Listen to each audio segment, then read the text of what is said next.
And we are live. Roll up, everybody. Got that? Come and join. One man went to mow. We're doing it again. The session resumes. One man went to mow. That Oyo laughing guy that does that 10 o'clock session. It's 10 o'clock again, and the session commences. So the session is in session, and your company is required. One man went to mow. The eagle has landed. Only water. Water. Only water. Where they see ma. Water. Water. Water. Water. Water. Water. Water. Water. Water. Water. Water. Water. Only water. Where they see ma. Hapa o naido.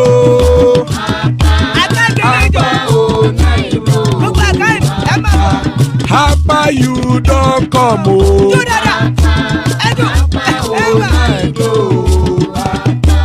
Hapa o naido.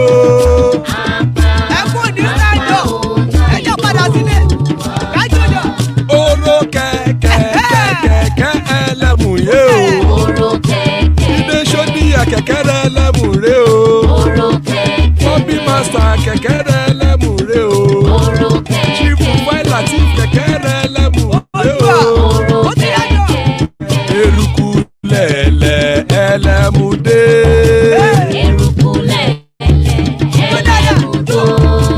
Eruku lẹ̀lẹ̀ ẹgbẹ́ ẹlẹ́mùdódò jàre o.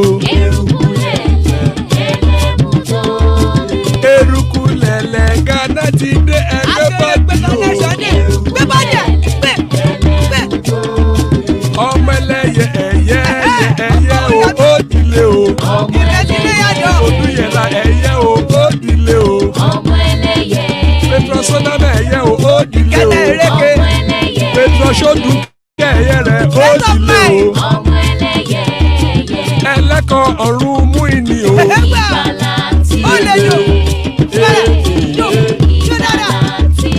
Àkùkọ ọ̀run mẹ́kọ̀.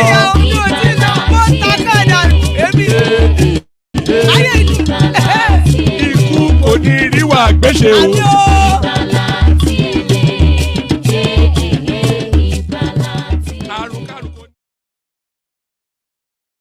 And there we are. Iku Koniriwa Agbeshe, the care guides. Iku Koniriwa Agbeshe, as guys, I bring you this. Police parade 14 imposters over illegal invasion of Justice Odili's house. So this is the storyline that they are now looking to present. Imposters, note those words, and note that word, rather, imposters. This is now Lai Mohammed's territory that we have entered now with something that happened in broad daylight, essentially, even though it's the dead of the night, with cameras everywhere, a crowd of people seeing things play out. The justice put up a resistance, but this is the pathway that they have now decided to embark upon.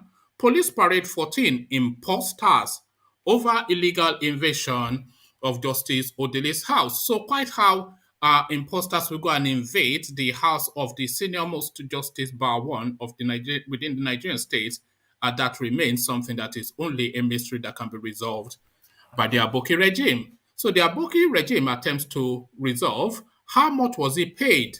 Attorney General Malami reacts to police officer's claim linking him to raid on Justice Odili's house. So there we are. We all know that he did it, but then of course we all know that he will walk away with it. Because impunity, of course, the ruling formula, the ruling format of this especially Fulani regime. 2023, why IPOB should form alliance with APGA. Aisha Yesufu making the suggestion, and a lot of people will tell you that that is a suggestion that is eminently sensible because, of course, their storylines align. The APGA, of course, an Ojuku party, IPOB, and Ojuku offshoot. So an Ojuku offshoot aligning itself with an Ojuku party, you'll see that as natural synergy. But the arrogance of ignorance of that IPOB, of course, would not facilitate for that because they think it's preening and peacocking that is the order of the day and shouting abuse on pirate radio. 2023, why IPOB should form alliance with APGA, a suggestion coming from Aisha Yesufu. So how she justifies that statement, we find out in the fullness of. Jailed ex-pension boss MAINA, imprisoned in well-furnished, air-conditioned building, never seen in a cell. So five-star hotel prison, the Nigerian style, who would put a senior Fulani man in prison in Nigeria? The country will burn down first before that happens. Nigeria must restructure before any fraudulent election in 2023. Afenifere again, Pa Adebanjo blowing hard, as is often his wont. So we find out exactly what agitates the elder statesman. Still, with the foremost LGBT guy in Nigeria, you already know where we're going. Malami, NGF in War of Words, over $418 million Paris Club refund payment to consultants. So this is what this guy is now doing now. He's now sharing now the Nigerian wealth amongst his buddies. And of course, they then through the back door funnel most of it back to his own account. Malami again, of course, we don't talk about GBT without mentioning this guy.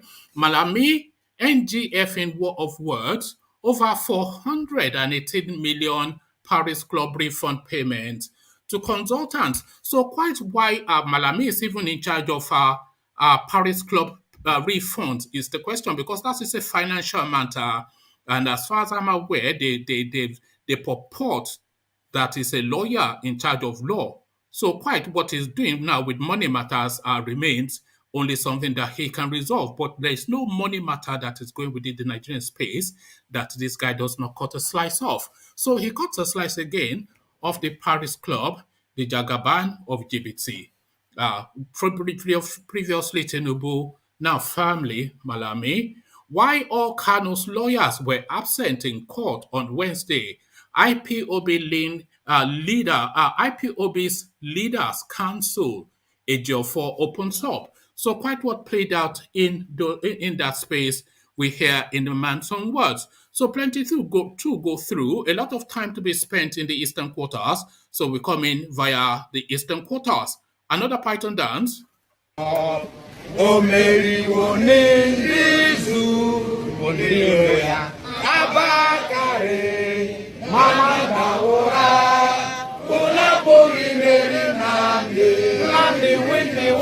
Python dance 1, Python dance 2, now Python dance 3. Unapoli Mary Nnamdi win the war. Python dance 1, Python dance 2, now Python dance 3. Unapoli Mary Nnamdi bu onye du aimo. O Mary wone nizu biro ya abakare. Mamanda ora, Unapoli Mary Nnamdi win the war. Python dance 1, Python dance 2, now Python dance 3. Unapoli Mary Nnamdi win the war. Python dance 1, Python dance 2, now Python dance 3. Unapoli Mary Nnamdi win the war. Python dance 1, Python dance 2, Python dance 3. Unapoli Mary Nnamdi win the war. Python dance 1, Python dance 2, Python dance 3. Unapoli Mary Nnamdi win the war. Python dance 1, Python dance 2, Python dance 3. Unapoli Mary Nnamdi. And there we are. Nnamdi Mati win the war. No, Python does, Nnamdi Mati win the war. So Nnamdi to win the war, as guys, I bring you this. Police parade 14 imposters over illegal invasion of Justice Odili's house. The police high command on Thursday paraded 14 suspects over the invasion of the Abuja residence of a Supreme Court Justice, Mary Odili, describing them as imposters who were unknown to any of the nation's security forces. First spokesman Frank Mba, who paraded the suspect at the force headquarters Annex Abuja, said that they and 7 others now at large conspired to raid the residence following information provided by self-acclaimed whistleblower that the Supreme Court justice was keeping a large sum of money in foreign currencies at her residence. This came just as the prime suspect, Lawrence Ojodo, described as a fake chief superintendent of police, insisted that he was working for the Attorney General of the Federation and Minister of Justice, Malam Abubakar Malami. He, however, considered that he was not sent to forge. He considered that he was not sent to forge the signatures and documents found on him. Speaking, Umba stated that following the failed unlawful attempt to raid the residence of the Supreme Court Justice by some people who presented themselves as security agents and members of Asset Recovery Panel from the Office of the Attorney General of the Federation and Minister of Justice,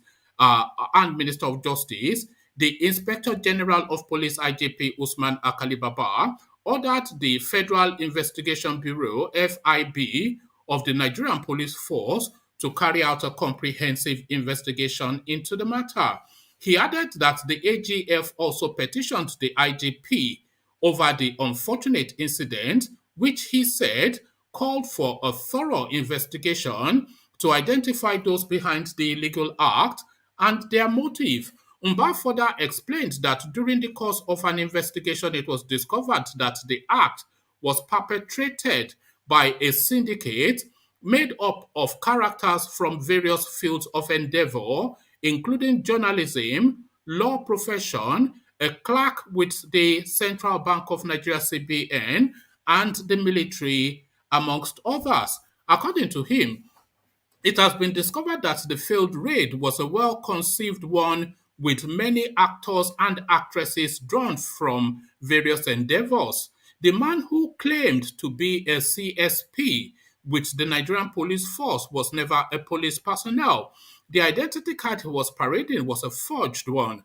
The identity card he claimed to have been issued by the AGF Malam Abubakar Malami was also forged. There is a journalist, two lawyers, and who conspired to carry out the illegal operation. Mbas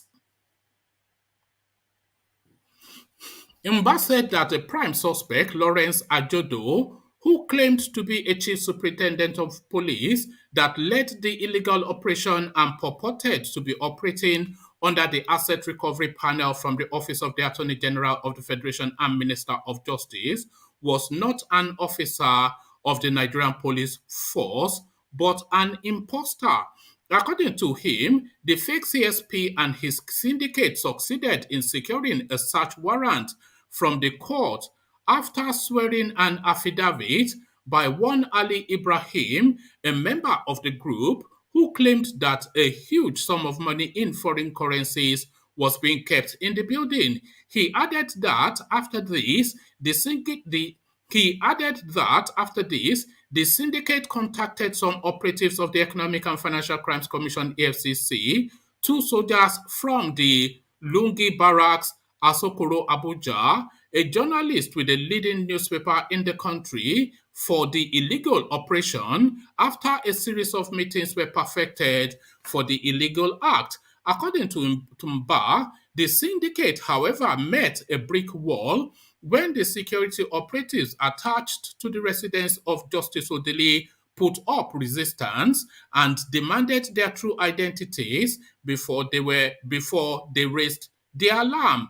While commending the resistance of the security guards, the police spokesman observed that it would have been a great embarrassment to the nation and the international community if the operation had succeeded.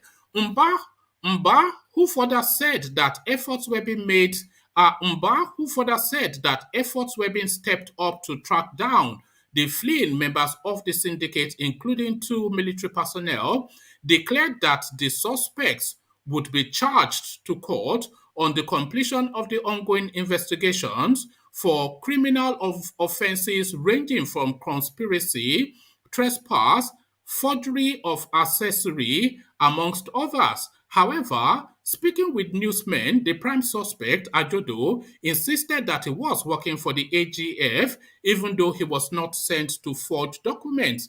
He said, I work for Malam Abubakar Malami as a consultant of recoveries. I was given 18 accounts to recover, though Malami did not send me on this operation. I am a banking expert with a specialty in finance and forensic.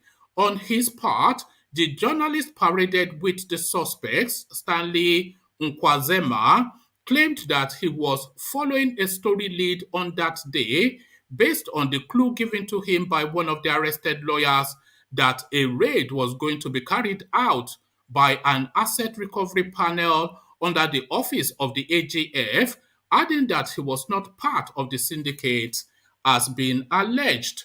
Also speaking, Ali Umar Ibrahim said he was the whistleblower.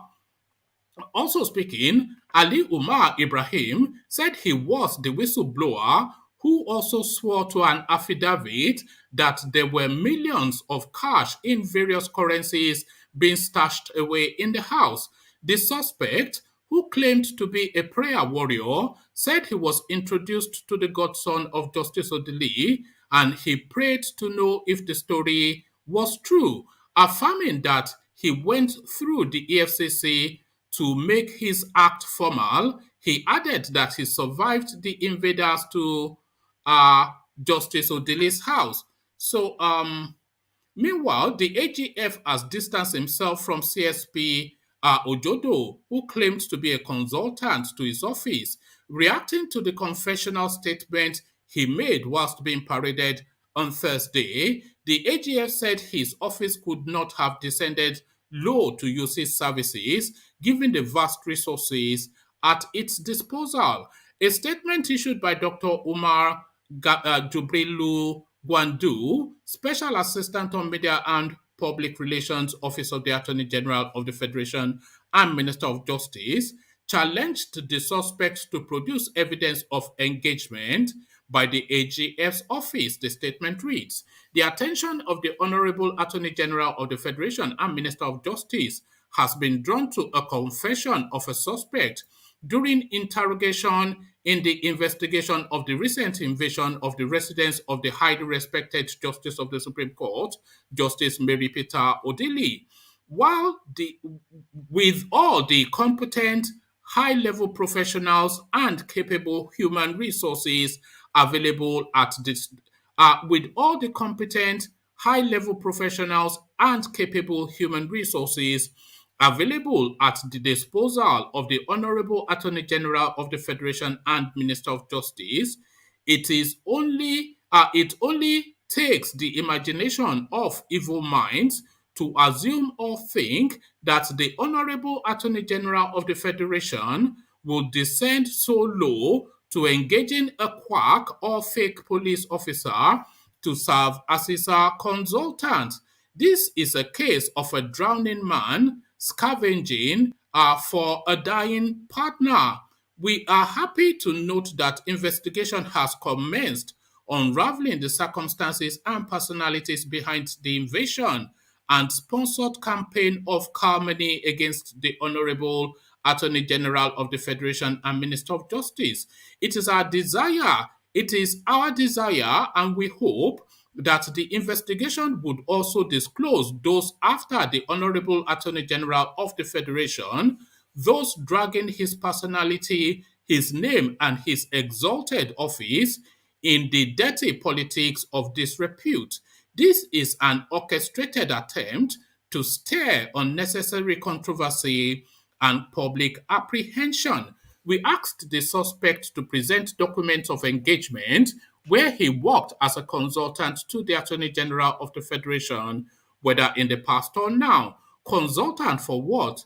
Which activity or assignment? When was he engaged? What were the terms of references for the alleged consultancy work?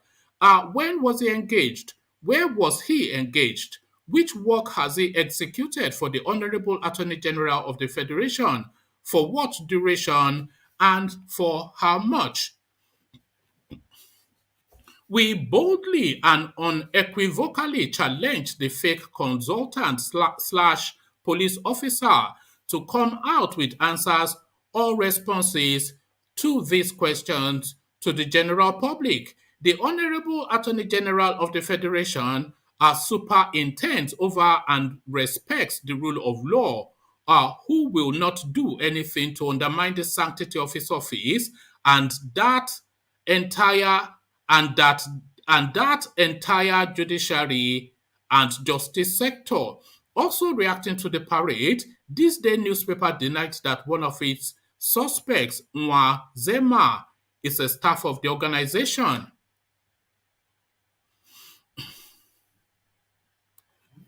A statement issued by Bolaji Adebiyi, managing editor, said even though he was a staff of the newspaper, he resigned 15 years ago. The statement added, the attention of the management of these day newspapers has been drawn to the news making the rounds that Mr. Stanley Nwazema, one of those suspected to have invaded the home of Justice Mary Odili, claimed to be a staff and contributing editor of this day newspaper. Contrary to his claim, Mr. Nwazema is neither a staff of this day nor a contributing editor. He was a sports correspondent and resigned more than 15 years ago. However, occasionally, he, like hundreds of other readers of the newspaper, sends for publication articles and analysis, and is usually obliged, a privilege this day newspaper gives to some of its ex-staff. That does not in any way make him a staff or contributing editor of this day. Since his resignation, this day had at no time contracted Mr. Nwazema to investigate any story, and we know nothing of his alleged investigation of a story leading to the raid of the residence of Justice Odili. The police authorities and the general public, therefore, should therefore note that Mr. Nwazema, whatever may be his involvement in this matter, was not acting on behalf of this day in any shape or form. So there you are, the totality of the entirety of it, total nonsensity, all of it. How much was he paid? Attorney General Malami reacts to fake police officers' claim linking him to raid on Justice Odili's home. The Attorney General of the Federation, Minister of Justice Abubakar Malami, who was fingered by one of the suspected, the Attorney General of the Federation and Minister of Justice Abubakar Malami, who was fingered by one of the suspects arrested in the illegal raid on the residence of Supreme Court Judge Mary Odili, has reacted to the allegations. Malami said it was only evil minds that could assume that he engaged quack or fake police officers to serve as his consultant. He described the allegation of his accusers as a case of a drowning man scavenging for a dying partner. AGF made this known whilst reacting to the confession of a suspect arrested for the invasion of the residence of Supreme Court Justice Mary Odili. Malami, speaking on Thursday through his spokesman Umar Gwandu, explained that with all the competence, so I think this may well be a rehash of what we just read through. So essentially a rehash of what we just read through. So we abandon that and we go to this. 2023, IPOB should form alliance with APGA, Aisha Yesufu recommends.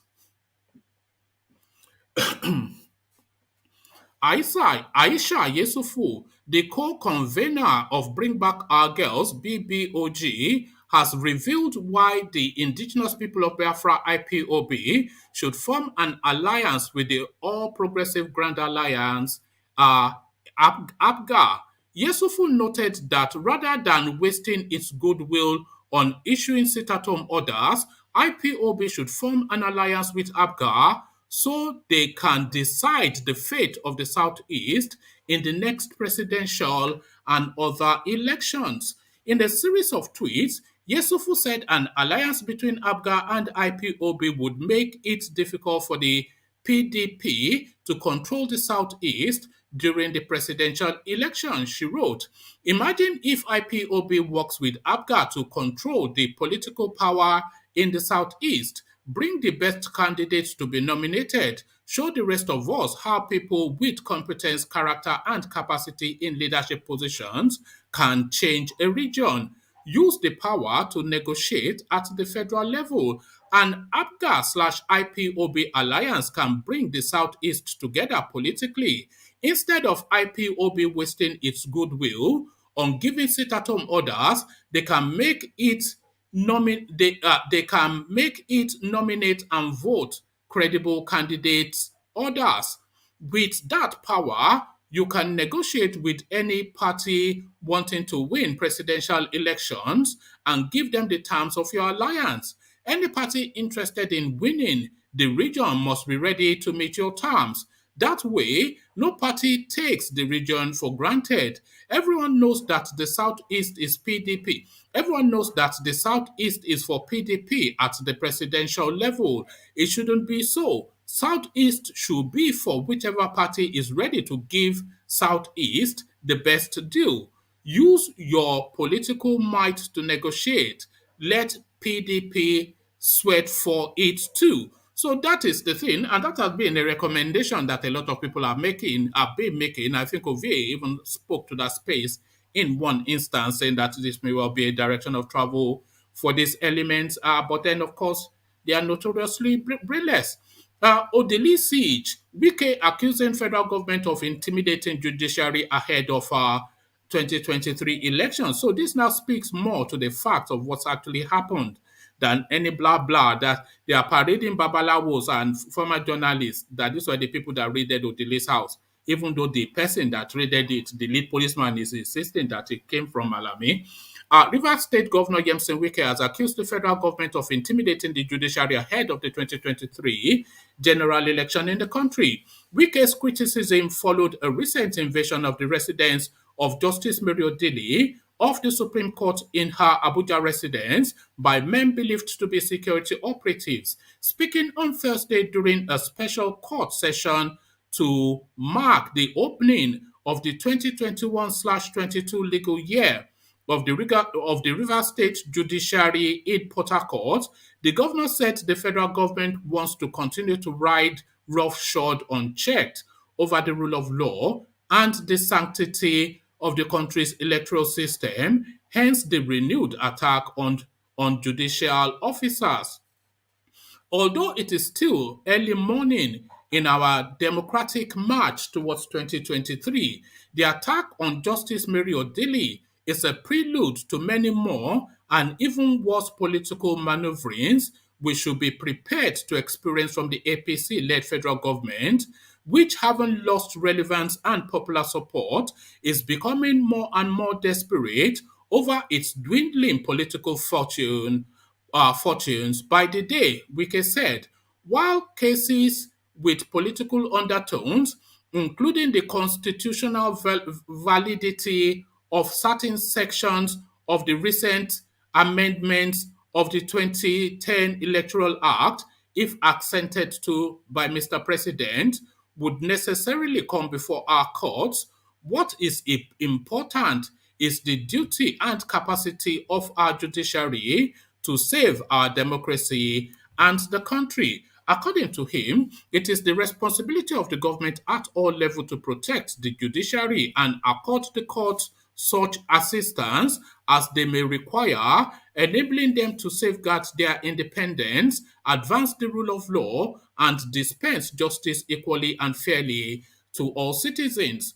While the present federal government has been very weak in resourcing and strengthening the judiciary, Wike said it has been very strong and readily predisposed to ridiculing the entire institution and subjecting individual judges to both physical and psychological trauma for its own self-interest. We all witnessed the infamous midnight raids on judicial residences and the the subjection of some judges to illegal raids, arrests, and detentions by agents of the federal government purportedly carrying out baseless sting operations back in 2016. Since then, the intimidation of judges whose judgment, intellectual, or moral disposition they are not comfortable with has continued unrelenting with the latest attack on a peaceful mother, wife of a former governor, and justice of the Supreme Court, our own highly revered Honorable Justice Mary Odili. It is important to emphasize that we allow this intimidation. It is important to emphasize that we allow these intimidations to become acceptable standards of behavior and even become complicit in their unholy design to undermine the administration of justice when we all opt to keep quiet in the face of these assaults. Governor Wike added. Governor Wike, who commended the leaders of the Nigerian Bar Association, the Chief Justice of Nigeria, and members of the public for promptly condemning the idiotic siege on judiciary, said they must quickly move beyond the verbal protestation to unveil those behind the raid on Justice Odili's residence and ensure that they all are held to account for their actions. Otherwise, this impunity would never cease to rear its ugly head in this country. He challenged the federal government to come clean on this infamy with the names and identities and affiliations of those allegedly arrested for their roles or found to have been involved in the attack on the residence of Justice Odili, if it is not to be perceived as the primary mastermind. So let me just say, okay, yeah, not too much more. Speaking on the proposed setting up of law school campuses, so it goes on to speak on another theme. So that's essentially Wike's take on that space. So to this space, jailed pension boss MAINA, imprisoned in well-furnished, air-conditioned building, never seen in a cell. So Crime and Justice Nigeria style, former chairman of the defunct Pension Reform Task Force, Abdulrashid MAINA, is currently living like a king in a well-furnished, air-conditioned space at the Kuje Correctional Facility. According to a report by FIJ, a prison source, a prison source said MAINA, who was sentenced to prison for money laundering, has never been to a prison cell. On Monday, the Federal High Court sitting in Abuja held that MAINA stole over 2 billion naira belonging to pensioners. It said most of the victims have died without reaping the fruits of their labor. Justice Okon Abang, the trial judge, held, I find the defendant, Mr. MAINA, guilty and convict him on counts 2, 6, 9, 3, 7, and 10. The Economic and Financial Crimes Commission EFCC in 2015 declared MAINA wanted. The commission in a statement by its spokesman Wilson Uwajaran had said MAINA was wanted for his role in the fraudulent biometric contracts through which he, a former head of service, Stephen Orunsaye, and two others allegedly stole over 2 billion of pension funds. But on Monday, the court convicted and sentenced MAINA to 61 years in prison for money laundering. However, the former PRTT chairman will only spend 8 years in prison as his sentence will run concurrently. Meanwhile, a prison source told the newspaper that the former PRTT boss had never been to a prison cell. A source told the newspaper, which may not that since he was admitted to Kuje Correctional Facility, he has never seen a cell. He has been living in the hospital inside the facility.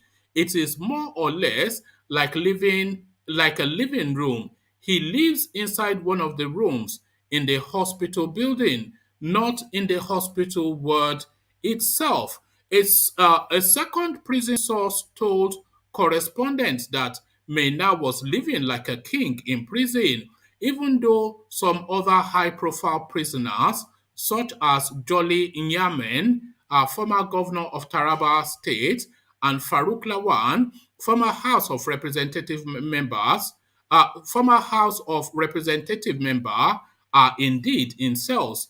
Nyame is serving a 12-year term for misappropriation of funds while he was governor of Taraba State from 1999 to 2007, while Lawan is serving a 7-year jail term for demanding $3 million bribe and receiving $500,000 in 2 tranches from businessman Femi Otedola. Maina is a northerner treated like a king. He is living large inside a well-furnished room in the hospital. The second source said even Farouk Lawan is inside his cell in custody 4. Jolly Inyame is in custody 3 downstairs. So there you are, hotel correctional facility is where they have put this guy. 5-star is foie gras and croissant, with whatever, with babes on top, with the butler and everything. This is prison Nigerian style. Nigeria must restructure before any fraudulent election. Afenifere speaking to the space. Apex Yoruba Social Political Group Afenifere has said Nigeria has Apex Yoruba Sociocultural Group Afenifere has said Nigeria has to be substantially restructured before any fraudulent elections might be held in 2023. Chief Ayo Adebanjo, acting leader of the group, took this position whilst addressing a press conference at Wheat Baker Hotel, Ikoyi, Lagos State on Thursday. The elder statesman who restated Afenifere's position ahead of the 2023 election said the response of President Muhammadu Buhari's administration to what he termed the equitable demands for restructuring in order to restore Nigeria to its roots and original agreements shall go a long way in shaping the position of the Yoruba people in the future.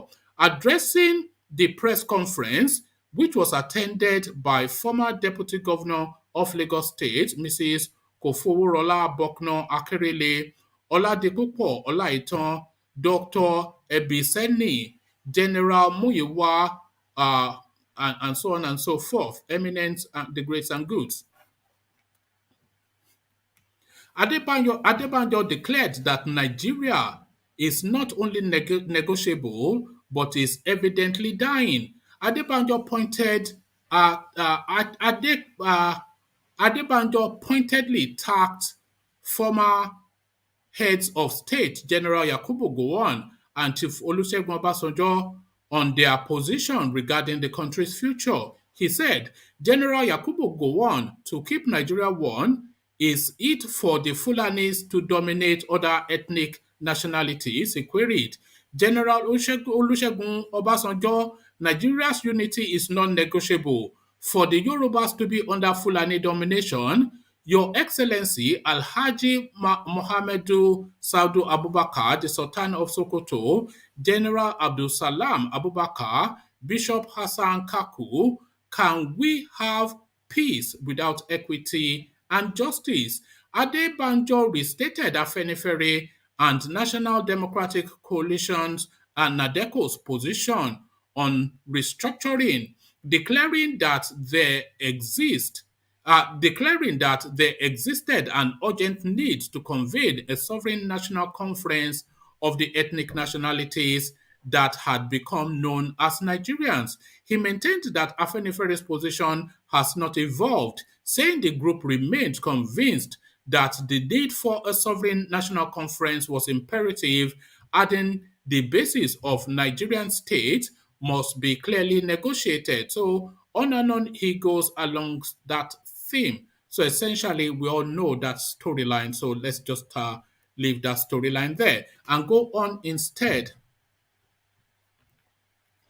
to the storyline. Malami NGF in war of words over 418 million Paris Club refund payment are to consultants. The Attorney General of the Federation, Abubakar Malami, and the Nigerian Governors Forum on Thursday engaged in verbal sparring over the payment of $418 million to consultants for services rendered in their role in the Paris and London club refunds. Malami made his stance known during an interview with Arise TV on Wednesday, monitored by correspondents. This was despite the governor's opposition to it and the recent order issued by the Federal High Court in Abuja stopping the deduction of the money from the account of the 36 states to settle the judgment debts. According to some of these contractors, their payments were for services rendered regarding the recovery of funds over deducted by the federal government from their allocations between 1995 and 2005 to service the London and Paris club loans. And by the way, Nedumoko is one of those contractors, I would imagine, because that's usually his field. The contractors amongst the creditors claimed to have executed projects for various local government areas of the country, but the Association of Local Governments of Nigeria has denied the execution of the projects. However, during the interview, Malami said it was too late for the NGF to renege on its initial agreement to pay the consultants. He further noted that the NGF, ALGON, and the consultants entered into a consent judgment of 3.2 billion naira in 2013, which they made a commitment to pay, which was effected between 2016 and 2017. Malami said in 2013, there was an agreement by ALGON against the federal government for the purpose of recovering the funds. These consultants delivered and they have not been paid for the services rendered. ALGON agreed and submitted to a consent statement of the Court of Law, which gave rise to the liability. In 2019, the consultants approached the federal government for their fees, and the federal government reached an agreement with the NGF, who agreed to pay them. The NGF agreed that payments should be deducted from their Paris Club payment at the instance of the governors. Due to the amount being paid, which is large, the federal government became suspicious, which led to the investigation by the EFCC and the DSS over the payment. In 2017, the NGF and the ALGON admitted the agreement and liability which facilitated the payment. The implication of the federal government being named as a party in the suit means the consequences was laid at the feet of the federal government in an agreement by the governors. The NGF has been making periodic payments due to this. The NGF sent a letter of indemnity that they are liable for the payment in collaboration with the XYZ. It is amazing that the governors, after agreeing with these claims, are now objecting to these payments.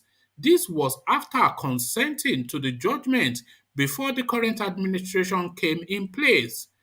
You can't deny a liability agreed to a decade ago. This is dishonesty. However, the NGF disputed these claims by Malami during an interview on Arise television. Abdul Razak Bello Bakindo, the NGF's head of media and public affairs, criticized the AGF for preempting the ongoing investigations by resorting to the court of public opinion.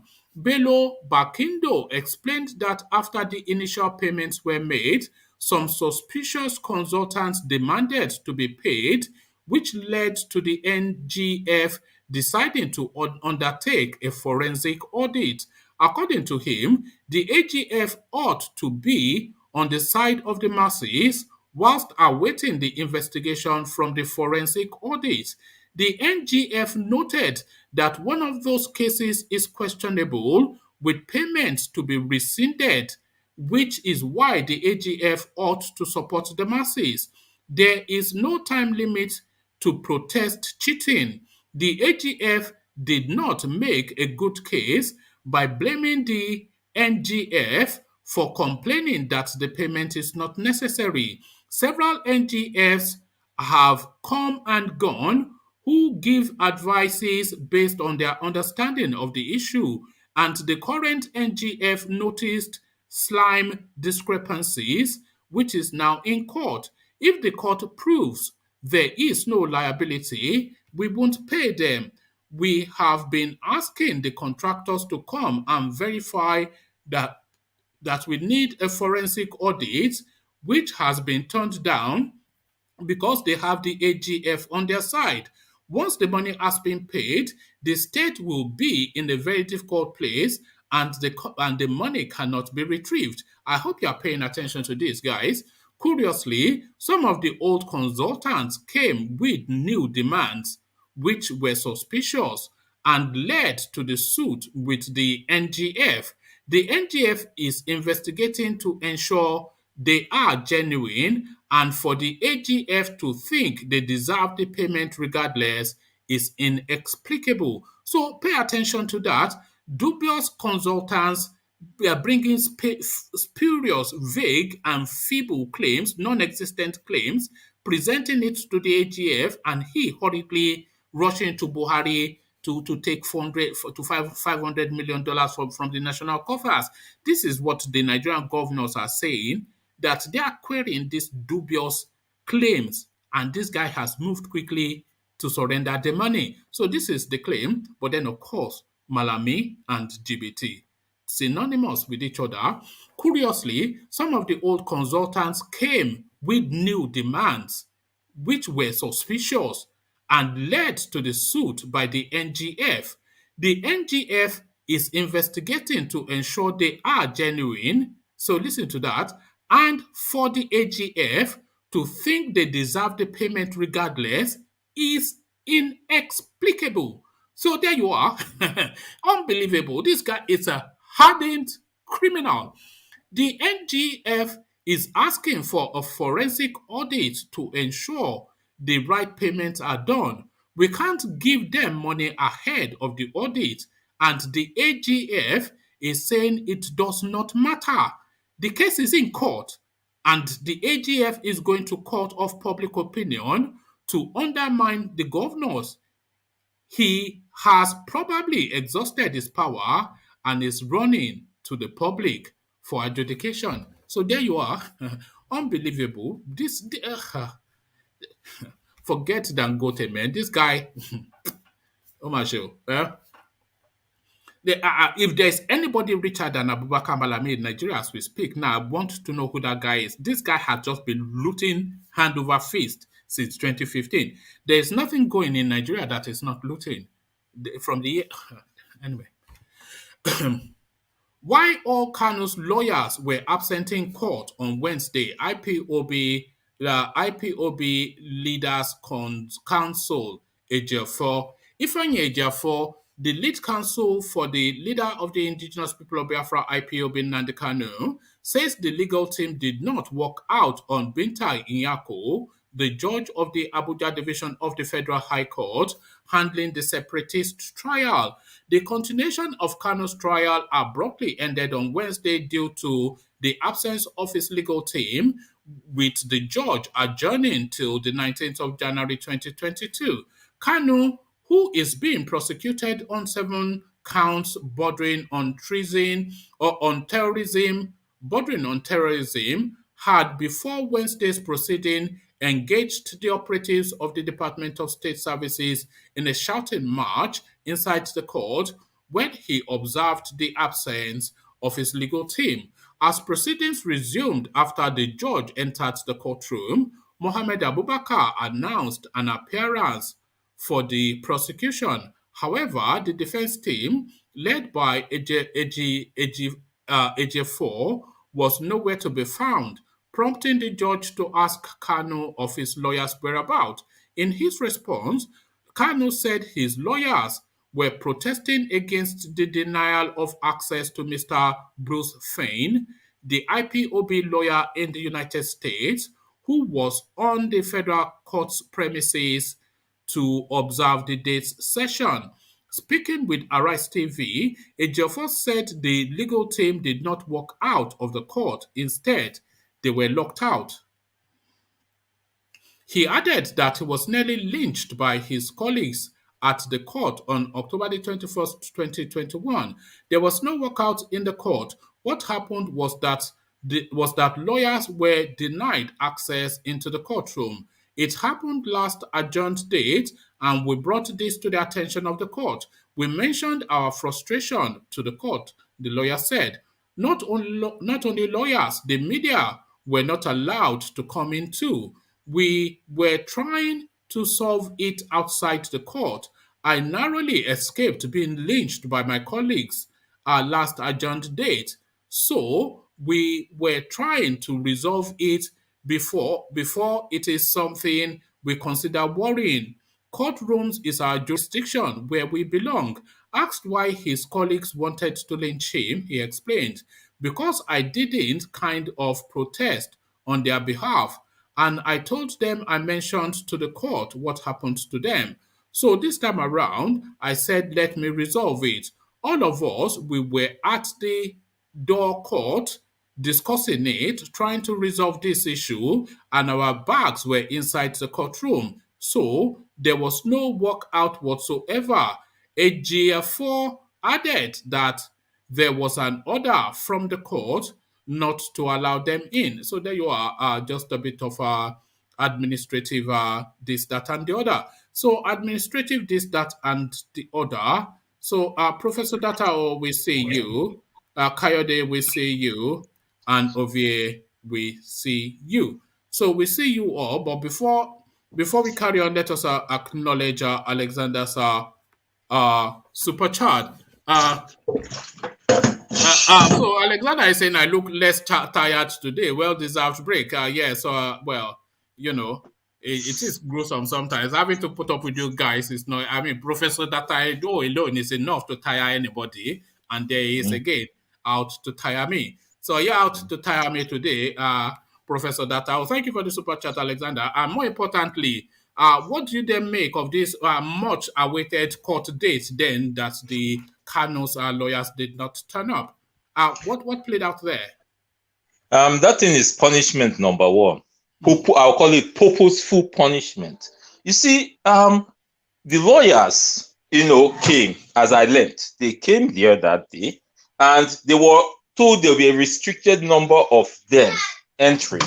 You understand? And they were trying to resolve it. Already, I think their documents were already in court. And the source I listened to made it clear that they said, I don't know if it's a Ejiofor or Ejimako that said, okay, if you don't let us in, there's no point of us going in. They didn't walk out on them. Walking out is like, letting them, they're just walking out on them straight. But again, the heart of the matter seems to be not letting this Bruce Fein yes, premises, but then why should they let him? He doesn't have license to practice in Nigeria. So what is his purpose? Are they not within rights to deny him access? I don't think because he doesn't have license to practice in Nigeria is why they shouldn't let him in. The thing is clear. They know he's his lawyer. The only thing I see the Nigerian government, they don't want him to see how the proceedings are going on. Do you understand? That's what I see basically. All the while that man has come to Nigeria, they never let that man have access. And I think it's time they let him have access. If they can let some people that don't have much involvement in the court case, why can't they let someone that is much more involved in it? What the government is doing, I just don't know the kind of thing. And as I said, it's purposeful punishment. I don't see why they're extending the date. If you listen to one of the press audience, this guy Yesufu vocalized after the court, he made it clear that someone under detention should be subjected to a day-to-day trial. Is that what they're doing? They're not doing that kind of thing. This thing is, as far as I'm concerned, you see this thing they're doing, the effect of this thing is not now, it's the generations ahead. This is not how to run a government. They are running, it's like a gangster style governance. It's just gangster. They're running the country like a bunch of gangsters. That's the only thing, that's the only way I can say to describe it. It's just too sad. You just make up law on the rules. You act with guns. You use force. Just brainless, just barbarism. It's just gangster. Just gangsters paradise. That is what Nigeria is. So gangsters paradise. Professor Datao.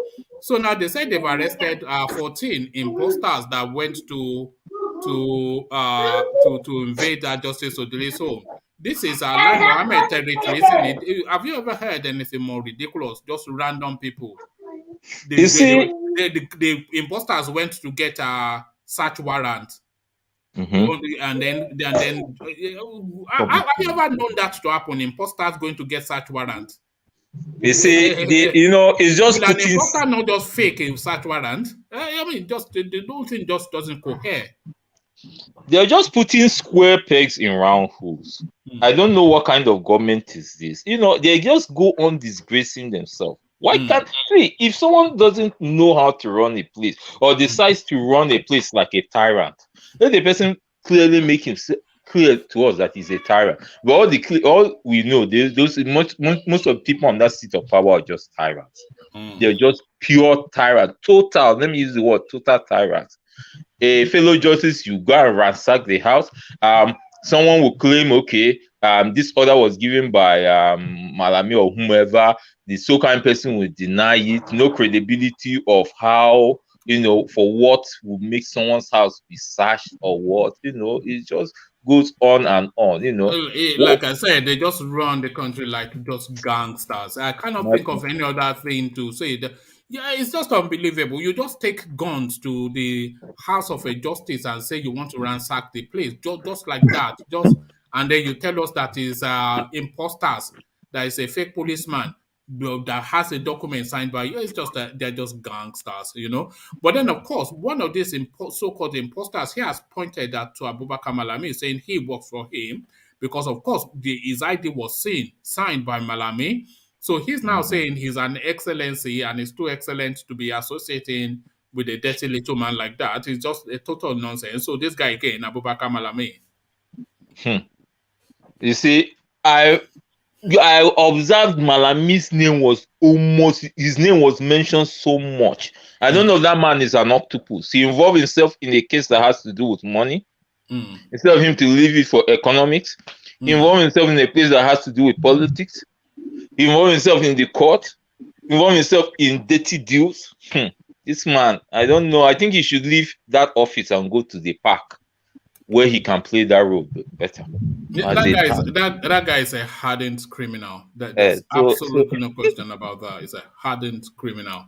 The irony of it, a hardened criminal in charge of law and justice in Nigeria. So we're talking about law and justice, Professor Dr. O. This guy now, you say justice was served. I'm talking about this Abdul Rashid Maina. You say justice was served because Justice Okon, he of course sent him to 8 years for stealing 2 billion from pensioners. But it looks as though now it is Nikon Noga Hilton that they've gone and locked him up in 5-star facilities, lush food, babes everywhere. This is what the prison is reporting as the treatment for this guy that stole 2 billion from pensioners. So what are you then making of this cozy living as punishment for crime? See, that is why the politicians are not afraid of stealing, because they know they'll simply, even if they'll be sentenced to a situation that will put them on a seat that's a bit similar to the seat they were. They will have access to everything: luxury, fun, money, comfort. That is why the stealing will not it goes on unabated. I'm not surprised hearing it. Professor, that is why I'm telling one man the other time, good evening everyone, that if they said there's a capital punishment for corruption, people will sit tight. But they know they will get away with it. You can see somebody in the prison, in AC, he will order for babes. Did you know some people, they are in prison, they will sneak them out of the prison, take them to their house, and bring them back in the morning. It happened in Nigeria. Continue, my brother. Do you agree with that? Capital punishment for... see, let me tell you, the capital punishment for merits to be done. But the only problem there is, I will say in a way, it will. Some people will come out and kick against it. Me, I would like a kind of capital punishment that is not that the person will be killed, but the person will be. But that is what capital punishment is. Yes, yeah, it's true. A capital punishment has to be for a capital crime. You cannot. You cannot do capital punishment for financial crime now. Yeah. What is 8 years? One man, I disagree with you. What of those people, pensioners that have died? Well, they would have died. What's to say they would not have died? What is to say they would not have died? But some people, they were denied medical because they don't have money to pay their medicals. They die. I don't know. So what are you saying about that? No, that association is too tenuous. You cannot make the association of their debt to, no. It's too tenuous. No. So that thing will go on. I'm surprised though. I the man's name you called that rang a bell in my ear is the past governor of Taraba State where I served, Jolly Nyame. Yes. I'm not surprised somebody like him is there because, I learned that man ruled under the IBB regime. Then he came back again when the civil democratic regime came into place, he ruled again. And the man, I'm not surprised because I know, I have an idea what goes on in that Taraba. When they get money, they just share it like that. You understand? So I'm not too surprised. And the man is a Reverend Jolly Nyame. But you see how this man, if him day just they enjoy life, you go tell yourself this man a reverend. From 1999 to 2007, he was the governor, and he's serving 12 years. I learned he ruled. I haven't researched to find out how true, but I've heard it from two people. I don't know how true it is. He ruled during that IBB regime. When that time they had a kind of combination of civil regime, then he was the president. And then he came again and ruled. So you see, that is why this corruption can't stop. And it's just a pity, as there's a statement that goes that the law is like a spider web. It catches the small insects, but those big insects it cannot catch. That's how law is. I'm surprised to see Farouk Lawan's name there. I never thought that. I never realized that a judgment has come in. You remember that one that I was trying to get money out of Odili, not knowing that Odili was too long in the tooth for some small boy to be playing rascality. Prof, let me take you to this space. Okay. So we're still talking about money and corruption, and this one, it just startles me somewhat. So the Nigerian Government Forum, they are in a battle with Abubakar Malami again, over $418 million. So it's a Paris Club refund. So some consultants were saying they acted on behalf of some state governments and some local governments, and they needed to get their fees. So these fees are in dispute, and some of the claims are spurious and vague, and they are fanciful and even fraudulent. So the governors have discovered that a lot of these claims, they don't really hold true. So they've ordered a forensic audit of those claims, and they are in court over some of them. But curiously, Abubakar Malami has rushed very quickly to Daddy in Aso Rock to have him sign checks to be paying these people who are presenting fraudulent claims. So what are you making of that? You see, the man, you see, it's where his interest is. That is why he's heading there again, because he knows there's something he's going to benefit from there. That's why that man is there, and it's just a pity. As a judge, I think he owes us some level of display of respect, but I think he just doesn't want to play that role. You see, this guy, he seems to just openly steal from the Nigerian state. but yes, this is what we are saying, is it not? Is the EFCC seeing this? That's what is openly stealing, because like just last week or 2 days ago, we were talking about how he wants to corner the recovered funds from the EFCC. So that he wants to corner is cornering the refunds from Paris London Club, and anything that is seized by EFCC, he corners it. There was a time that about 7 ships were seized for bunkering. This guy just sold them off. So he's just looting everything. This guy, it's unbelievable. The thing that pains me is that the so-called eyes in the government that ought to see this, handle it, persecute, they just are there allowing this thing go on like that. That's the thing paining me in this thing. And as I said, the nation they are not working towards improving things. I remember part of your menu today was, Professor, is that Adebanjo or what? He was saying that demanding for some kind of restructuring before the election. That is a truth. That's a truth. But it cannot go on because it can't go on because the government just doesn't want this. They know if there's a kind of level of restructuring, maybe they'll be limited in their act of tyranny, criminality.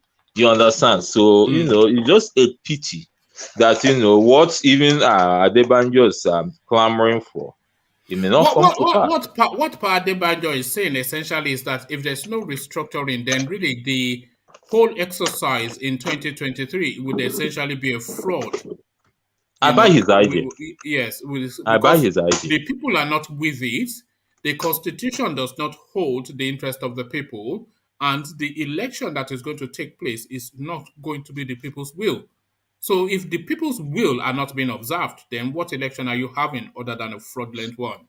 That is his argument. The man really spoke the truth. It's just a pity that, I wish this could come to pass. But one thing I know is that there are a lot of people that want this to come to pass. But there are people that are going to come out aimfully to disrupt it. It's just a pity. All right, Prof. Is this person speaking the truth? Aisha Yesufu, she comes out to say, enough of the Efulefu shouting on Radio Biafra that IPOB now should form a political alliance with APGA, because with that political alliance, those two organizations, they would effectively very quickly take charge of the southeastern space. And if they have full political charge of the southeastern space, then they're able to bargain and leverage more in politics rather than just shouting Efulefu on Radio Biafra. What are you making then of Aisha Yesufu's argument? I like her argument. It's okay. Why I say it's okay, because there's nothing like unity. It pays off. And coincidentally, even before your show, I came across a YouTube of someone, I think a Biafran, he said it's good that IPOP and APGA form an alliance. Yes, it's good, but one thing that in this nation is, if these votes were really being, casted as it ought to be, I don't think this entity in Aso Rock would have made it. And again, apart from it being casted as it ought to be, they import people from outside for 5 figures. With that, it will be very difficult. See, if that part of the country could make it clear they have social amount of people, they've already sat down and done the mathematical analysis and found out no, they have a way to make their way back in power. So that's it. But all the same, if the alliance goes on, that would be nice. You understand? But for that alliance to hold sway of political a political dominance yes, but the dominance may not reflect on us having seats, juicy seats in power. because these Fulanis, sorry to say, they just aim to make sure all the juicy seats are occupied by them. That is what the entity Buhari has taught them. And Buhari is doing what he's doing very well. Sorry, it's true that is I don't like it, but he's doing it well. You understand? I want you to respond to this, Prof. It's not something Mm. that I've read out, but it's just something I've Okay. just come across. This is Okay. from an Osita Chidoka. I don't know if you know him or not. Osita. I think I've been seeing that name on those people that respond to our show. Oh, all right. So, no. I think he is actually more like a known figure within the Eastern space. But this is what he's saying. He says, Okay, Osita Chidoka. Okay, yeah, I think he either he vied for presidency or he occupied a post former minister. Yeah, he was a minister during so Jonathan's regime. Yeah, I remember that. So this is what he's just said within the last 40 minutes or so. He says, you sat at home screaming no elections. 104,037 voters determined the governor of Anambra, less than 5% of registered voters. The elected governor will oversee state budget of at least 400 million naira over the next 4 years. If you add the local government funds, it will be over 700 billion naira. You sat at home and said voting does not count. The election is already rigged. 219,518 people, less than 10% of registered voters went out, and the parties bought votes from between 1,000 to 5,000 naira per voter. If votes don't count, why did the politicians buy votes? At an average of 3,000 naira per vote, a governor can be elected for less than 350 million naira by a hungry minority. If 1 million voters come out, it would have been difficult. So this is his argument. What are you, mad people everywhere, he rounded off. So what do you make of that argument? I think even though I didn't listen to trying to analyze it critically, but I think the man came out with an analysis. Did you say mad people everywhere at the end of it? Is that what he said? Yes, that's what he rounded off with, mad people everywhere. The thing there is that one thing I know in that election in my state is I know IPOP calling all the sit at home helped that election. That one is clear. But one other thing there is that I think some people, because I don't forget the day you asked me, if the election doesn't take place, what's the way forward? And I thought of it. I told myself, okay, it's true, because if there's no election, maybe these guys, the people in power, will take advantage of that. So the election taking place, I'm happy about it. And one thing is clear, our citizens in the nation have not come up to live up to expectation to cast their votes with a kind of level of credibility. When I mean credibility is most of the time they may be influenced by money, by just mere talk without sitting down to analyze situations. Like me, I was very happy when Soludo was the flag bearer of APC. I was so happy because at least the man, I think, has a record that's okay. So that's it. All right. Thank you, Prof. So, Prof, stay with us as I go into Ovie. So, Ovie, Okay, to that space, just that analysis by that chart. So, essentially, because I think we've also spoken about that endlessly in this space, that, look, the elections will take place, whatever the voting numbers are. And what you will have is just a small percentage of people electing a governor. 100,000 people, essentially, electing the governor of a state the size of Anambra. I don't know what the population is, but I'm imagining close to 11.5 million. 11.5 million. Look at that. Is that not just ugly? That's just very ugly, ridiculous, So ridiculous. You sit at home, you don't sit at home. You have a new governor now, and look just how cheaply he bought that space. One man, he got 100,000, 112. Can you imagine? 112 people decide. Not even half a billion, not even 1 billion naira, not even half a billion naira bought Anambra State. Can you look at that? Look at that. That's better than Bitcoin, you know. Hold on, Thomas. That's better than Bitcoin. 300,000 naira for 350 million naira for 400 million, 700 billion. That's better than Bitcoin now. Maybe we should go to Anambra State if it's that easy just to charge 350 million naira for 700 billion. This is what this is. This is the mathematics in Anambra. What says you? Only Monsauk and Amazon guy that will boast of making that kind of money within that short space of time.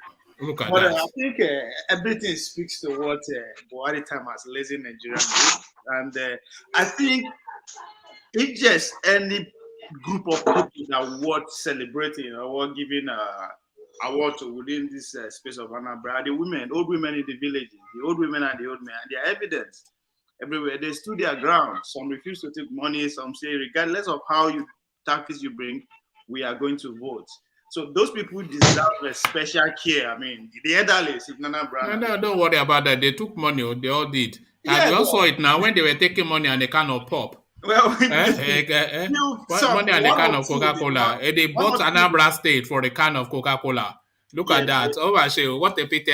Professor Data, where are you? They bought your state for a can of Coca-Cola. Wow. Prof. It depends, they can do that, but what a pity. I know they're there. You know they're there. You they're there. You know they're there. You don't get governor now. Yeah, you see. There's a lot that but these two people captured everything in that region. The former minister and our amiable activists who happen to come from my own part of the country. So know the way we think. We reason alike regardless of where we are. We know that it's good. It's a game changer if they can, that cohesiveness that they just found, if they can channel it to a political movement. You mean Aisha Yesufu, what she's saying? Yes. No, it's a natural. It's the natural next step, but will IPOB know to take that step? Because I fear that they're just stuck in that mentality of just screaming and shouting.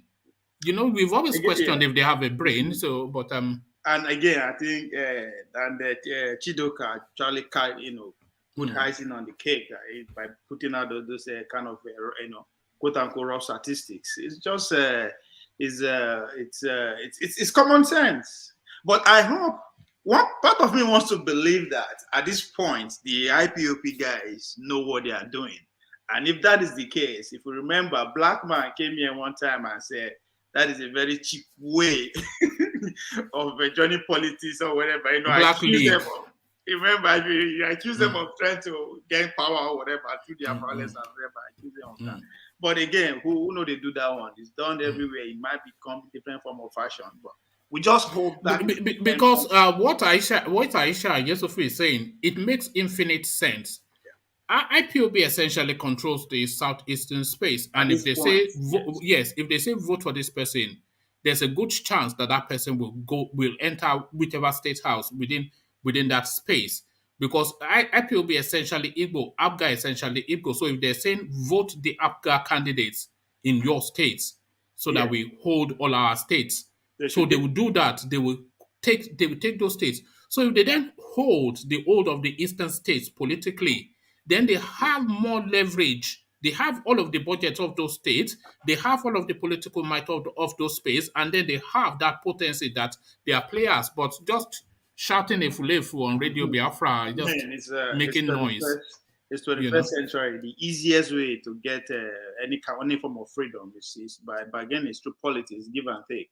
They should take a step further, but start, bringing in forward the people who hold the same ideology into various political office, from local government to the federal level. It's going to take time, but that's the closest way to actually achieve that dream, if it's a dream at all, it's possible. Yeah, she has captured it well. But we are saying the East should evolve in this space. The West, we are not evolving at all. We don't really have a political umbrella, do we? What? In Yoruba land. What does stand for? Afenifere is what? Oh, Afenifere is not a political. Afenifere is not APGA. How many states does Afenifere control? Boy, at this point, we are talking about, but no. Afenifere is a 93-year-old man. That is all Afenifere is. Afenifere is not really a thing. We don't have any political foot. Apart from the we don't have a Yoruba political footing. What of AD? Wait, AD. Which one is that one? Where do they control? Which state is AD? You might say they don't have that power. I got connotes that name. I agree, but these are the another Elder Forum, Afenifere, and the No. Look at the trajectory. The East, they already have APGA, which is an Ojukwu party controlling one state. Okay, yes. And then there's now the conversation is now for what seems to control the minds of the vast majority of the Eastern space to come into that political alliance to ally with this established political player to control the entirety of the Eastern space. This is where they have evolved to in the East. They are taking their own states. They are taking their region one way or the other. We are doing Sunday Igboho in Benin Republic prison and Padeja just some 93-year-old man talking tough. This is all we have. This is all we have in Yoruba land. One man, you are not nice. Oh. No, you are not nice. What do we have politically? We don't have anything politically. Describe one man. Let me describe one man. One man went from, criticizing that movement, condemning that to nothing. So now say, come on, it's like, there's something here. And turn around and start condemning their own we are talking about how they can evolve, and they are evolving. They are evolving in the East now. Yes. They are saying this is what they want, and they are going out to get it. But we are just blowing grammar in the West and just acting, just ring around the roses sort of nonsense. It reminds me of our amiable, our AYIO. That idea that the Yorubas are smart, they don't do things violently. Sometimes you can be over smart, We are, I think sometimes you can smart yourself to stupidity because you reason. Sometimes smartness is not the answer. Just act at will and then figure it out later. Act because we say that the East that they are emotion led. And they act viscerally to things. This is the criticism of the East, that they are emotion-led and they act viscerally to things. But they are emotion-led, they act viscerally to things, but they are evolving and developing, and they are converging under one understanding, which is the Eastern understanding. We in the West were claiming, yes, doing, and we were still. We're having people going to Ibarapa to go and savage us. People go to Abakaliki to savage them. If you take down 100, they will take 50 of you down. You know what this? This is one more ranking. No, it's a funny thing, This is one more ranking against the Yorubas. No, but I think we're sleeping too much in Yoruba land. We're sleeping too much. Oh God! I wonder what the Abokiba will be doing right now. I'll be laughing just because I'm laughing. We're sleeping too much because we are thinking we are going to outsmart everybody at the end of the day, and we are playing one card game. We are playing a one card game in Yoruba land, and that card is not in our favor. That's not why you bring what's his name? The Afenifere man into this picture because I was like, this man don't talk this thing like a week ago. No, he's saying it again, but I just added it to add the Yoruba dimension to the talking point. But as we're just talking now, we're saying that we're seeing the natural synergy from two political movements in the East to form one juggernaut movement. In Yoruba land, we're talking about Sunday Igboho. What are we talking about? Where I see your reasoning here is that because I remember when what's his name? I'm sorry, the elderly man when he became the president, the chairman of ISA. Those are the questions that were coming from every news and cranny from all the media. I said, come, sir, you are 90-something years old. What is your whole point? What is the ideology here? Give me your. But is that not an indictment on this? Do you think a 90-something-year-old man still wants to be shouting The man he and took that screaming. position from was also in his 90s. Was in his 90s too. So yes, I understand what you are saying now. We need a radical mind, radical intellectual, whatever. I mean, You not know, condemning Igboho, not condemning Igboho. Igboho is just doing best. God bless Igboho, but Igboho, we Igboho against Nnamdi Kanu now, so we're not talking the same language, are we? Well, You know, I don't know. I don't know where is you. I mean, it's not fair. because you know the East, though, they say this is what we want, and they said that in 2010, 2020, and they've killed and killed and killed and killed them, and they are saying no. You know, we don't have guns. We will fight you with sticks and cutlasses, but they've not moved. They've not moved from their position, and they continue to. Nnamdi Kanu is stronger now than he has ever been, even in DSS custody. He has not. Did you see him in court yesterday wanting to slap some DSS guy that was, you know, they've not moved. But we in Yoruba land will just be you know, just all the time. We are living in the time that this is golden moment in our history. 20, 30, 40, 50 years from now, when you look at what is happening at this moment, I mean, you will give more credit to Nnamdi Kanu. That man has utilized what is in vogue now. Although he's an opportunist and a chancer, let's not get carried away. It's just it was just after babes and money, and then he found himself in a position. Where I'm going is that he has done so well too. One man, what is your position now? What is your position? You are criticizing Igbo. You are I'm not criticizing Igboho, but I'm saying Igboho, for all of his goodwill and good intentions, is not the person that is going to drive the Yoruba narrative. It's nothing, I know. In the way that Nnamdi Kanu can drive the Igbo narrative. Do you get what I mean? Yes, I get I what you admire mean. the guy, but it's not going to drive the Yoruba narrative in the way that Nnamdi Kanu can drive forget Showore, man. Showore is the biggest problem we have in Yoruba. He's not even a Yoruba man, no. And what is he, that guy? There's nothing right about that guy. One man again. Showore is not the Yoruba man. So who is he? No, Showore is sorry. Ovie, where is Showore from? He's an Ondo man. He's an Ondo man. He's an Ijo man. No, he's an Ondo man. Ondo man. Okay.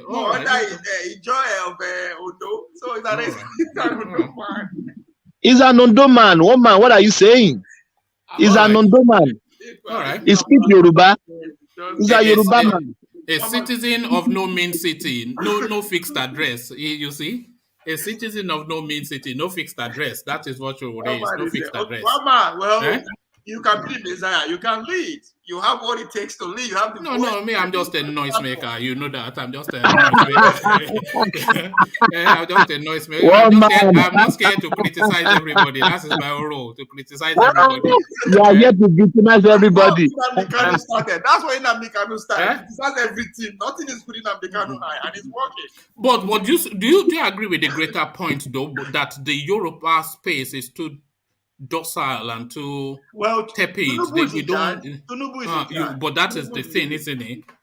That is not the Yoruba narrative, is it? That is just a self-interest. Tinubu is not the Yoruba narrative, and the Yorubas we don't have a narrative in the Nigerian space. Based on what you are saying, the Yorubas are so disorganized. They don't deserve the presidency from 2023 because that was the accusation we are giving the East. Now they are becoming organized. So the Yorubas are disorganized. They don't deserve to lead the country. No, the Yorubas, they deserve to leave the country because we're natural, you know, we occupy that space just naturally. But so who's going to lead? Who's going to lead that cause? A Yoruba man. Who? A Yoruba man. Yeah, but who? Are you rejected the position because you are well qualified, you have the But you are a Yoruba man too, even though you want to deny your identity. I am not a Yoruba man. Agbaje is not a Yoruba name. What are you talking? You think we don't know you? Yeah, it's like Showore the other way around. Showore is trying to claim Yoruba is not. You are trying to claim you are not Yoruba. I am not running away, one man. You guys should come along. I'm not running away. I'm not scared. But yeah, just back to it. So sorry, yeah, you know when we're just discussing that space, we continue to criticize all these people, but they are progressing, and we're just sitting there drinking tea. Man, it's I never thought I would see one man this frustrated. You know, it's just something that's always been in the background, isn't it? Where we criticize everybody whilst we don't make any real movement ourselves. But back to Aisha Yesufu's idea. You should be respected, man. But they know how to play this game. Look at the confusion everywhere. No, it's nothing to do with the Fulanis. It's to do with your own personal story. You know, Nnamdi Kanu is not. You see, the Fulanis are just what is in situation now that Nnamdi Kanu is battling. But Nnamdi Kanu's real fight is for Igbo nationhood or Biafra, Fulani or no Fulani, Yoruba or no Yoruba, because that is what he believes. Yes. You know, the Yorubas want Yoruba nation, Fulani or no Fulani, Hausa or no Hausa, because that is what we believe. We believe in... One man, can I say something? Yeah, coming UK. Do you see that? One man, you are right, because if there's somebody like Sunday who have, come out, let's say somebody like Tinubu would have done it if had it been he has the Yoruba people in the heart, at heart, he would have, it would have been very, very good, because somebody like him can change the dynamic of that nation. Since he is there for his own self-interest, it will not happen. So if somebody like Tinubu spring up, then have Yoruba people at heart, the game will change. Even to break the country itself, it will be very, very easy. Do you think that person is Showore? UK? Do you think that person is Showore? No. The person that will come, the person has to be a very radical human being. Yes. When he say yes, his yes is yes. I was listening to Simon Epa just the other day, and he said something that really struck me. He says, when you make a decision, sometimes that's the decision. It will shake to the very heart of it. Yes. And then you will stand by it and say, yes, this is where I stand. Yes. And then people will shake and rumble, and you will stand and you say, this is how I stand. Yes. So we need, this is how, I know he's just talking, he's just some cross-dresser in Norway, wherever. But what he said, what he said, you have to have somebody that has that chest up and say, no. One man. That person is Kanu, as much as I'm not a fan of his, I'm about to enter. As UK just struck that space now. Do you think, first of all, Showore is just the polite? No, it's a poser. It's just a poser. What I'm trying to say, he has insulted a lot of elders within that region that nobody will also take it. But my question is to everybody that's listening to the platform is, do you see the effect of Nnamdi Kanuism? I'm just trying to corner one here. Nnamdi Kanuism coming to play. Even a little bit of a role in 2023. Do you see any other region, other tapping into what is happening in the north and the southeast now to have a little or major effect on 2023? If they keep just, do you see anything like that happening? This is. You mean Nnamdi Kanuism in the east or in the generality of Nigeria? Do you see it, maybe spreading or playing at least a role in 2023? You see other entity. Anyone else is welcome to voice an opinion, but I think if they follow this pathway that Aisha Yesufu is pointing them to, then that's a long time. But if they continue with just the full shouting, or just we've already heard that, so yeah. Yeah, we shouting it's taking shape now in a way. Yeah, but no, he has to now evolve. He has to come out, or they have to next step. Yeah, so I think before now, the Harvard gurus and the rest, they will start coming to this place and study how it all begins and all that. Yeah, I think they already. Somebody will be writing a thesis in university now on Nnamdi Kanu and politics. Nnamdi Kanu was, as I was saying, he has done well to capture the minds of the youth of this generation who the federal government abandoned, everybody abandoned. So he was able to speak to them. That's the Trumpian. That's the Trumpian. Yes. Strategy. The deplorables, as what's her name called? So he's captured the deplorables. That is why I believe that. Yeah. That's why I keep faulting. The NSAS leadership at this point, if they have leadership, that for over a year. No, that's a Labota movement, though. This is what I'm saying.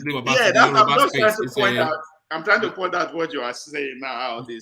They spend 1 year, I don't know, complaining, whatever, accusing them, instead of them to reach out to the other regions that did not understand what actually transpired, or people got to them before that, which is in northern space now. That's what I expect.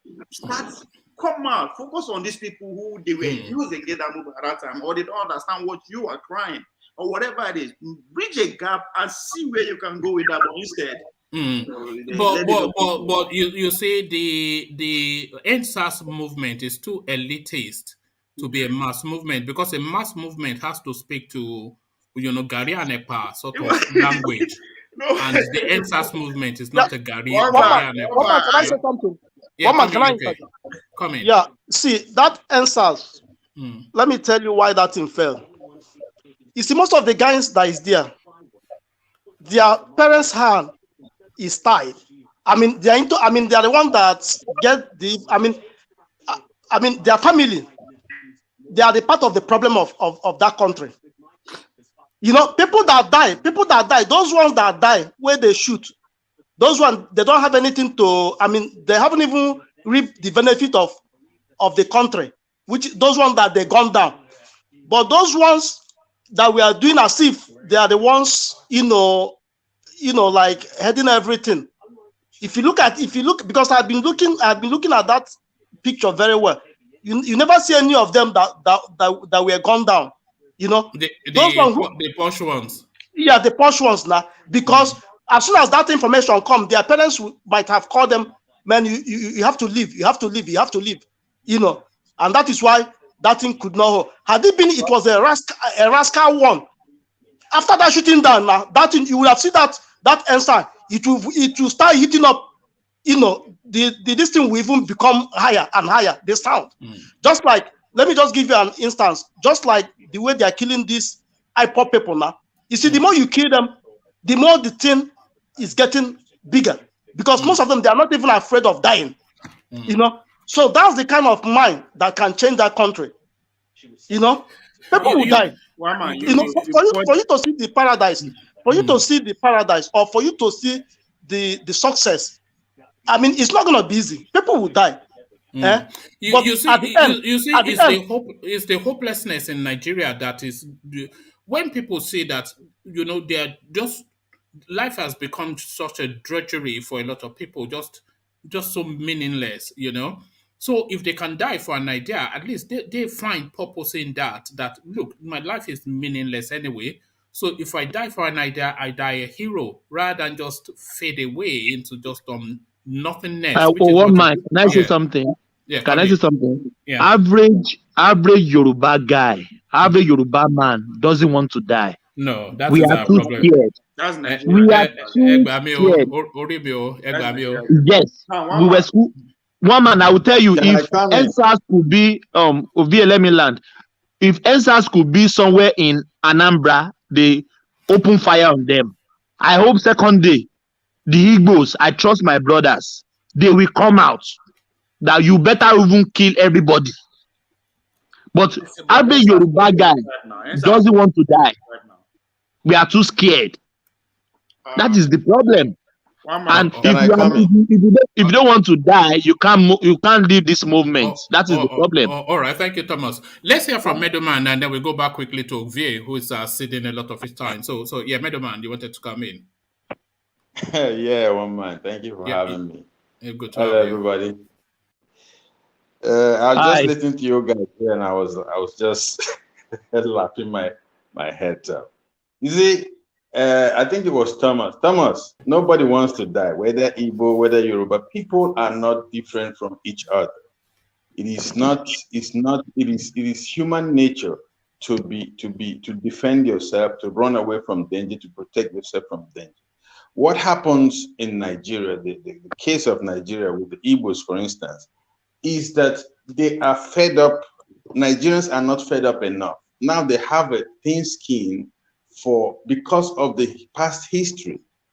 That is the difference, you know, because things come up where things like you were talking about Nnamdi Kanu following. Nnamdi Kanu did not do half of the job of getting those following him today. Half. He did not do half compared to what Buhari's administration did for him, compared to what the killing Fulani headsmen in Igbo land, attacking women and attacking villages in the dead of night did for him. Those are the things, you know, this lopsidedness, this double standard, this looking away when headsmen attack. That is what middleman. That is what gave, because when it's just like Sunday Igboho. Sunday Igboho did not convince anybody other than that thing that happened in, I think it was in Igongo. That was what was pushing those crowd that was following him. That is what people don't. Middleman, I'm sorry, I disagree with you. What do you mean? Yeah, okay. Did not just ravage the east and the Igongo alone. They ravaged the middle belt. Do we see any champion that rose from that? No, but of course, no champion rose. No champion rose. Articulate what is happening to your people and bring it mainstream. It's what you see transpiring. Okay, they have work on every tribe possibly, but how many champions did you see rose? So, but I believe for you to articulate what is happening to your people, put it mainstream. That's why you have to give it to Nnamdi Kanu and the last of it, bro. I'm not taking anything away from them. Oh no, I'm not. Anybody that brings out their self right now, he deserves the credit. Yeah. I'm not taking any credit away from them. I'm just saying this, that people keep thinking that they did the convincing alone. No, the circumstances of the country. No, man. The circumstances of the country is not just a particular area. It's everywhere.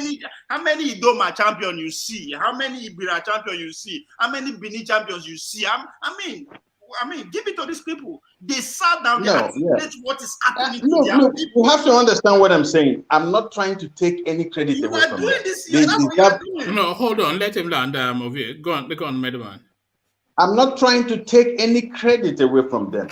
They're doing a great job, you know. They at least they presented what they're saying essentially is that people like Nnamdi Kanu and by some extension Igboho, they pointed to what was going on, and then the government just because of their candidate, they amplified it to them by their response. So they said, look at what they are doing, and then the government went and did it even more to heighten it. Of course. If Obadiah Mailafia was younger and was younger, he would be another champion like them. No, he would not. He's too soft. See, let's stay on that. No, he's not. You know, with age, with time, wisdom comes and people talk differently. I mean, this man who has held high was former deputy governor. Exactly. That's why I said if he was young, if he was 25. That's what I'm saying. If he was a guy of 25 years or 30 years of age, he would be the same face. He would be the same thing. No, it doesn't strike me as a radical man. It doesn't strike me. Not necessarily radical. No, it's not necessarily radical. You know. Yeah, but that is what you need for that space, a radical man. You are because the space kind of turns you into a radical. The space doesn't respond to soft tones. It responds So Obadiah is a soft tone. You are taking the credit away from him, Nnamdi Kanu. But nobody was born a radical. Nobody is born a radical. No, people like Kanu, they are born a radical. He was just a radical looking for a cause to. It was already a shouter. He was just looking for the noise to make. But back to you. Kanu did not just point at what is happening to his people alone. He mobilized. He's put his life in line. And you are telling me we should give him 50%? No, 100%. Everybody that is following that movement right now, give him that credit. You got me wrong. You got me wrong right there. You got me wrong. Right? I'm not saying that he shouldn't take 100% of the credit.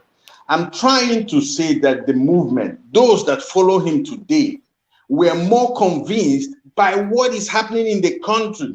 See, that's hold on, Meadowman. Hold on, Ovia. So, this is what Meadowman is saying, and I cannot see how you can argue against it.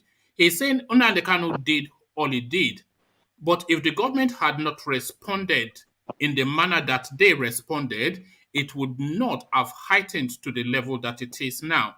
So the government response, he essentially said it skyrocketed it. So that is what Meadowman is saying. So do you disagree with that?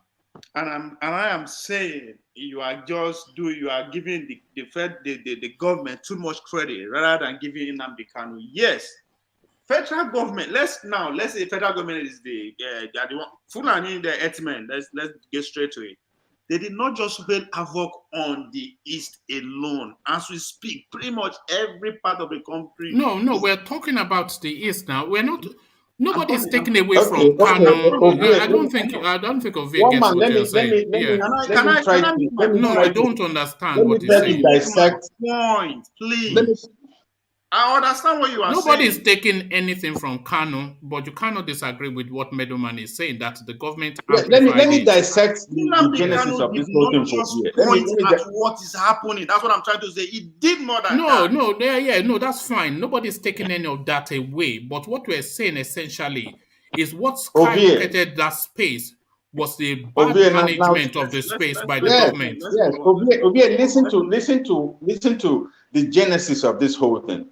You see, Nnamdi Kanu had existed before Buhari came to power. So did Waraf Wazurike, and there have been other activists in Nigeria that some of them are still alive, others died, like Ken Saro-Wiwa and all of them. You know, so you have to understand, you have to remember that when Buhari won the election, what he said in the US was the first shot. He said that he would not treat 5% as he would treat 75%, right? That was the first shot. That was a warning shot. And people were now, we're now apprehensive what this guy is coming for us. I don't live in Nigeria. I am fairly educated. I like to think so. But to me, it was, this guy is coming straight for us. And then what happened? Some few months after Buhari, I don't know if it was even months after Buhari came to power, a town in the southeast called Nimbo in Enugu was attacked in the dead of night. This was like, it's not like, it was like 1, 2, 3, 4 hours attack, like 40 people were killed, women were raped, houses were razed, and no police, no army, no security agents. And like 10, 15 or 20 minutes after those people left, now the whole place was flooded with security agents. That became clear. So if it was Ovie that came out instead of Nnamdi Kanu, you would have pulled the same crowd. Now, that doesn't mean that's where you are wrong. That's where we are wrong. Ovie. A lot of people. That doesn't mean that I'm taking away his credit. No, I don't think Ovie will ever get what you're saying. So let's just move on. All right, thank you, Medomado. I understood the point that you're making, but let's take you to this space. So let's take you to MAINA, who now are the punishment for stealing 2 billion naira is being imprisoned in the Nikon Nuga Hilton Hotel, Abuja. This is it. Facilities are better than how most of us live. This is what imprisonment is for an erring Fulani man. So what are you then making of the 5-star treatment that this Aboki is getting? I'm not surprised at all. I mean, it's normal. It's something that is worldly practice. I mean, 2 billion. First of all, I blame him for even being in that situation. If you actually steal 2 billion, you should be able to put 1.9 billion out to make sure you are free on the street. But him getting that kind of treatment, I mean, I'm interested in to know the kind of deal he make and who he make this deal with. You know, it's just like the recent case in America with Jeff Epstein, who was convicted for years, but he has the leverage of going to work from Monday to Friday, 8 a.m. to can come out from the jail and go to work.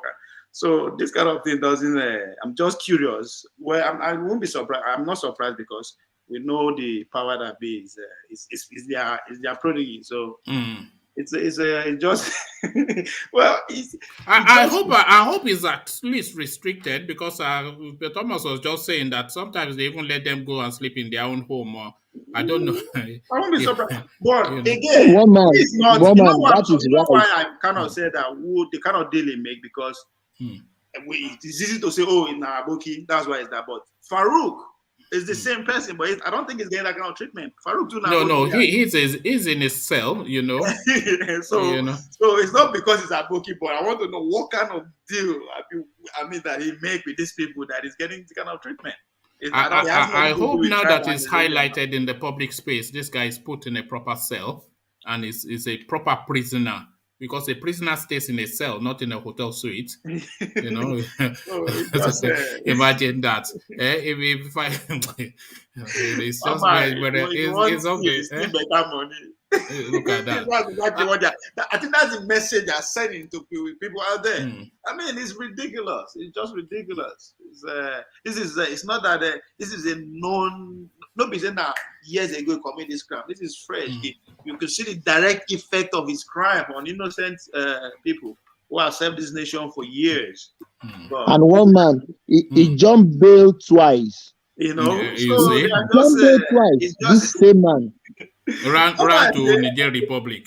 That's why I keep saying that we are living an interesting time in Nigeria. It just when we look back to this time, I'm just saying, man, how? Well, what is going on? Waiting there happen, you know. The same now goes to Malami too, who I should put a one man. Let me just jump to that space now. That he's sharing 104. It's unbelievable, you know. Yeah. These consultants, they presented some dubious documentation to claim.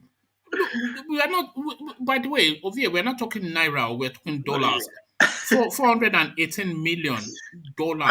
This is a country that is borrowing all over the place. So they present dubious papers. They said the governor should come and pay. The governors are saying no. This documentation is dubious. They investigated. They are challenging it in court. And this guy, against public interest, is forcing the money out of the federal space into the hands of this so-called this guy is a hardened governor.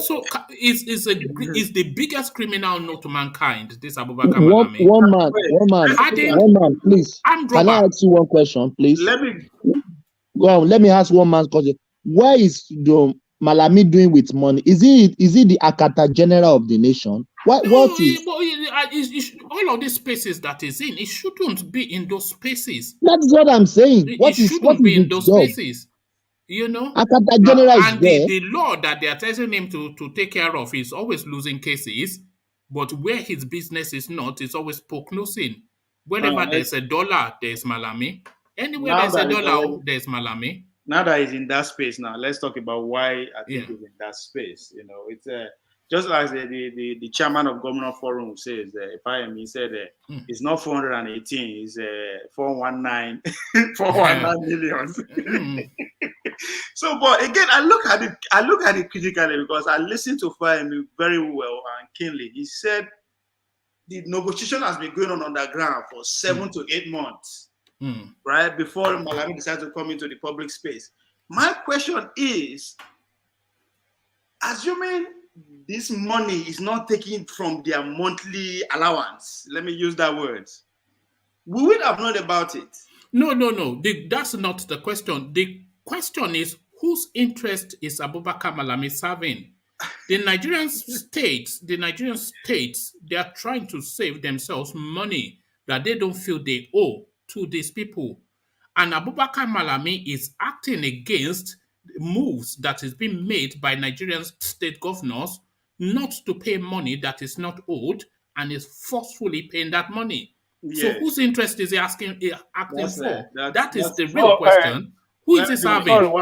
I'm sorry, one man. If I can interject for a minute. Come in, Jafar. So I don't think that's the question we need to be asking. Exactly. I think what the Nigerian Governors Forum should be doing now, they should bury their head in shame That's what they need to be doing. That's exactly where I'm going, because they are okay, friends. because who signed the contract? Who employed the consultant? When they were employing that consultant, didn't they agree on the money? Whose interest was that money going to? No, but the Those terms are the of questions. no, hold on, Jafar. Firstly, the Nigerian governors in situation are not the Nigerian governors that were in play then, because this is going back 2013. But Yes.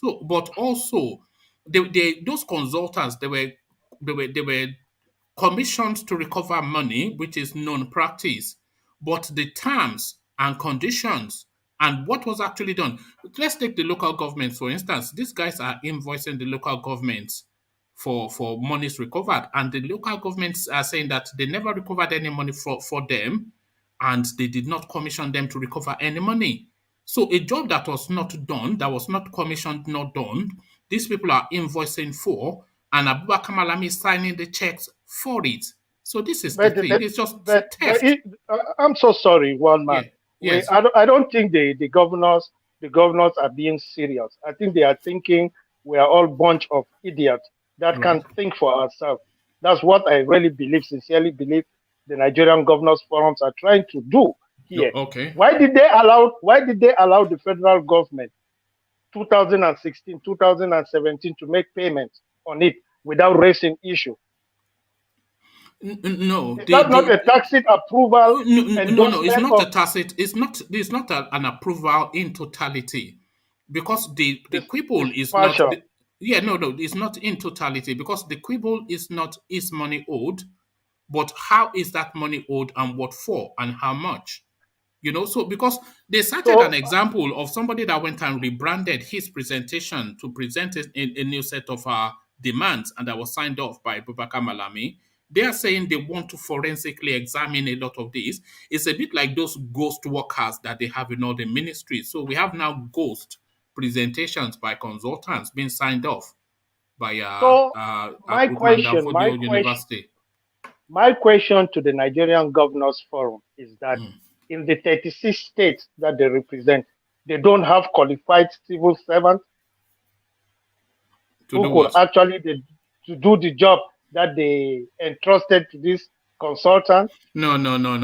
That's not the practice. These are highly What's not the practice? No. This is not civil servant level now. These are highly specialized fields of endeavor now. That's this. When you're a consultant, what's the specialty that is financing now? It's not financing. They all have Department of Finance, right? Oh, come on, man. Jafar, you can do better than that. That's not an argument. These are highly specialized people doing, the point I'm trying to tell you is that the present crop of the Nigerian Governors Forum, the governors that we have today, are angry because they were not part of the initial deal. The people that were the governors signed their deal with their consultant, have their own percentages in that money, now which has become a liability. That's how Nigeria has always been functioned. Behind every contract, why is Malami signing the checks against? No, why is Malami signing the checks against the will of the governors, taking it from their account forcefully? Because I heard what Malami said today. He said each and every one of the governors wrote to him, acknowledging the liability. They acknowledge that yes, we contracted. Yeah, but not in its totality. The job was done. Yeah, but not in its totality. The liability, but not in its totality. So my question: why didn't they take the consultants to court? But they are in court. That is the thing. But Malami is jumping over those court positions to make the payment. No, the court has not. The court has not granted them a stay of injunction. There is no injunction forbidding the government from actually paying the consultant. They can't have it both ways, one man. They can't just come out today as if they are not aware of anything that has transpired for the past. I mean, this is just ridiculous. They should take the blame. Jafar, I want you to listen to this. It says, however, the NGF disputes these claims by Malami during an interview on Arise TV on Thursday. Abdulrazak Bello Bakindo, the NGF's head of media and public affairs criticized the AGF for, now listen to this part, for preempting the ongoing investigation by resorting to the court of public opinion. So they are forensically challenging that. It says there's no limit to protest cheating. The AGF did not make a good case by blaming the NGF for complaining that the payment was not necessary. Several AGFs have come and gone who give advice based on their understanding of the issue, and the current NGF noticed slime discrepancies, which is now in court. If the court proves there is no liability, we won't pay them. Do you see? So the question to me is that, okay, you don't want Malami to pay the consultant. Why don't you approach the court and ask the court to stop the Attorney General from paying any until the outcome of their case in court? That's a logical thing to do. Whose interest is Malami serving? The people or the Nigerian interest? The Nigerian interest. How is it the Nigerian interest? When what do you mean? What is it with one man? No. So did you not listen? Listen, Jafar. The governors have identified slime discrepancies in those claims. They have challenged it, they are investigating it, and they are in court over it. Did you understand? Investigations going on, court processes going on, and above that, Abubakar Lami is forcefully paying these people against the interest of the people for $500 million. Why is he so bent in favor of the consultants as opposed to the people of Nigeria? 2 months ago, one of the consultants, I can't remember his name, but it's not the famous one. It's not the net. It's not that Regina Daniels' husband. The other one was on channel television with Maope Yesufu. He came with all the documents, 2 months ago when he was challenging the Nigerian Governors Forum. So this is not a new thing. This is not a new thing to me. I don't see any reason why I should blame the federal government. All the blame goes to the Nigerian Governors Forum. My issue is, well, they're in court, and the Attorney General of the Federation disregards our court to. But the court has not given any injunction. Is there any injunction?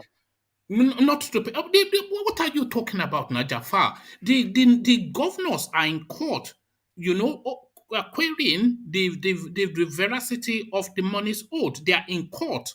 And the Attorney General of the Federation, by the way, not the Accountant General of the Federation, which is another space entirely that is questionable, the Attorney General of the Federation, with absolute contempt for due process, steps outside of what the court may or may not do and acts at will against the interest of the people. But so what does what were they expecting the government to do? Stop the payment? The government will wait until the court takes a position. Is it not the Attorney General? Does he not know the process? My understanding is that this payment has been progressive. It didn't start today. It started from 2016. So if you want it stopped, you have to approach the court and ask the court to ask the government to stop the payment until the outcome of your case. If you don't do that, you don't have any case. Yes. Wow, Jafar. Okay. Mr. Jafar. Mr. Jafar. Can I say something, please? That's standing logic on his head. What you are saying, you are standing logic. Mr. Jafar. But why can't Malami wait for the court injunction? You should ask that question as well. Let me finish. If Malami is acting on people's opinion, on people's advantage, why can't he wait for the court to make his own pronouncement? Then we know maybe we are paying these people or not. The governor said those consultants are fake. So why can't he wait? Why is he jumping the gun? How could the governor, Kayode, how could the governor say the consultants are fake when the same governors have written, right, to the Attorney General of the Federation that we recognize these people, we had a contract with them, they have delivered. We agree we owe them this amount. How could they become fake? And they allowed the Attorney General and the Nigerian state to pay this consultant 2016, 2017, 2019. All right. Let me answer that for you, Jafar. Let me read you this. It says, we have been asking the contractors to come and verify that we need a forensic audit, which has been turned down because they have the Attorney General of the Federation on their side. Once the money has been paid, the state will be in a very difficult place and the money cannot be retrieved. So listen to this part, Jafar. Curiously, some of the old consultants came with new demands which were suspicious and led to the suit by the NGF. The NGF is investigating to ensure that they are genuine, and for the AGF to think they deserve the payment regardless is inexplicable. But what do you make of that? Hello? Jafar. Oh, I thought you were still with me. Oh, all right. No, so back to you. So, but that was for Jafar, though. But back to you. No, if it's there, let me respond. It's just this is you are defending the indefensible, Jafar. So they are coming up with new claims that they're just writing invoice just because they've seen Mugun that they want to write. They are writing invoices. I'm sorry. On this one, I'm not with the Nigerian Governors Forum. No, I'm not with them. They created the mess that they found themselves today into it. Okay. They should not blame anybody for the mess. Okay, Jafar, stay on that spot, but I want you to respond to this specifically. So I'll read it to you, and I want you to respond to just this sentence specifically. Curiously, some of the old consultants came with new demands, which were suspicious and led to the suit by the Nigerian Governors Forum. The Nigerian Governors Forum is investigating to ensure that they are genuine, and for the AGF to think they deserve the payment regardless is inexplicable. So, respond to that. When did the Nigerians when did they discover that they were in a how do I put it? There were inefficiency in the realization of the contract. When did they discover that? No, what did they discover after the first, second, third payment, or what? No. What they've just said, Jafar, is that the old consultants are coming up with new demands that are suspicious, and Malami is just paying them. This is what they said, and they said it's inexplicable. Yeah, I'm sorry, one man. They are not making sense to me. Well, there you are. You see, it doesn't make sense, does it? The consultants the NGF is not making at all no sense. Right. because they have a contract with a group of consultants, they should pay. All right. They should be angry. They should be angry that they are not the one benefiting from that contract. I know it's a huge amount of money. They should be angry. You know what I'm saying, Jafar? I'm saying forget Dangote. The richest man in Nigeria now is Abubakar Malami by clear distance. Because he's your boogeyman. No, but look at that now. He just pocket, it's your boogeyman. He just pocket $500 million. Okay, that's Clean not out. fair. You can't be rolling this. Yes, children watching, I have to, yes. Let me just clean up certain behaviors here. One, your behavior, and two, people eating whilst you can't be eating whilst and all this plattering of, there's a particular character that I have in mind. Anytime he's talking, he just eating and talking at the same time. It's not form, is it? It's not behavior, is it, Jafar, to be eating and talking at the same time? No, that's not respectful. No, it's not behavior. So back to you, OVA. So anything you hear from OVA now, we already know it's going into.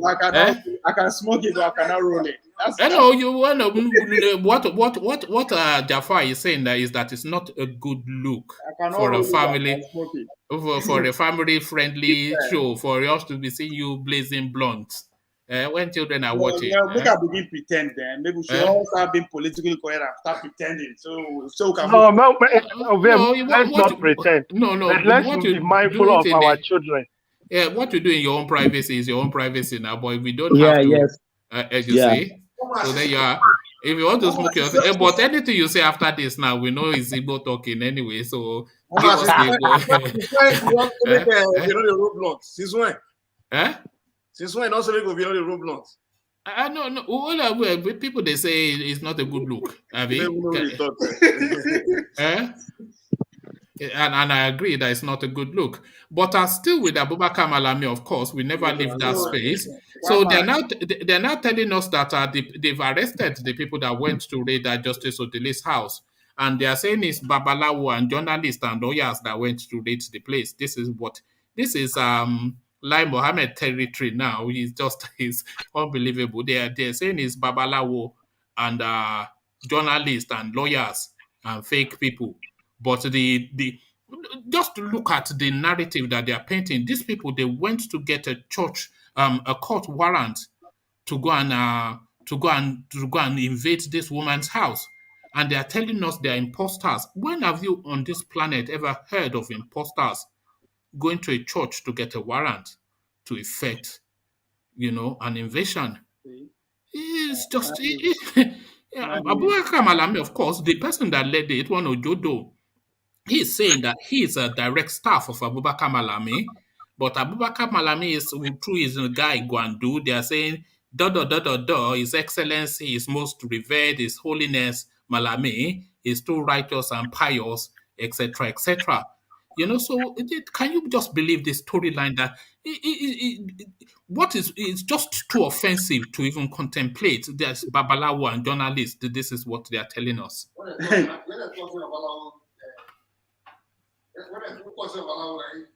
Which voice am I hearing?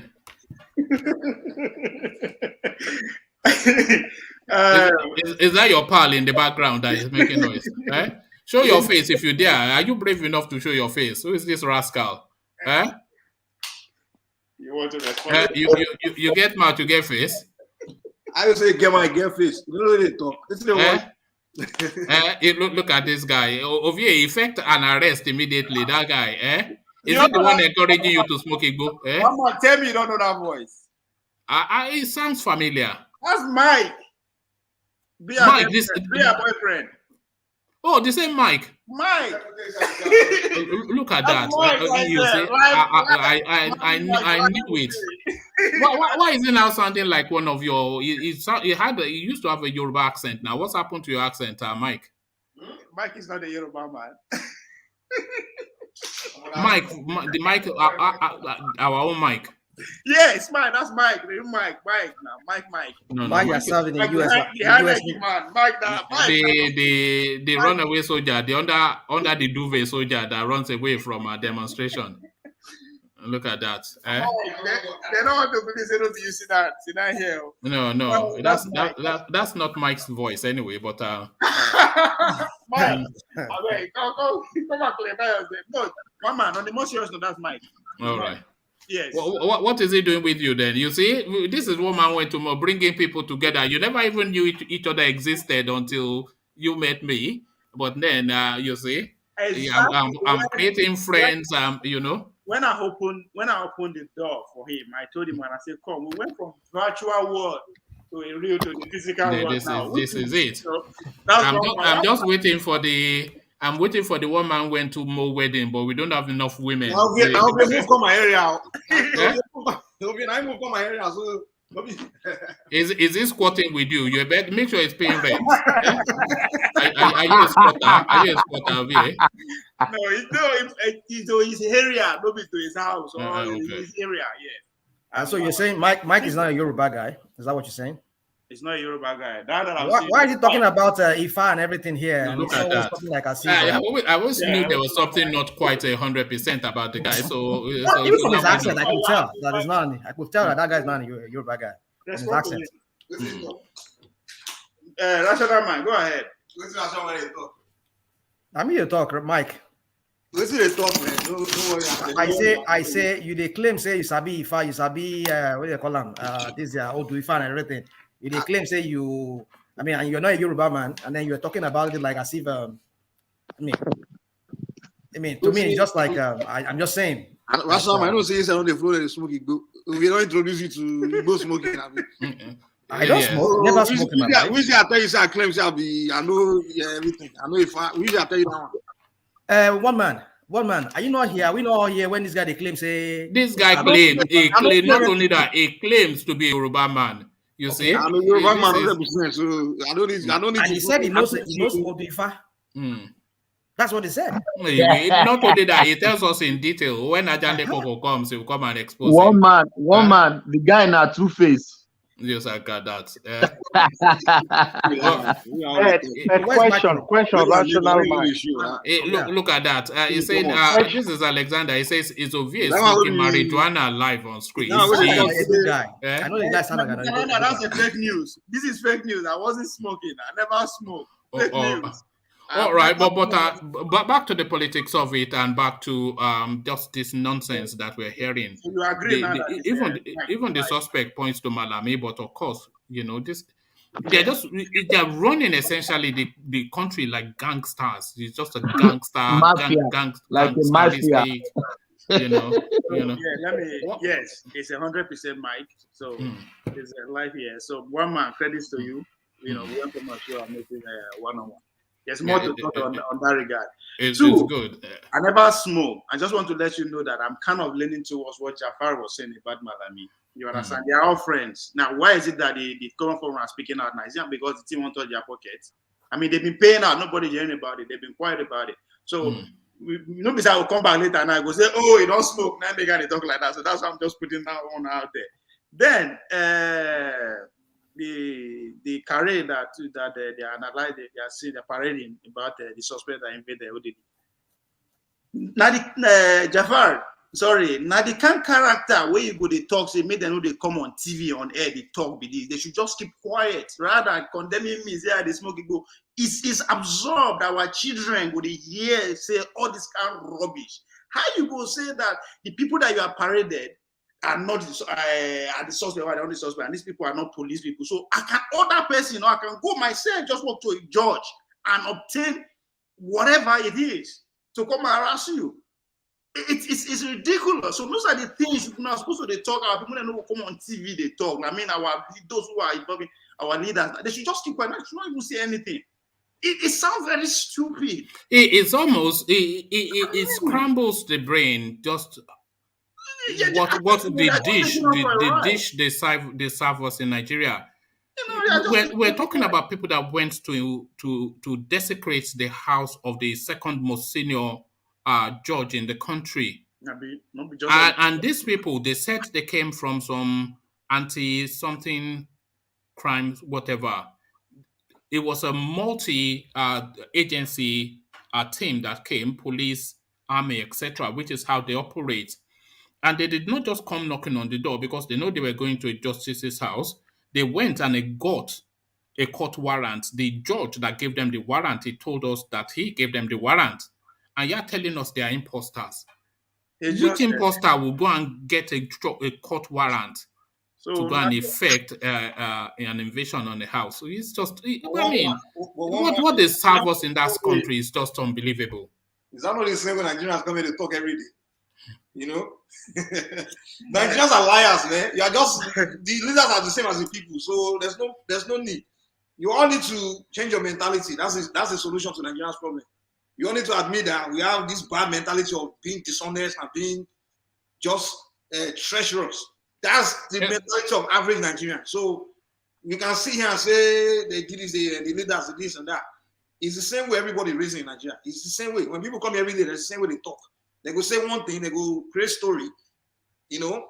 They go create. But it's not even the lie telling though. It's just the ludicrousness of it. It's just the most ludicrous of things. Look at the assembly that they assembled. You know, they took a journalist. Yes, they took some whatever, Babalawo.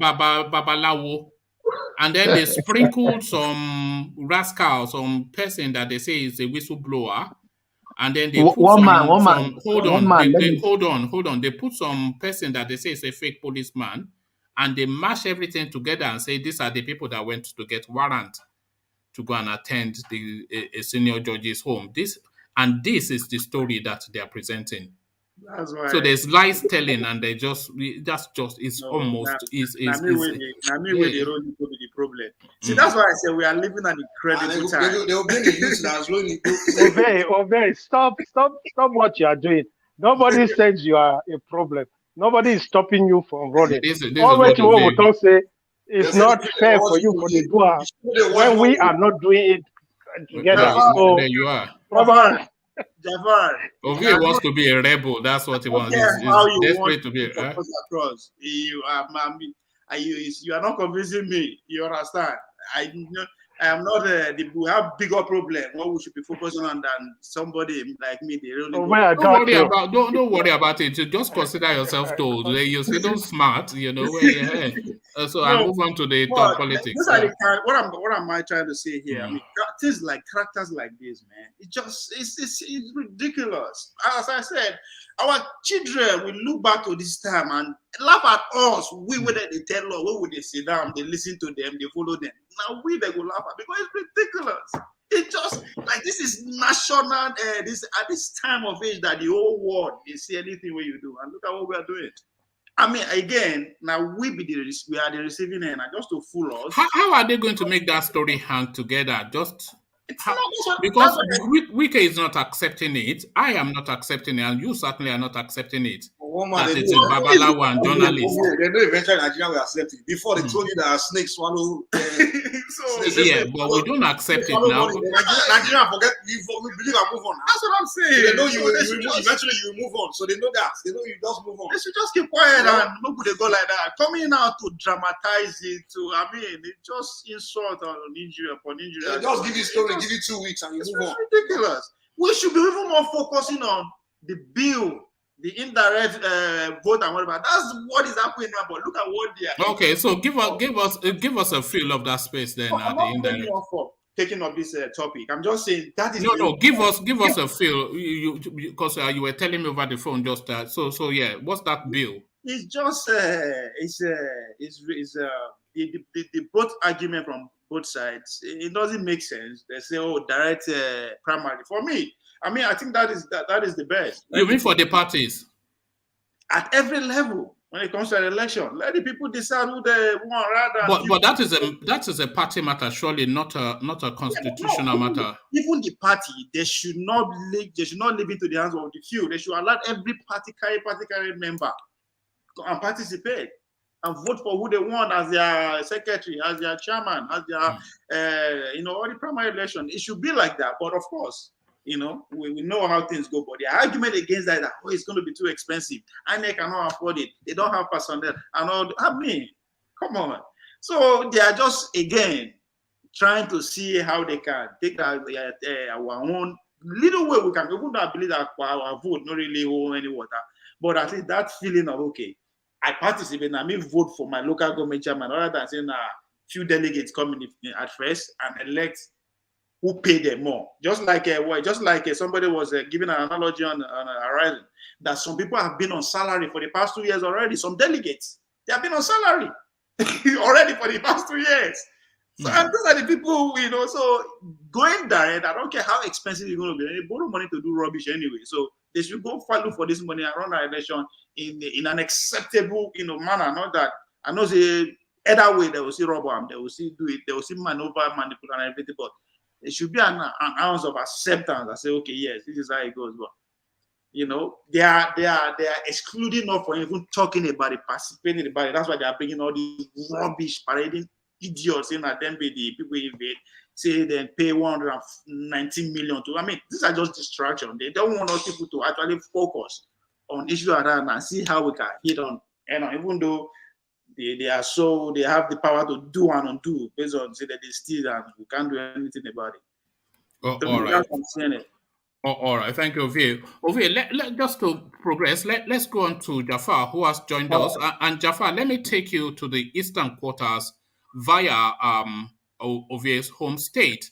So, a character from Ovie's home state, Aisha Yesufu, who is from, is she from your home state? Yes. Oh, yeah. So, I used to think she was a northerner until recently. No, our view are very futuristic, very, with the yes, no, it's sapele water, isn't it? Sapele water. Otherwise known as Ogogoro. Sapele water, isn't it? All right. So to you, Jafar, I saw Yesufu's idea now that this phenomenon now that the IPOB has created just by force of will that seems to now resonate and reverberate throughout the eastern space. So rather than it just being endless shouting that they should form an alliance with APGA, an already established political structure, to then together seize charge of the eastern space. So what are you making of that idea then, Jafar, that IPOB should ally itself with APGA and be a political player? So that's interesting. I think we have said this before on this platform. But the question is, are they willing to accept the Nigerian state? Because the moment you start participating in an election organized by Nigeria, it means you have renounced their nationalistic. That is the thing, though, isn't it, Jafar? That's the thing, yes. So I think that suggestion is dead on arrival, in my view. They are not even going, Nnamdi Kanu and his supporters are not going to buy it for 1 second. But ideally, that would be the best. Because if they could have all the senators, all the House of Representative members, there could be a force.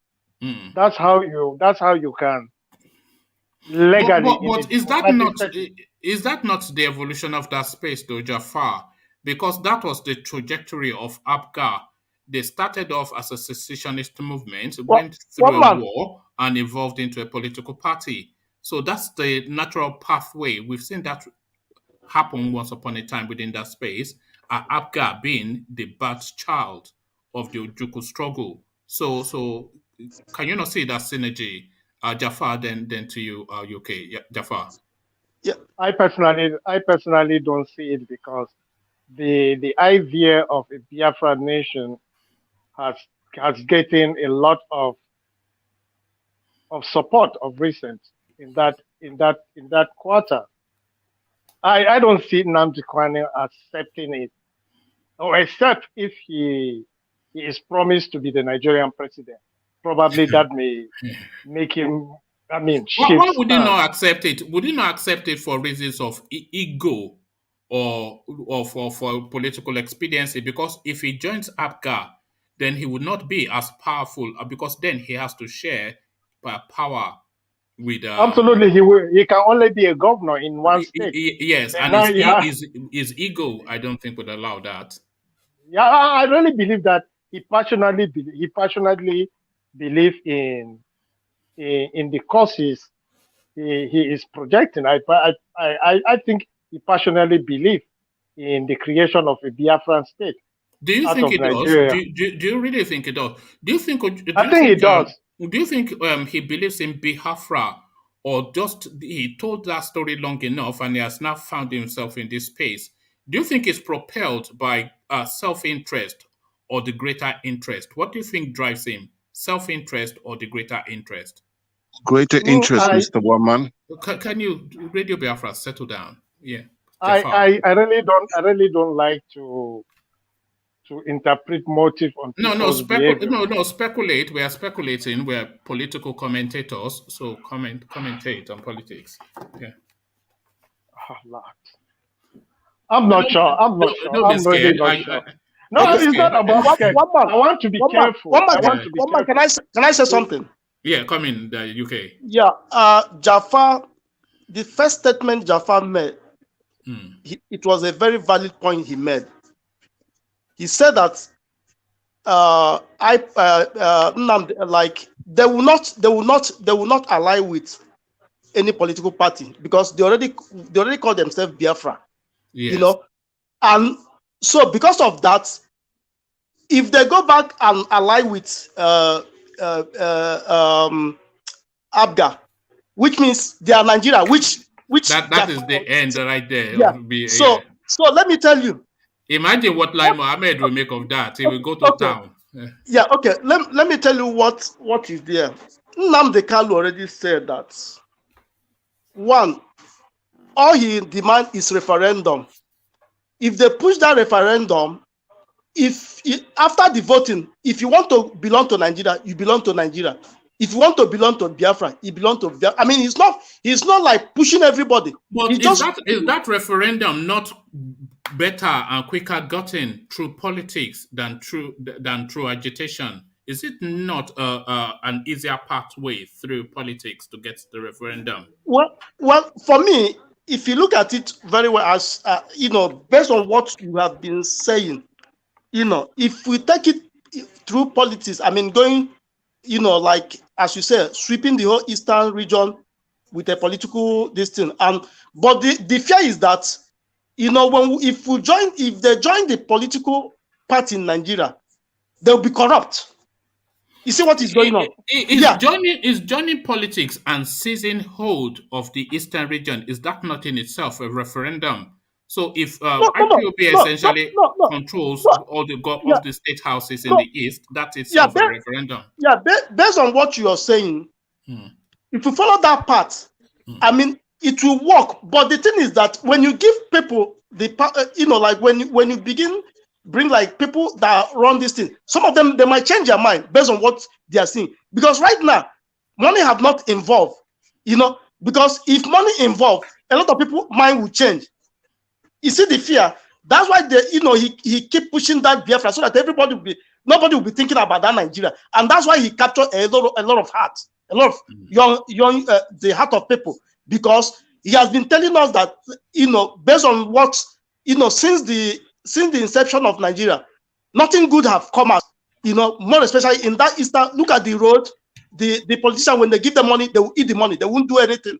So because of that, he started saying we need our own this thing, so that in that Biafra, we are not going to see any corrupt official, because if you corrupt, they will deal with you. You will go to jail for it. So that's all he has been saying. That's why he's pushing that Biafra, because of the corruption that is going on in Nigeria. Because the Biafra we don't want to have any corrupt officials. If they give you money to do, you must execute what they give you to do. Okay. And to my question to Jafar, before I go back to Jafar, what do you think propels Nnamdi Kanu more? And I want you to dispassionately answer this, UK. Okay. Self-interest or the greater good. What do you think is his driver? No. What drives him? It was the greater good, because the reason why I said it was the greater good, I will give you a reference. Go to BBC Igbo. Okay, if you listen to it, maybe I can interpret it for you. Maybe next time we will talk. He said that the reason why he's asking for this Nigeria, one, is for Nigerian to give people good road, light, water, and good school, so that people will live comfortably. I mean, that was this thing I mentioned. That's political talk now. No. It's not about political. No, this one it's not about political talk. One man, as you are talking now, if they give every Nigeria, I mean, all the nooks and crannies of Nigeria, light, water, and this thing, people will change their mind. Everybody will become one Nigeria. That is the cocoa. That is the cocoa there. If they say, okay, let industry go all Nigeria, everybody start living at least average. Let it be constant light. Let it be constant water. Let it be good road. Believe me, all these things will die down. That's what I want to mention. Can I say something? Okay, yes. But to the greater point, though, then he's after restructuring or better governance rather than Biafra. But let's hear from Rational Mind. Yes. You see, UK said something that really should make everybody to think. When Yesufu is saying that, okay, you guys should align with APGA and form a political party and see if you can sweep the whole of Southeast states, which is the place people refer to as the Biafra you want to create. But then you said, if they do that, which I think Jafar rightly made that point, that they might have to give up their agitation. And if I thought they they want to press on with creating a separate state of Biafra within Nigeria or whatever it is, they will still need a two-thirds of the House of Assembly and the Senate to. They can't just do it by themselves. But then, what really piqued my interest was when he said that if they do that again, there will be corruption. Now, my question is, if you can be talking of corruption, even though despite you people have the whole 5 eastern states under your grip, I mean, that's in the IPOB and the APGA political party has the 5 eastern states under their grip, and then one of you or some of you become corrupt. Now, what is the guarantee that they will not also be corrupt if you people have your own separate Biafra state? I don't know if you understand my question. Let me answer that question. I will allow you to answer that question. But what I'm just trying to say is this. You see, we might say Biafra, Oduduwa, whatever, one Nigeria could be the solution, whatever. You see, I think the solution is neither here or there, because we're talking about corruption. The same corrupt people that we have right now in the present day Nigeria that will also no doubt constitute the new nations that are going to be carved out from this place. Okay, I think you've presented. I think you've presented that argument before, Rational Mind. Quickly address that, UK, and then we go back to Jafar, who has the floor. Yeah. One man, what I want to let you know is that the reason why Nnamdi Kanu is asking for that Biafran nation, because in that Biafran nation, everybody, whether you be small pikino, you be papa, everybody must come out and say, look at what we agree on. Yes. Unlike this, that is why you see everybody is fighting for it, because they say everybody must come out, so that look at how this nation is gonna be running. You know, something, please. Sorry, I want to get back to Jafar, because otherwise, but interject quickly, then I must get back to Jafar. Yeah, I want to. This thing about all these corrupt leaders that we have in Biafra land already, they will come into Biafra when we get Biafra. It's not true. If it's true, why are they fighting against Biafra? Because if they're going to continue because the reason they don't want Biafra is because they know that the corruption and thieving, looting and all this thing will come to an end. We know our people, we know ourselves. No. What Rational Mind is saying, in essence, is that the elite always eventually rule the space, and it's not true. It's not true. Which planet, which country, which community is not ruled by the elite? No, hold on, Mr. One Man. Who is trying to restore Biafra now? Is it not the youth? Is it not IPOB? How is it that we're going to restore Biafra and then allow these people that are killing us? Is Nnamdi Kanu himself not an elite? It doesn't make sense. We are the one that's creating it, and we are restoring it. So it's people like you. It's people like you that will sit in State House, Abi, and then Peter Obi will be your driver. You will be your driver. You will be in State House. What are you talking about? No, Mr. One Man. Yeah, come on, man. People keep coming out with. It will not work. Come on, man. This is why these people are fighting. The society is always ruled by the elite. That's just the way logic. All right, thank you. Let's get back to Jafar and take him to a different talking point. Thank you for sitting the space for that interjection, Jafar. Jafar, still with our party man, Abubakar Malami. So now, this Odili space, they are now presenting Babalawos and journalists to say that they got the search warrants to go and then they gathered army and personnel, you know, even though the person that led the operation said he comes from the office of Abubakar Malami. So your party man again, Abubakar Malami strikes again, Jafar. Yeah, One Man, and if you don't mind, before I address that issue, I just want to clarify something that UK said. UK, politics don't spoil people. Politics don't corrupt people. People corrupt politics. I just hope you understand that. When you see somebody in politics that is corrupt, it means inherently he is corrupt himself. That's his personality. He's a corrupt human being. Government or politics do not corrupt people.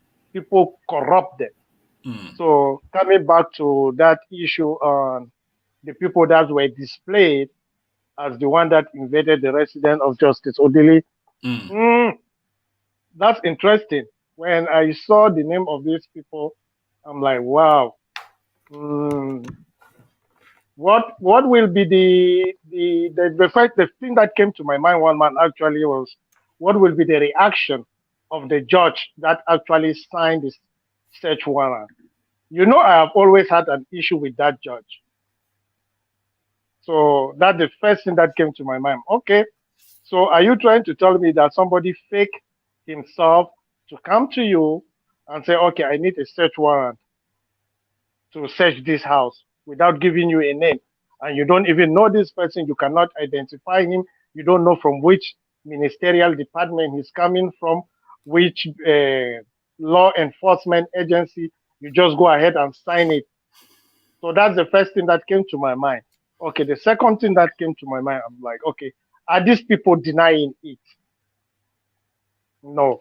Then the one that I found curious, when one of the guys that said he used to be was it a consultant? Yeah, he said he was consultant to the Attorney General. I'm like, okay, you are a consultant, but the Attorney General just denied any knowledge of you. So I'm waiting to see the outcome of the investigation. You see, the investigation is just going to peter into nothing, and they will just end up punishing innocent people, because that's what happens in Nigeria. But the narrative that they're trying to paint us is nothing more than a narrative of armed robbery. So what? No, I'm sorry, one man. We are not sure if they are still innocent at this moment. The guy that said. No, they may not be. They are not innocent. They may not be innocent in themselves as beings, but certainly it reads more like they are being roped into this thing as just as they were used. Yeah, they are sacrificial lambs. They are being sacrificed to the space. And let me tell you why I'm saying that. The narrative that they are painting us is no more than an armed robbery narrative. So they're saying this guy who is a prayer warrior, essentially a babalawo, he said he has a relationship with a relative of Odili, and through that, he found out that there were large sums of money in that space. And it is off the back of that then that they put a team together to go and carry out this invasion. So that is a narrative of armed robbery. But a narrative of armed robbery does not go to court to get a court warrant. A search warrant. A search warrant. I agree with you. It doesn't cohere. So it's a Lai Mohammed's type of storyline. It's an insult to an intent, but they will stick with it, of course, and they will fade it out, which is what they do. Abubakar Malami strikes again. I will patiently wait for the outcome. It might be anybody. It might be politicians. It might be people. It might be anybody. So it's an interesting one. It cannot be anybody. Let me tell you why it cannot be anybody, Jafar. Why I don't think it can be anybody. It's just because the actors in the space, they're too high profile for it to be anybody. The Justice Odili, she would not be living in some Ajegunle or Surulere type area in Abuja. She would be living in some highly secured, dense, high profile area. She lives in Maitama. I know her home. So there you are. And our next door neighbors will be high profile. So just a heavily secured area. So it's not going to be some random person. And I don't think they necessarily thought that there were dollars in that, because in all of those houses, in all of those spaces, they are all filled with dollars. You understand? So, and the storyline that they went to get a court warrant to effect the search, it doesn't cohere with the storyline of criminality. So this coheres more with a storyline of processes being followed. So nobody is going to follow a process to go and attend to a house that high profile. So it puts the suspects high up in society. So this is not random imposters, because the storyline does not lend to random imposters. The storyline lends to a political move. So who? It's not random. Abubakar Malami strikes again. It's not random. When I say it can be anybody, it can be anybody. It can be from people that maybe probably want to intimidate her, they want to harass her. Probably someone is trying to pass a message out to her or to her husband. It can be anybody. It can be anybody. These are top top high members of our hierarchy of our society. Yes, Her so husband used to it's be a not former just governor. armed robbery. No. So it's not. It's no. It can't be a normal, ordinary armed robbery. You don't need a search warrant, right? Nobody goes to a judge to seek for a search warrant because they want to go and steal. No, it's not. It has to be some highly placed people. This is organized. So that's what I'm like, okay, I will be patiently waiting for the outcome of the investigation. Hopefully it doesn't die a natural death. Oh, but it will. We are all Nigerians now. We know how these things go. By next week, something even more outlandish should have happened. Look at they stepped down Justice Onogen. We should still be talking about that, but this is this space. They just crowd that space with outland. I say these people, they run the country like gangsters, and this is what they do. But you see, one man. You see, my problem with maybe at times some people may think maybe probably I have sympathy for the executive branch of government, maybe, which is true at times, but you see, I know there are check and balances. The National Assembly is empowered by law to organize a commission of inquiry in any matter around Nigeria. Why are they not doing it? They will just come out. Anybody can stand in the house and pass a motion, make a motion. That's just grandstanding, in my view. If you are serious about getting to the fact of a matter, you must organize, you must have an independent inquiry, because already, who is doing the inquiry and police investigation? They report to who? To the Attorney General. Will the result already with you, for example, you already know that in your mind, this is the handwork of Malami. So the report will definitely come back to you. So who will accept the outcome of such an investigation? Probably we should start calling for a National Assembly to do their job.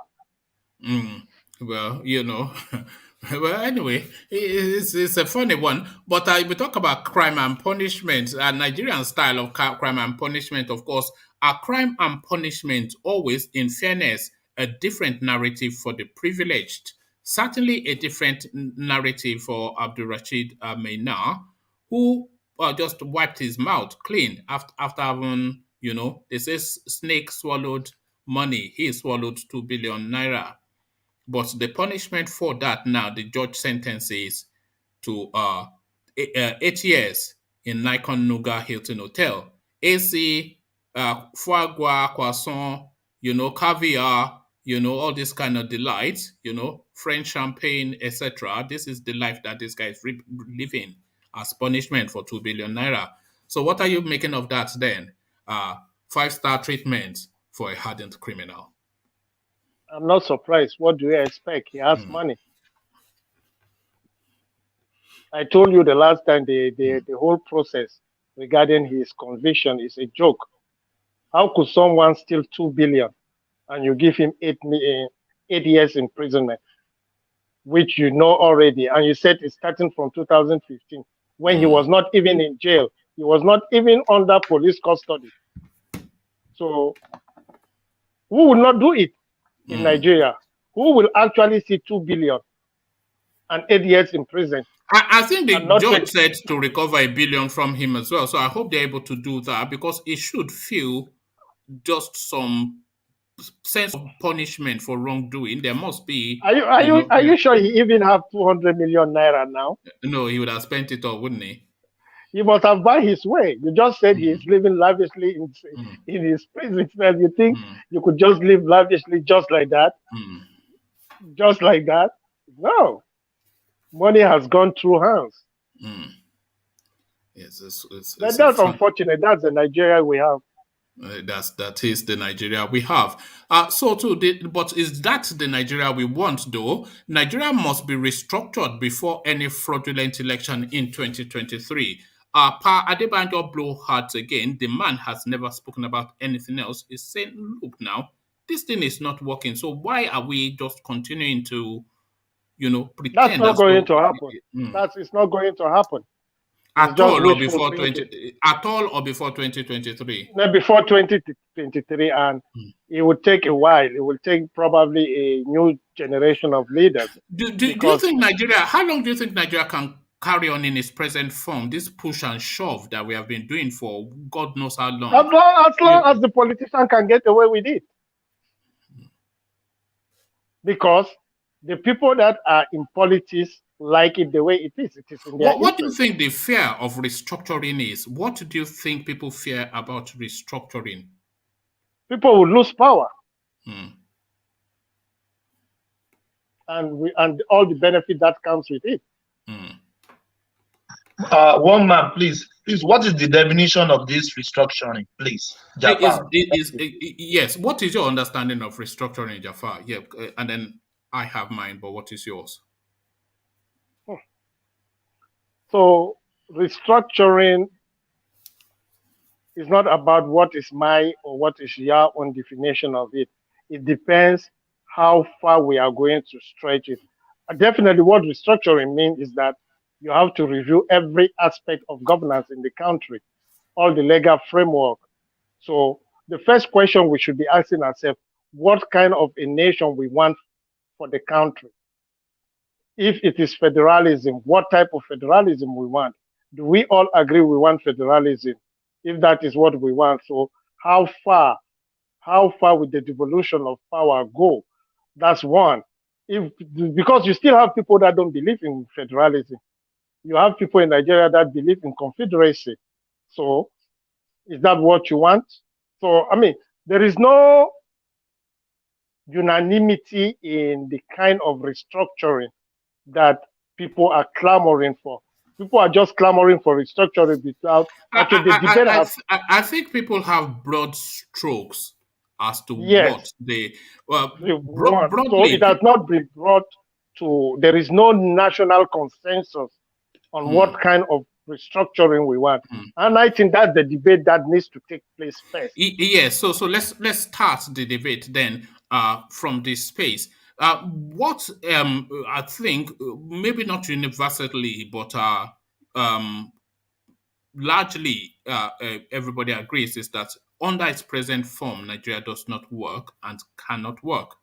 I think everybody broadly agrees that because the way Nigeria is now is essentially being held together by force.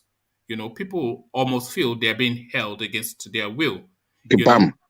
Sorry, don't make me have to remove you, Radio Sorry, Biafra. Mr. Wama. Sorry. Yeah. So I think that is known. So people feel they're being held against their will, but that people feeling they're being held against their will does not mean necessarily, and some people will disagree, but does not mean necessarily that they want to leave Nigeria. But if they are going to be within Nigeria, then they cannot and will not be within Nigeria in its present form. So I think that is broadly, as almost universally in the South, and I'm sure elements of the North agree with that as well, that broadly is where we are. So where do we then go from there is the question. So where we go from there is to look at what exactly is the pain that people are feeling. So the pain that people are feeling is resource control, is this over-centralization of power and the lack of the capacity of ethnic nations to fledge fully within the formation. So that is where the pain is. So what is the panacea? The panacea is devolution of power. You know, power has to be devolved, you know, so that in some sort of the regionals, it's a form of regionalism, and a loose center is what people want, you know. So power vested within the regions with a loose center. This is what I think people want. Yeah, go on. What do you understand by devolution of power? Because we keep using that word, we throw out words. Yes. So devolution of power, it speaks to that exclusive list where the government controls virtually all of the things that are the pathways to development and really control. So we're talking about resource control, you know, where I don't know what the formula is, but I think it's about 70-80% to the central, and then the 30% goes to the states, etc. So they want better control of their resources. They want better control of their security structures, and they want better control of their space. So that is devolving the power. Just a good example would be this thing that we hear from all the states that they don't have control of their security, they centrally controlled. So they don't want that because that doesn't provide security. They want so all of those centrally concentrated powers has to be whittled down so that the center is just a loose figurehead for diplomacy and other things, but not this juggernaut where somebody sits like an emperor. Yeah. So you said devolution of power. I don't know if you listened to somebody, was it Nnamdi or one of those people that spoke in one of those conferences they attended, which I reasoned with him because we used to use the word devolution of power. Well, the thing is, the way Nigeria is structured, at least if at all this present government, if they find it as they have shame, I would say, if they really are true to their word, they talked about restructuring in their manifesto, but they never did anything about it. And so we're talking about devolution of power, and they themselves they talk about it sometimes that local government should function. But the question is, when you say devolution of power, it means the top would give the power to the lower government. The lower government, which is to local government. Yeah, no, it cascades all the way to the presidency cedes a lot of its powers to the states or to sub-regions if we decide to go with the confederation.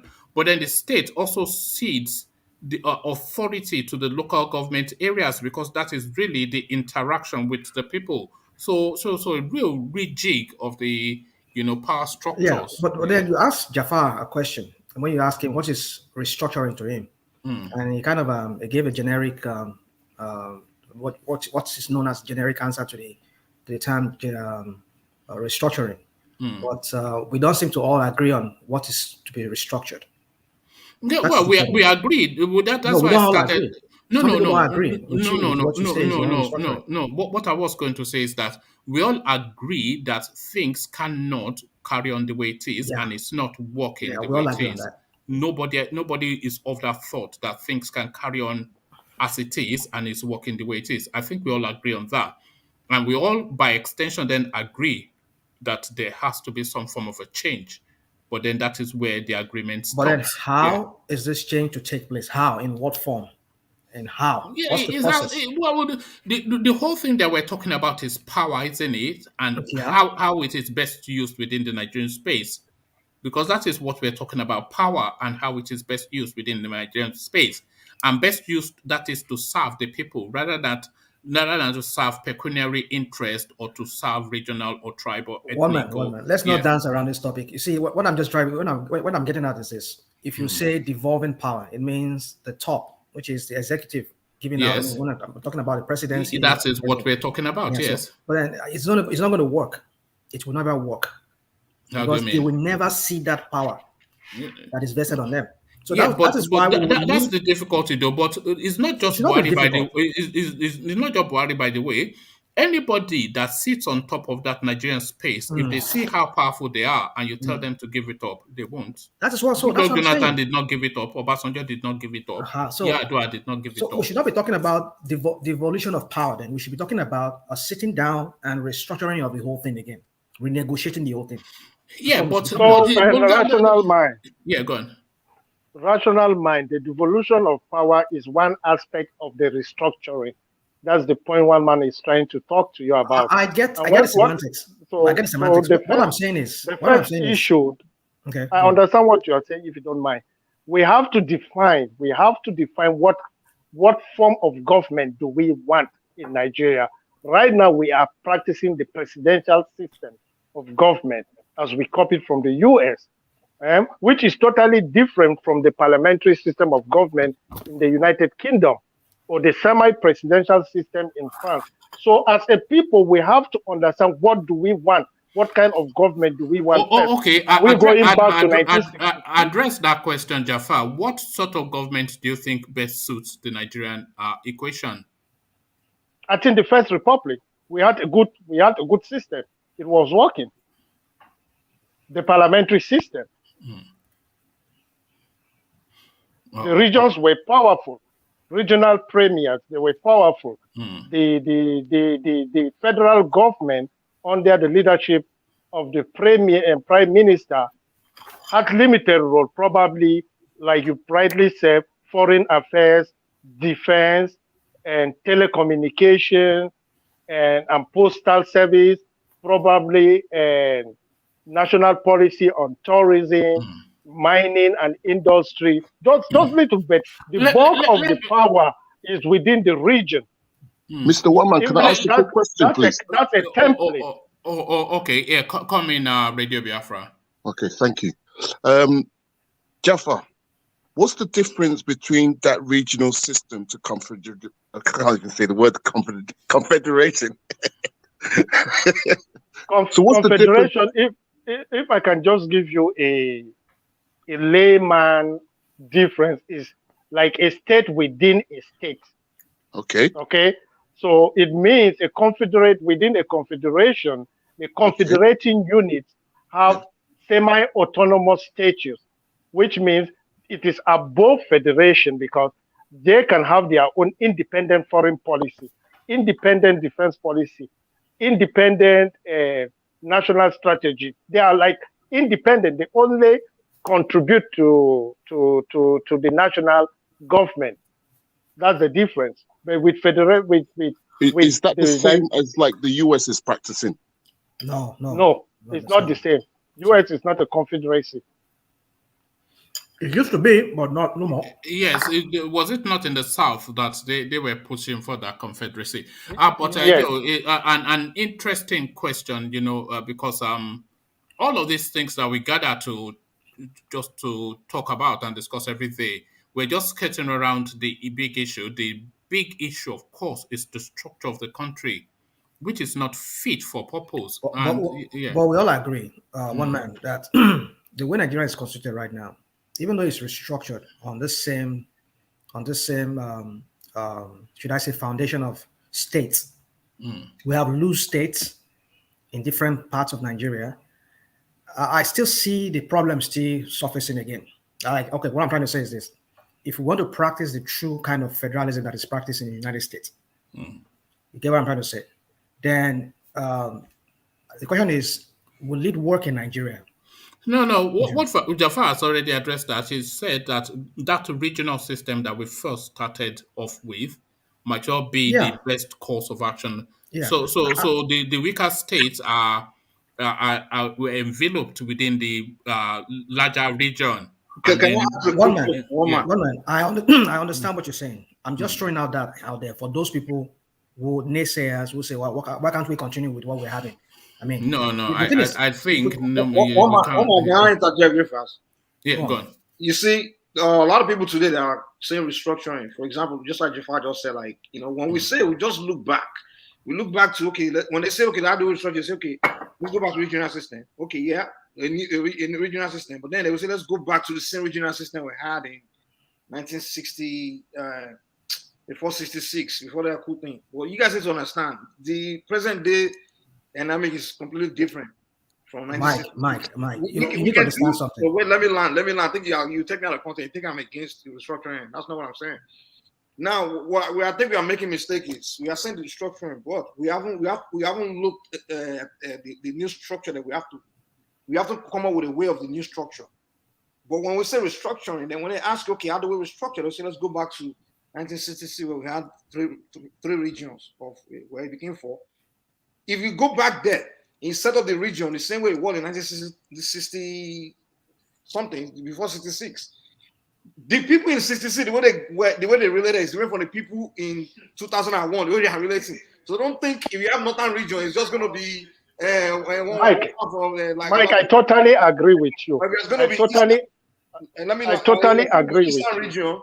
we go back to the whole eastern region. You think the rivers and you're going to be when you go and read over the rivers, and we can't go back to that whole region. We have to come up with new regions or new, and that's where the mistake we are making is we are not coming together on a table to read. Yeah, but we're not saying necessarily to go back entirely there. Just a hybrid, and up to date. Just like a template, Mike. Not. We are taking in consideration the reality, the new facts on the ground. Like you rightly said, it was 3 regions. This time around, we have 6 regions. And are we going to do 6 regions? Probably not. We might end up having more than 12 regions, or even 2 regions, whatever. But the 1960s Constitution is a good template to start with. That's the point. All right, we'll have to revisit that as a standalone topic, just what is restructuring, because it's a big space that we must explore. So you've spoken on Afenifere. So now land on this, then Jafar, the Nnamdi Kanu lawyers are Can I interject on that space before you move on? Yeah, okay, quickly, and then we move on. Yes. Yeah, are you not smoking it together? Are you that you accuse him all the time? Look at that. You see, that's what you got me think. He's smoking Igbo next to you. You don't know secondary smoking. But don't worry. When I wonder why what's his name, Lai Mohammed and Co will come on TV and be talking crap just to deceive us. I won't make the point now when I talk about Igbo. Can we just stay focused for once? Look at that. Can you stay focused? That you are high already. No, go on. At the time when to put Mike and Jafar point into perspective, at a point where the world has taken a different dimension, the Chinese who are on their way to rule the world for only God knows how many 100 years to come, understand where they are coming from, where they were before. They were once powerhouse before. But as they are coming now, what system are they implementing? Is it the one they had before? No, it's a hybrid, just like we said. It's a hybrid. It's nothing like a factionized but one party state in a way that is very effective. Now, looking at the Russians, Russia have successfully. What point are you? No, Ovie, please. What point are you making? What I'm trying to make is that the Russia have successfully adjusted their constitution to make sure the president starts for his live alive. So things are changing. So why are we trying to factionize ourselves instead of trying to come together and form one, powerful government that will stand the test of time, right? And say, but is that not what we are doing? But this region, that region, that is. I don't think that this modern world, the world we are in.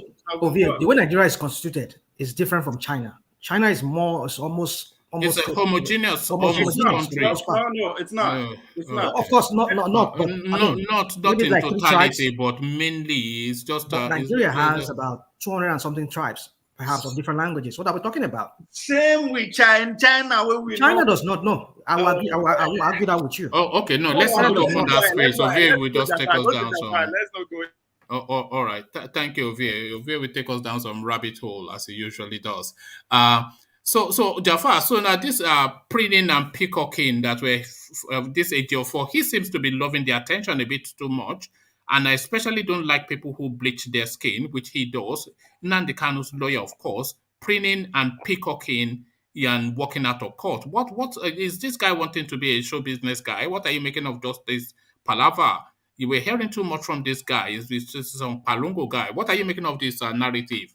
Walking out of court and acting in tantrums, Jafar?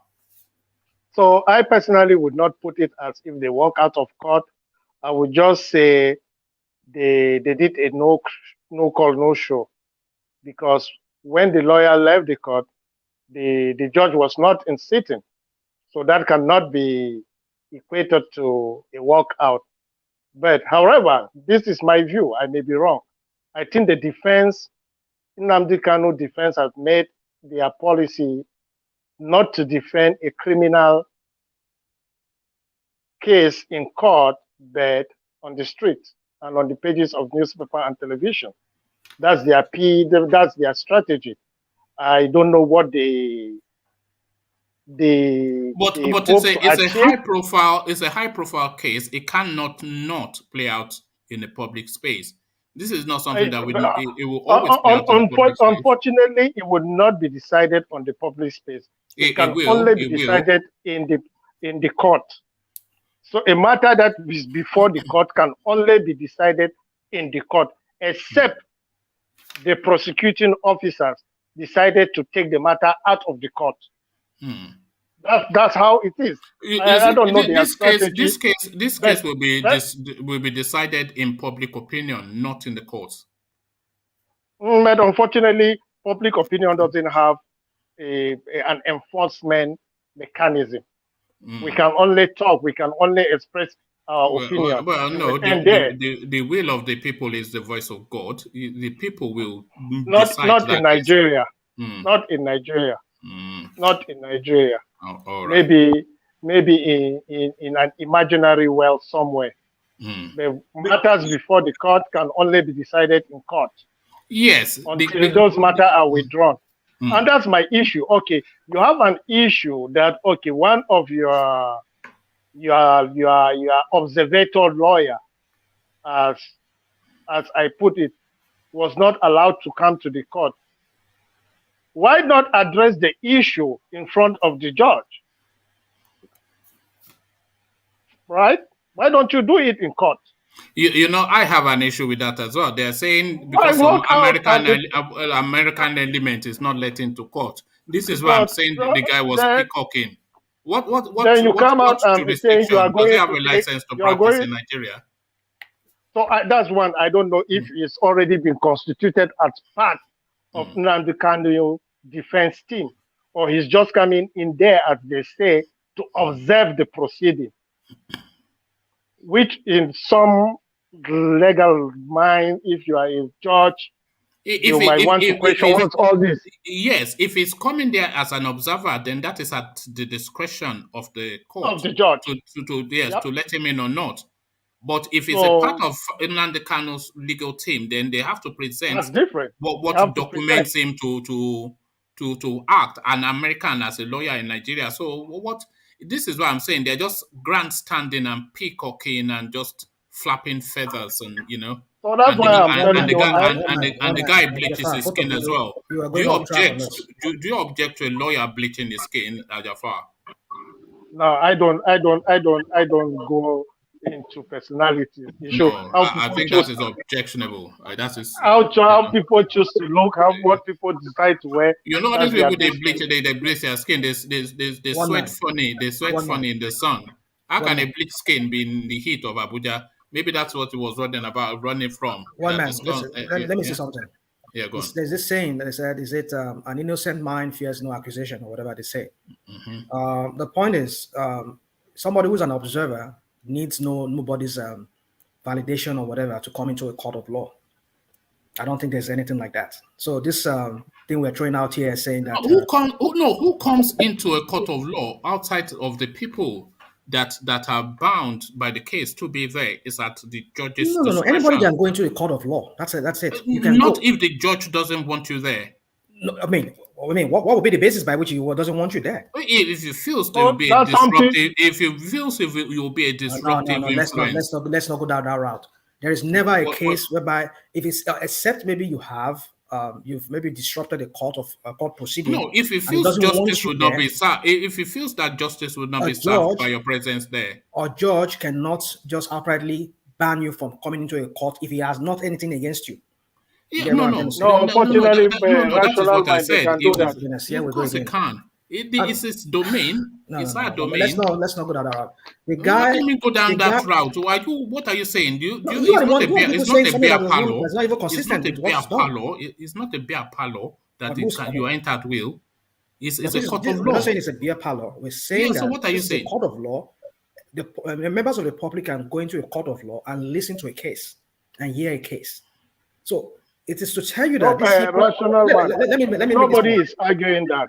Okay, what is your point then? So the larger point is that the hearing is a public hearing. It is open to the public. Okay. However, a sitting judge can make a determination as to who can assist and who cannot assist.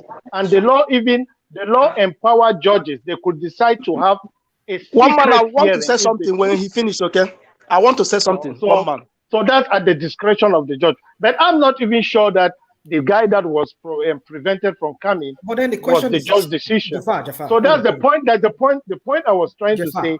Logically, hold on, let him land. If you don't mind, logically, if you wanted to know why is this person being stopped from coming to the court, the only person that can answer that question is the judge, the presiding judge in the court, because she controls who come in, who doesn't come in. If she doesn't want you in the court, you will not be there. Jafar, that logic the only people that the judges obliged. No, you can't. One man, can I say something? Come in now, UK, yeah. Yeah, one man, let me tell you. See, this trial is not an open trial. I want to make it clear. I want to make it sound and clear. Because the reason why I say it is not, because the whole people Malami came with, all of them enter express. They give them express entering. Because those Igbo lawyers, they were complaining that Malam, they bar them as soon as they want to enter the DSS. They lock the whole door. You know, it was the Kanu council that entered. So as he entered, then because of what happened the other day, so he come out to ask to plead the DSS, let them give them access so that these people can enter, which they did not do. You see, which they did not do. So it is not an open trial. It is not an open trial. If it is an open trial, even from the gate, from where the court is, they don't even allow journalists to go in. Talk less of taking this thing. If it's an open trial, they should have just said, okay, 10 people should come. Even those Igwes that flew all the way from the east to come and listen to this thing. I mean, are they coming to do something there? Is it not to give everybody access? The court is not an open place for everybody. Are they not paying the tax? No, are they not paying the tax? Are they not paying the tax? It can't be a free for all. No. It can be a space for but I mean, even if not for all, at least the small people that came, I think they should give them the leeway. I mean that's how they do it everywhere. Okay. Let me ask you a question. Hold on. Let me ask you a question, UK. If the judge deems that American character's presence in court would not be serving the interest of justice, what should she do? Well, okay. Let me answer you. For the fact the man did not disrupt, I think when it comes to play, when judge will always ask you not to come in, is maybe you are disrupting the section when section is going on. You are disrupting it. But their fear is that this man that is coming, they are looking the man as an intruder. That because this man can tell the world, because this man have an upper hand than them. You know, even if the trial is going on in Nigeria, this man, if they allow the white man to come, the white man will observe everything. And if the white man take the court to international court, they will listen to him more than Nigerian government. That's what I want to make. That's my own clarification. All right. I don't one man, can I say something, please? One man. Yeah, come in and then we must get back to Jafar. Yes. But I don't see the reason why they are just making Nnamdi Kanu to be special. That is what Nigerian government is doing. Even I expected, why are they trying this man secretly? Let the lawyers come in, put the screen, let people watch the process. OJ Simpson. You want to do OJ Simpson in Nigeria? What are you talking about? This is not OJ Simpson. This is not. My brother, there's a case. Brother, let me land. Please let me land. It was OJ Simpson. He wants to do OJ Simpson in Abuja. Look at this guy. There is a case going in the US now. The guy that opened fire on the protesters last year. The process was live. Everybody was watching it. No, that's fine. What is Nigerian space hiding? Try this guy openly. Let everybody watch it live. Sorry. When you're talking about it's not a secret. It's not a secret trial. It's a secret trial. No, it is not a secret trial. There are people present in court. It is just the numbers of people that are being restricted. So it's not a secret trial. There are people present in court, but it is just the number of people that are being restricted. Okay, so every single word that happens in that court, it gets regurgitated in the public space immediately they step out of court. One man. Let me just say this. Why can't they try him live? We are not America. It's not a movie. Why can't they try him live? Let the media come in. They should cover it live. Everybody. No, that's not. Look, come on, man. It's not. One man. What are you talking about now? It's not what. It's not what. It's not O.J. Simpson now. It's not American jingoism. It's not 10-10. Why are we doing democracy in America? One man. My question: why are we doing democracy? How so? Why are we copying other people? Why don't we have our own? I mean, name of government. But instead of going talking about democracy, I think that's how we are doing democracy now. UK, you know that there are journalists. Hold on, Thomas. UK, you know that there are journalists in that court, but just not all the journalists that want to go in. Yeah, for sure. You know that there are independent observers in that court, but not just all the ones that want to go in. Well, Ohanese, they have representation in that court. They are independent. No. They did not let them in now. They did not let them in. Okay.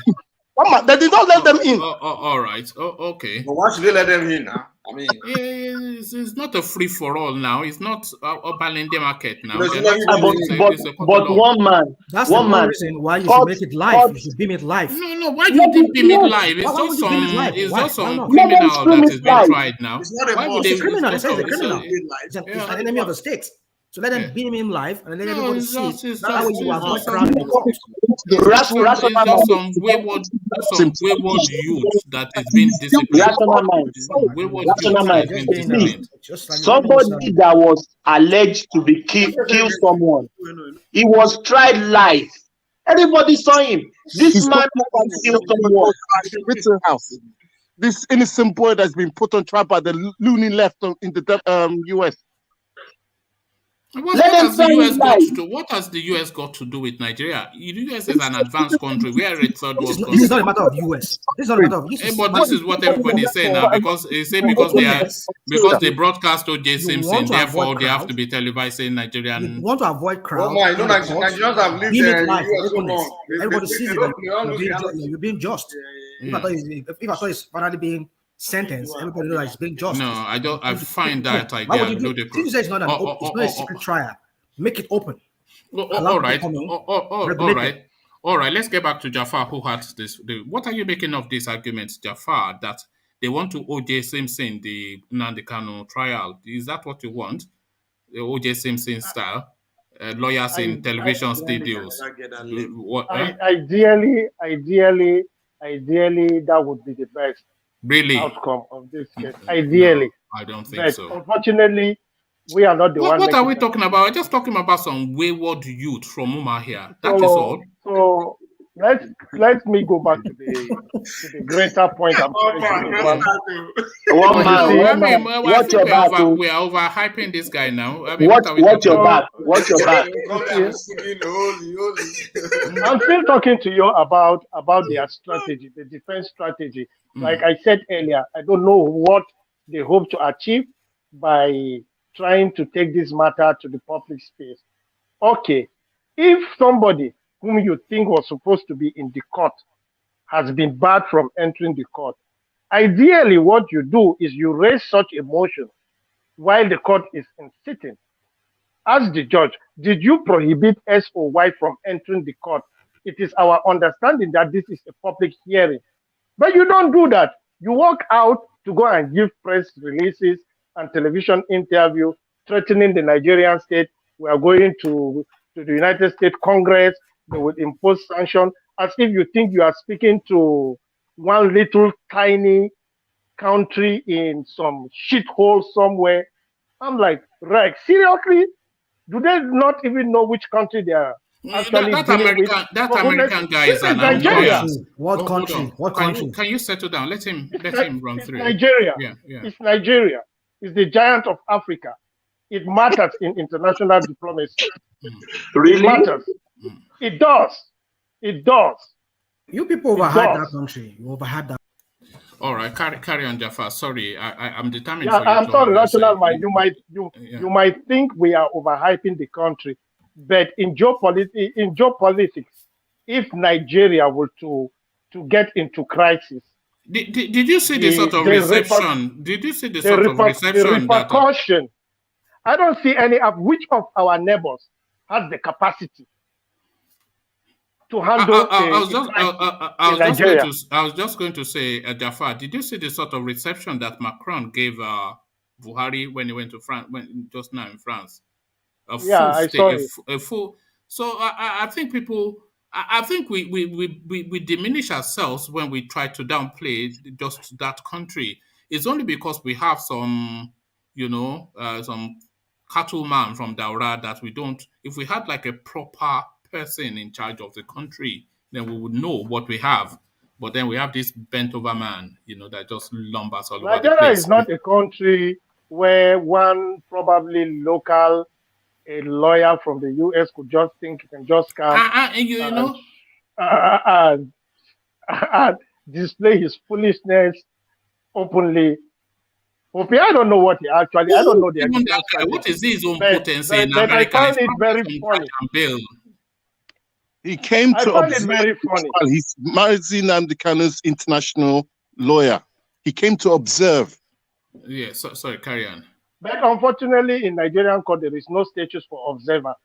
Either you are a lawyer representing a client, or you are just a normal person, probably who walks into the court.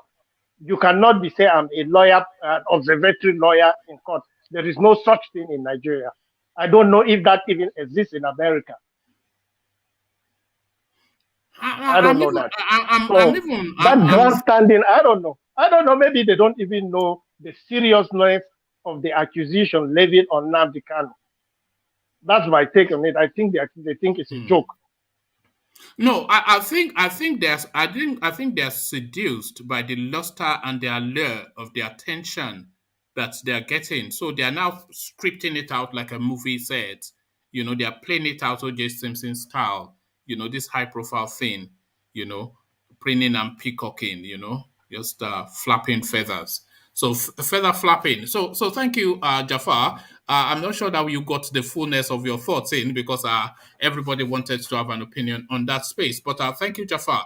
Let me go on, Jafar, to Thomas, who waits his turn. So Thomas, to you. So to the Odili space, now they tell us they've got 14 people, Babalawos and prayer warriors and XYZ.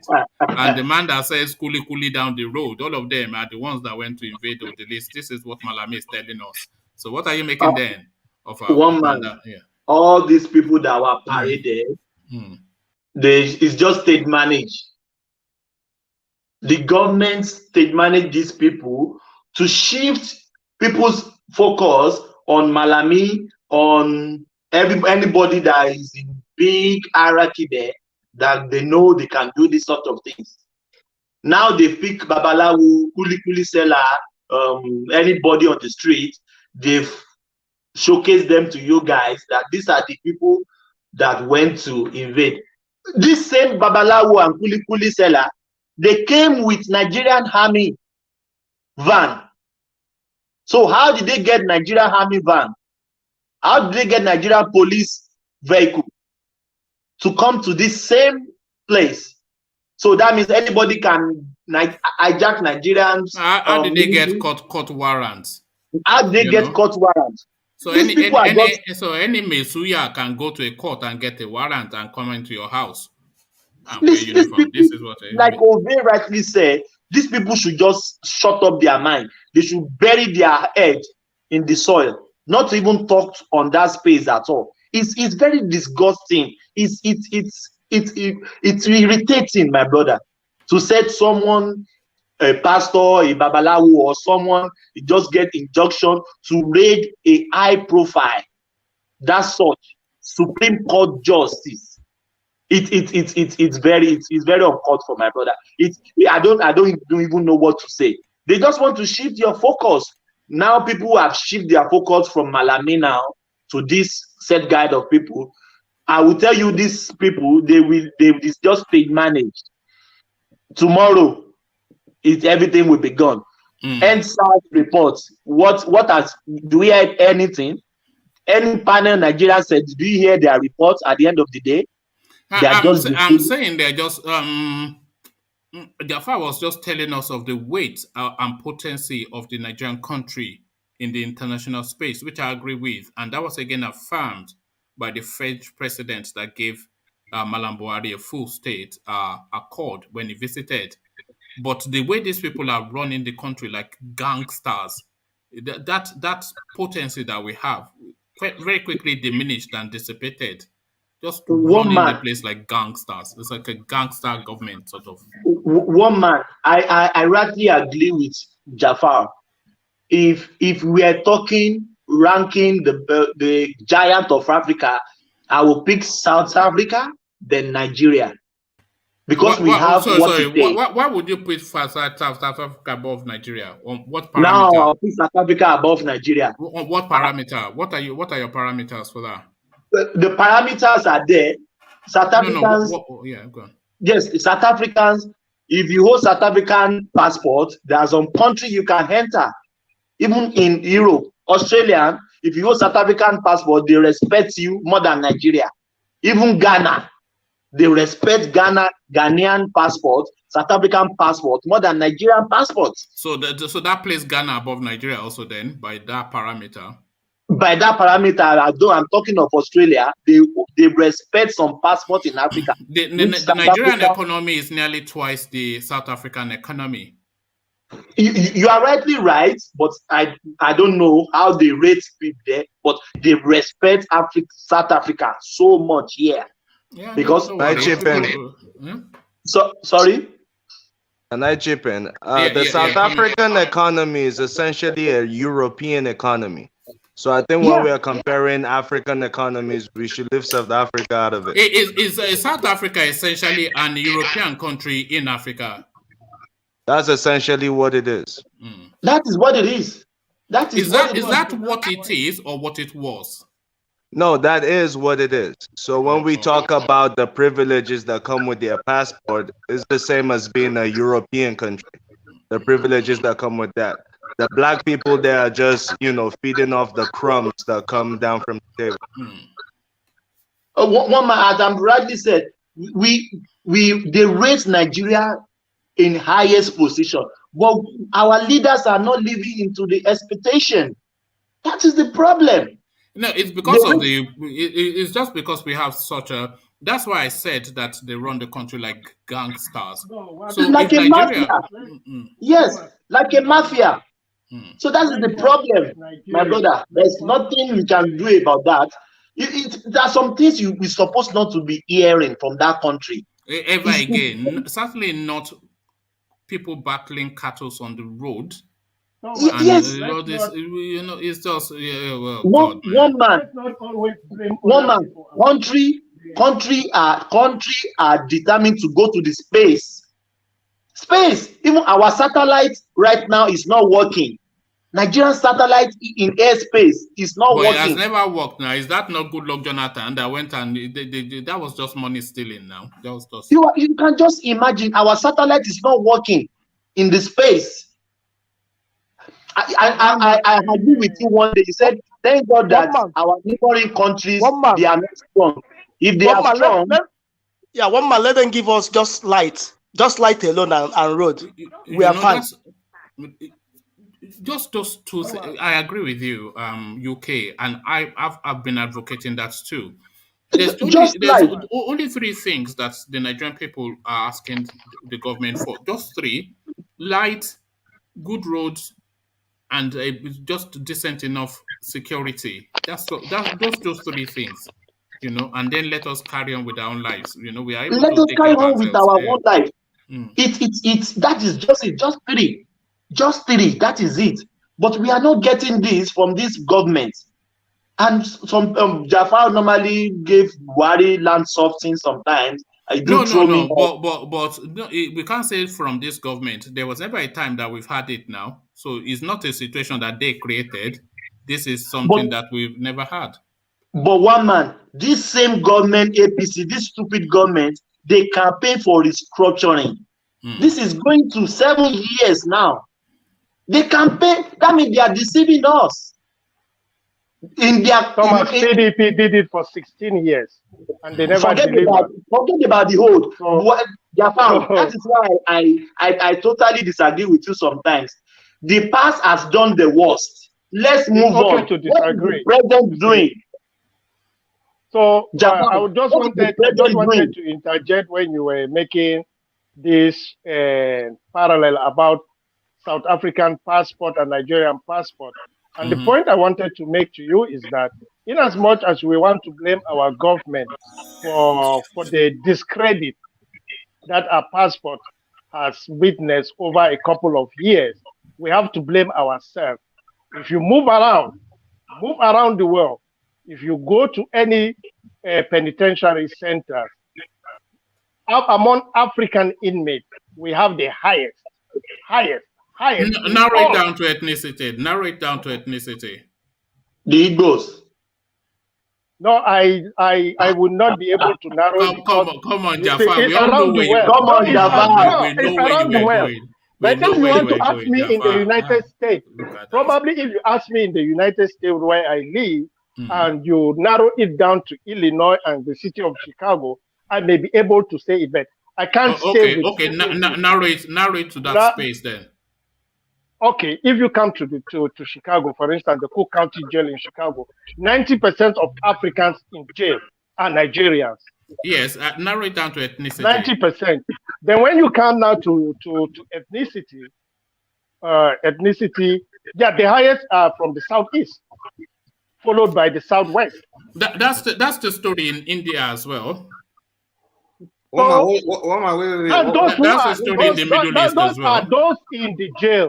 Then imagine those who go about extorting money from widows, from senior citizens. How would people regard us? We have to change ourselves if we want respect as a nation. All right, that's a fair comment by Jafar. So back to you then. One man, I don't think that's a fair comment by Jafar. Okay, disagree then, but factually, not emotionally.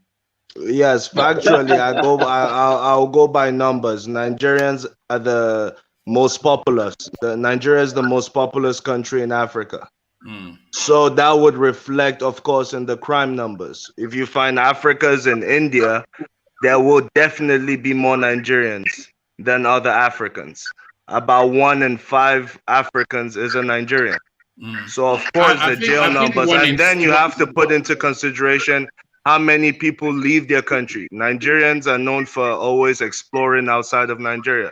So it's not all African countries that go abroad. Okay, that's a fair comment. I was just going to add that I think 1 in 7 black person is actually a Nigerian. Or thereabouts. Just man, that's not true, man. There's no 1 in 7. Sorry, man. What's the ratio then? You can't be saying 1 in 7 black man. Okay, we can just. We talk about the 50 million black in Brazil. Okay. About the Caribbean, so much, and then we haven't spoken about the entire continent. There's no way Nigerians would be 1 in 7. Maybe 1 in 3, or even 1 in 2. Sorry. 1 in 2 is a Nigerian. Black man, not African black man. Black man, yeah. 1 in 2 is a Nigerian. Yeah, 1 in 2 or 1 in 3. But it's not 1 in 4, 5 or anything like that. Because think about it now. We are what? So-called 200 million. Yes. Okay. Brazil is 50 million. Ethiopia is about. The whole continent is at least over 1 billion, right? Okay. Let's start with the continent. The continent is over 1 billion. I think it's 1.8. Right. And then if we just 200 million, that's even like 1 in 5. 1 in 5 to 1 in 6. Right?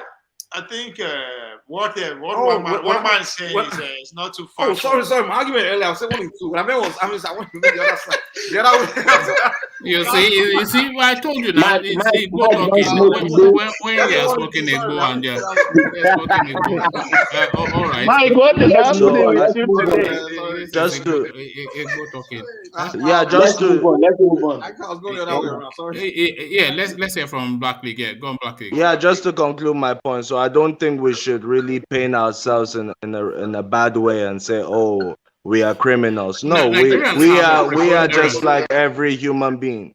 We have a right to be good and we have a right to be criminals. So it's not everybody that's a criminal. Of course, you would find the highest number of criminals in Nigeria. Why? Because criminals are humans. You find the highest number of Black people in Nigeria too. So it's proportional to the numbers, to the statistics. No. Look, Black League, this is a family gathering here. We cannot lie amongst. When we have outsiders, we defend ourselves. But when we are amongst ourselves, we have to tell the truth. One man, if you say. One man. Nigerians are criminals. One man. If you were a criminal-minded people, that's what. One man. So we are adventurous. One man. So would you say you are a criminal? No. You are criminally minded. Okay, then you cannot say Nigerians. You cannot say Nigerians are criminally minded if you're not criminally minded. I mean Nigerians like you, not like that, like me. Not like you. I'm only joking. That was a joke, by the way. Yeah, I know. Wait. The reason we have that reputation is because of people like you, one man, and we Nigerians. We like to give ourselves, and we like to come online. Yeah. To be criminals. Nigerians are not criminals. No. One man, listen. The fact of the matter is this: all Africans, I hang around all Africans, man. Out of desperation, they are ready to do anything. It's like you go to the Mediterranean, they are desperate. They are. So one out of, it's all Africans, but you may have one Nigerian in the midst. You understand? But it doesn't mean we do more. No. We are. I've interacted with Ghanaian kids. Don't worry about that. Nigerians are criminals. One man. Just give me 1 minute to tell you a real life story that happened to me. Go on. So there was a guy from Zimbabwe who was a politician in Zimbabwe. He was part of the opposition. He came to me and asked me whether I could hack into the Facebook of a top government official in Zimbabwe in Robert Mugabe's government at that time. He wanted to see the messages being sent between him and some other government officials. So he gave me all the names and said he was going to pay me very well for doing it. I told him, I've never hacked before. I'm not a hacker. I don't know about that job. And I don't even know anybody who hacks. So he asked me, he said, I thought everybody was saying you're Nigerian. They say you're the only Nigerian here. That's why I came to you. I said, yes, I'm Nigerian, but that doesn't mean I'm a hacker. He said, no, then I must be a fake Nigerian if I cannot do this. No, there you are. Then. So that's the mindset. That's the mindset and the repetition we have. That's why I'm bringing out this narrative that no, not all of us are criminals. But yes, we have a fair share number of criminals, but what is that predicated upon? What's led that man to approach you in that way? Because he's been hanging around Nigeria and I hear them calling themselves criminals, scammers. No. Because he has people have recounted experiences, you know. So we're criminal-minded people. That's just what we are. We are criminal-minded people. You don't know CNN, hear one news, all of a sudden now you accept it as. You guys need to understand. That's what it did to Black Americans in America. Oh, look at that. They started making them criminals, to the point where some of them started calling themselves criminals, and they will make rap music, call themselves criminals, and then everywhere they go in the country, everybody see them as criminals. That's why everybody, when a black man go anywhere, they put a gun on. You think every black man is a criminal in America because they will make rap music calling themselves criminals. You understand? In Nigeria, is a morally bankrupt. Hold on. Nigeria is a morally bankrupt. No.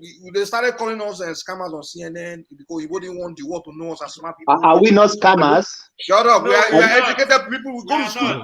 So many of us, when we go to Europe, we are not scammers. For being doctors, lawyers, being professionals.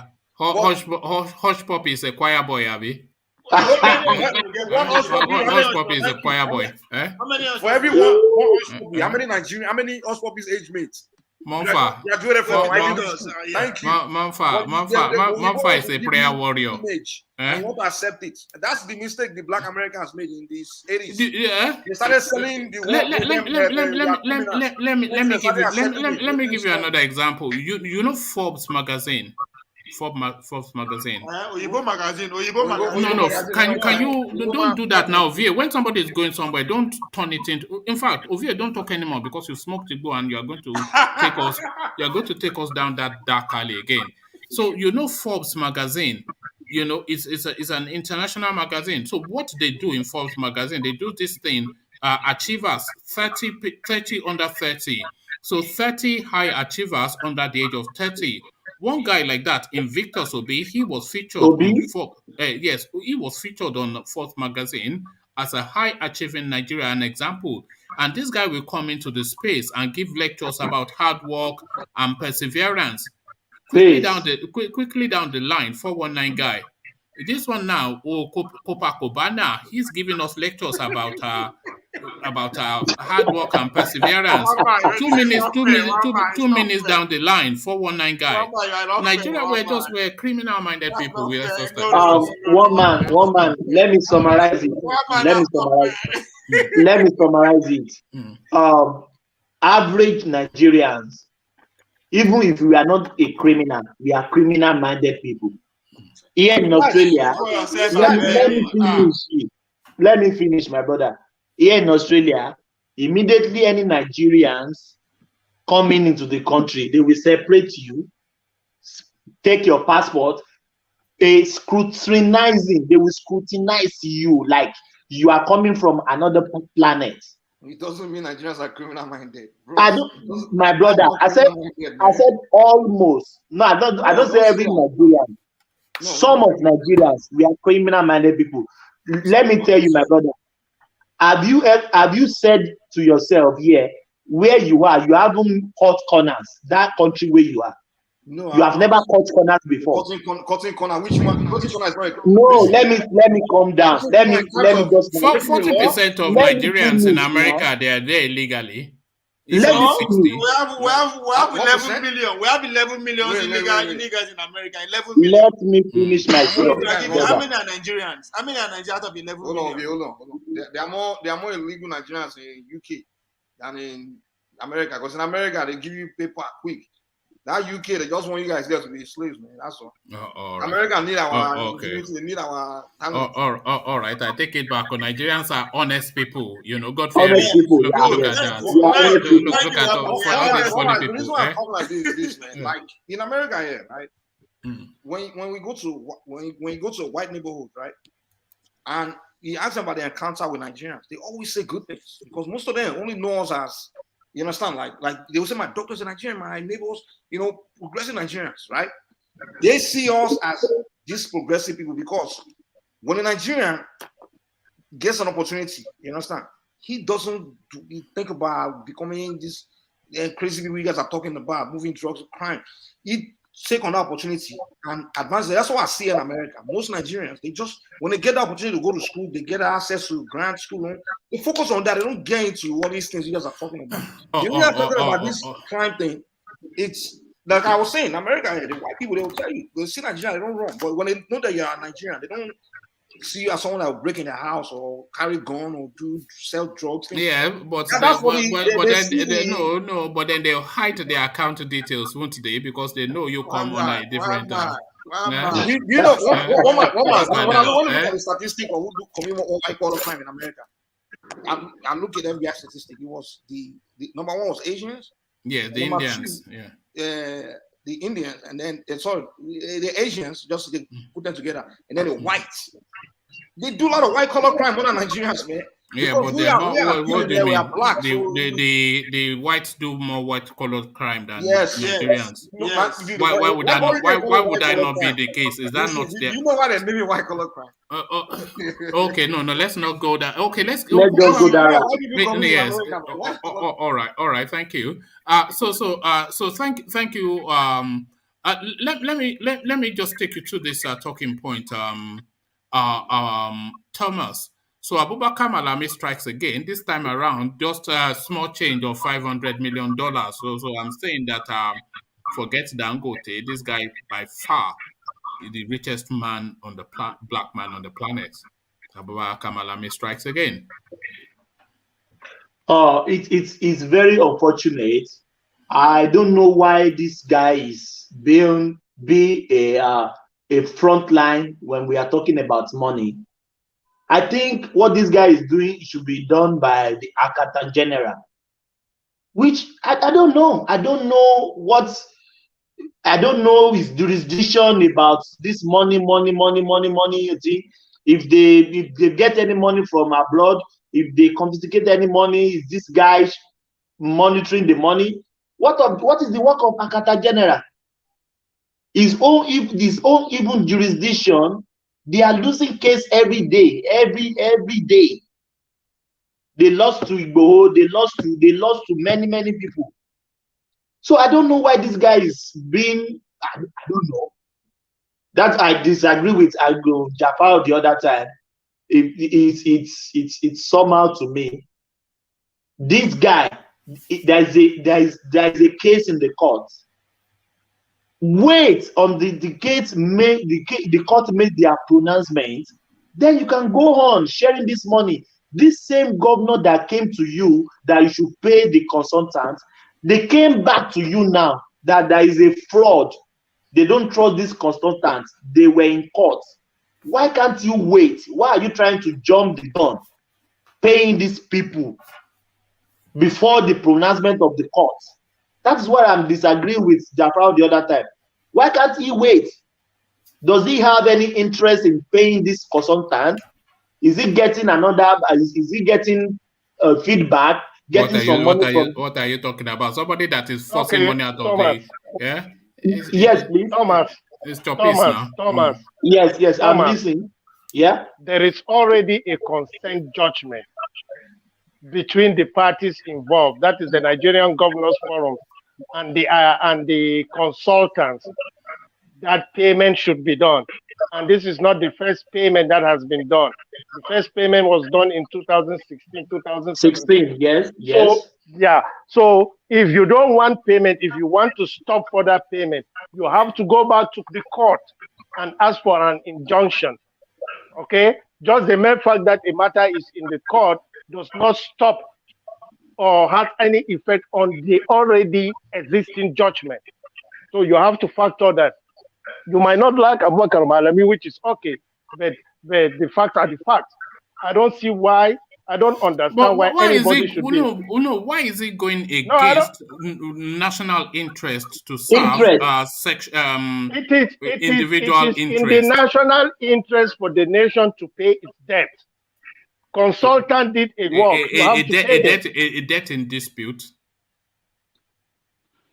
What do you mean a debt in dispute? A debt in dispute that has a consent agreement. They're in the courts. There was a consent judgment, right? What do you mean? So what if there was a judgment? That judgment is being interrogated even more in the courts. But the judgment has not been suspended by a higher court. So what is his hurry? What is his hurry to pay the money? What do you mean? What is his hurry? This payment has been progressive. I read it out to you 3 times. They're saying it's inexplicable that he's paying the money when they are in court. Like I said earlier, the Nigerian Governors Forum should bury their head in shame. Right. Why? I don't understand your statement by saying that. No, Jafar has no leg to stand on. Okay, let me tell you. Who signed the contract? The Nigerian Governors Forum signed a contract with a group of consultants. Right. For a service that has been delivered. What you should do, you should be paying the service. That's it. If you don't agree with the quality of the service, that's another thing. It's not the quality, it's the invoice. The invoice is what is being disputed. Do you understand? The invoice is what is being disputed. Jafar, I said the same governor told you to pay some consultants, but now they dictate a fraud or the fake invoice or fake people. Same governor said you should hold, and they are in court. So what gave him the audacity to go ahead and pay these people? It's not serving the interest. It's not serving the interest of the masses. From the court to stop him from the payment. It's easy. I don't know why you don't want to understand. What do you mean? No. You are the one not understanding it, or maybe you are being deliberately obfuscating, and I think you are. You know, you say there's a judgment in place. There is a judgment in place. Whether or not there's a judgment in place, the details of that invoice is dubious and suspicious. This is it. And the governors also said there was a new insertion into that invoice. All of that being investigated, all of that in court. Do you not see that? Do you not? I don't see it. You don't. All right, fair enough. It's a difference of opinion. But thank you, Thomas. Let me go from you, Thomas, to UK, just for reasons of time. UK, are you there? Yes, I'm here. Oh, okay. Thank you for staying with us at UK. So to this space, then this just peacocking by this lawyer. I think he's enjoying the attention too much. He loves the camera too much, preening and peacocking and puffing and pontificating this Ejiofor fella, and his only remit really is to try and get Nnamdi Kanu out of prison. So do you think this guy now is fancying himself as some sort of celebrity, always looking to play to the gallery? What is he doing, Ejiofor? Well, he's doing his job now. I mean, he's getting paid now. I mean, when they pay, you have to do your job. It's not free now. So, I mean, what he's doing is what he's supposed to do, because, as I said, last time they were in court. So after the court, why they didn't let some people came in? So he went there. Really, he didn't walk out. Because they still left their. He didn't walk out of that court like that because his personal belonging was still in the court, according to what he said when I was watching when they were interviewing him, So because he went there to ask the DSS, because the DSS, I don't know why the DSS would be locking doors and I mean, although I haven't been to Nigerian court before, but this thing sometimes it looks so absurd. I mean, I don't even know how to. I mean. So is it the DSS supposed to be there or the policeman? No, it's a high profile case now, and the guy is in DSS custody. So they must of course take charge of the security of that space. Okay, but another thing, one thing I don't like what they are doing, because I think sometimes the kind of hatred they have on Igbos. Oh, look at that! Oh, no. I'm not. That's what I want to say. You got there too quickly, or you went there too quickly, eh? Yeah, no. Let me say something, because if let's say if this case was about Hausa or Yoruba person, then Oba or their emir comes, they will allow them to go in. Why didn't they allow those? I don't believe that. I don't believe that. I don't know any Yoruba man that has committed that kind of level of crime. No. I'm just that. They will be the one to give him up quick. Like, how dare you be responsible for? No. Let me finish what I'm. No, don't. I mean, let me just finish. See, this is my own opinion, so I have to say it the way it is. I mean, I don't want to twist anything. I don't believe in twisting anything. So I will say it the way I see it, and I will say it the way I perceive it. Then I will say it the way the people there we are saying it too.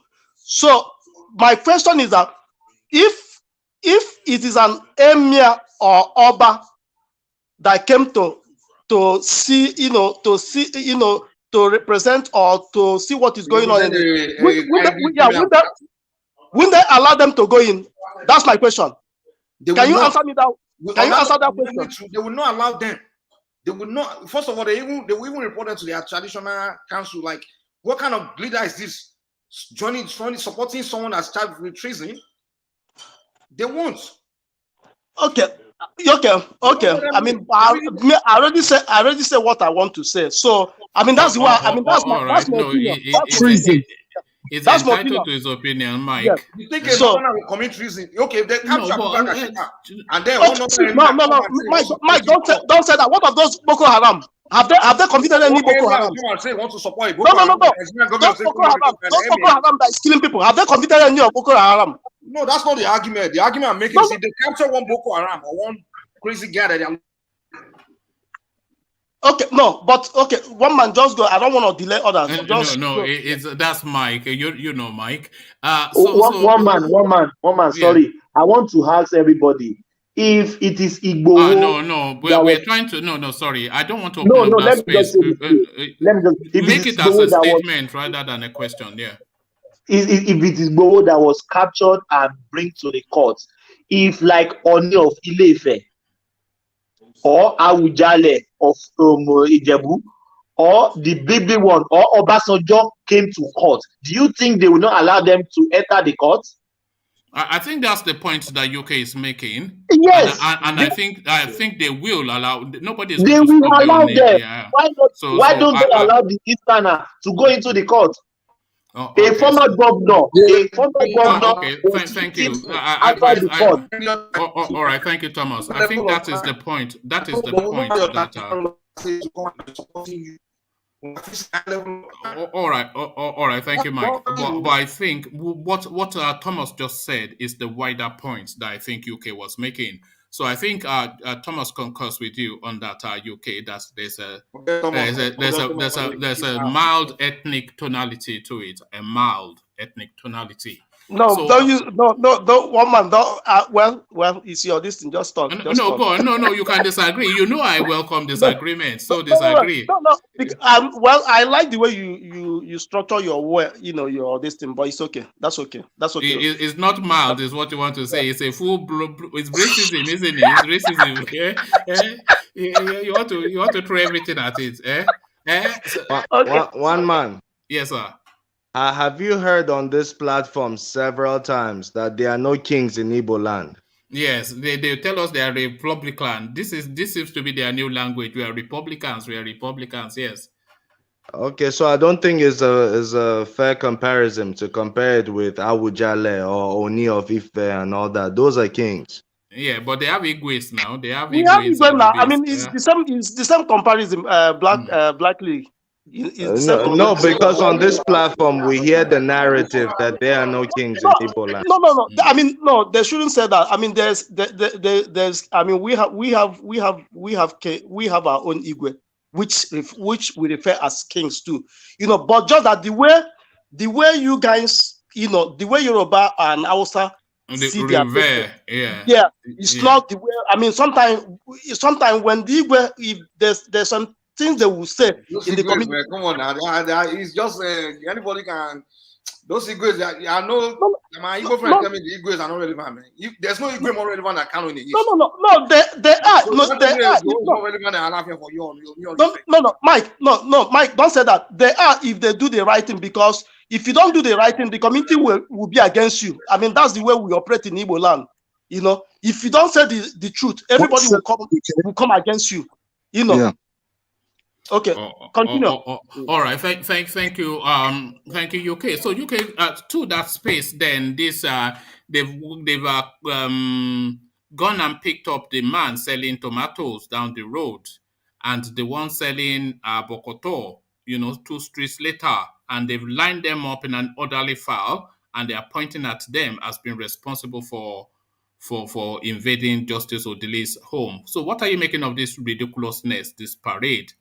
Journalists and Babalawo and Kulikuli sellers. This is that's always the case, that they won't bring the men people now, because this was even if they kill themselves, nobody even care about them now. It could be all these Alamajiri guys roaming around in the Abuja town. So those ones, they can even say, they are the one that do. They are the ones. Even when you look at them, you know that these kind of people cannot even commit it.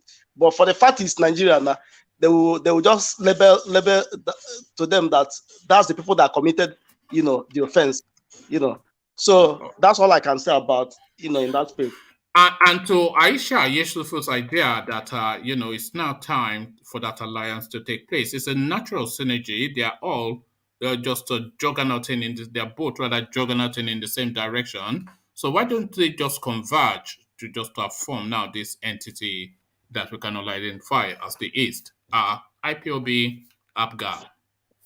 Yeah, they already said that they are not Nigerian, they are Biafrans. So, you know, for the fact most of them they have denounced that they are no more Nigerians, they are Biafrans. So for them coming back and say, you know, it's just like they are joking, you know, they don't even know what they are doing. So I don't think any staunch IPOP member will still believe in Nigeria.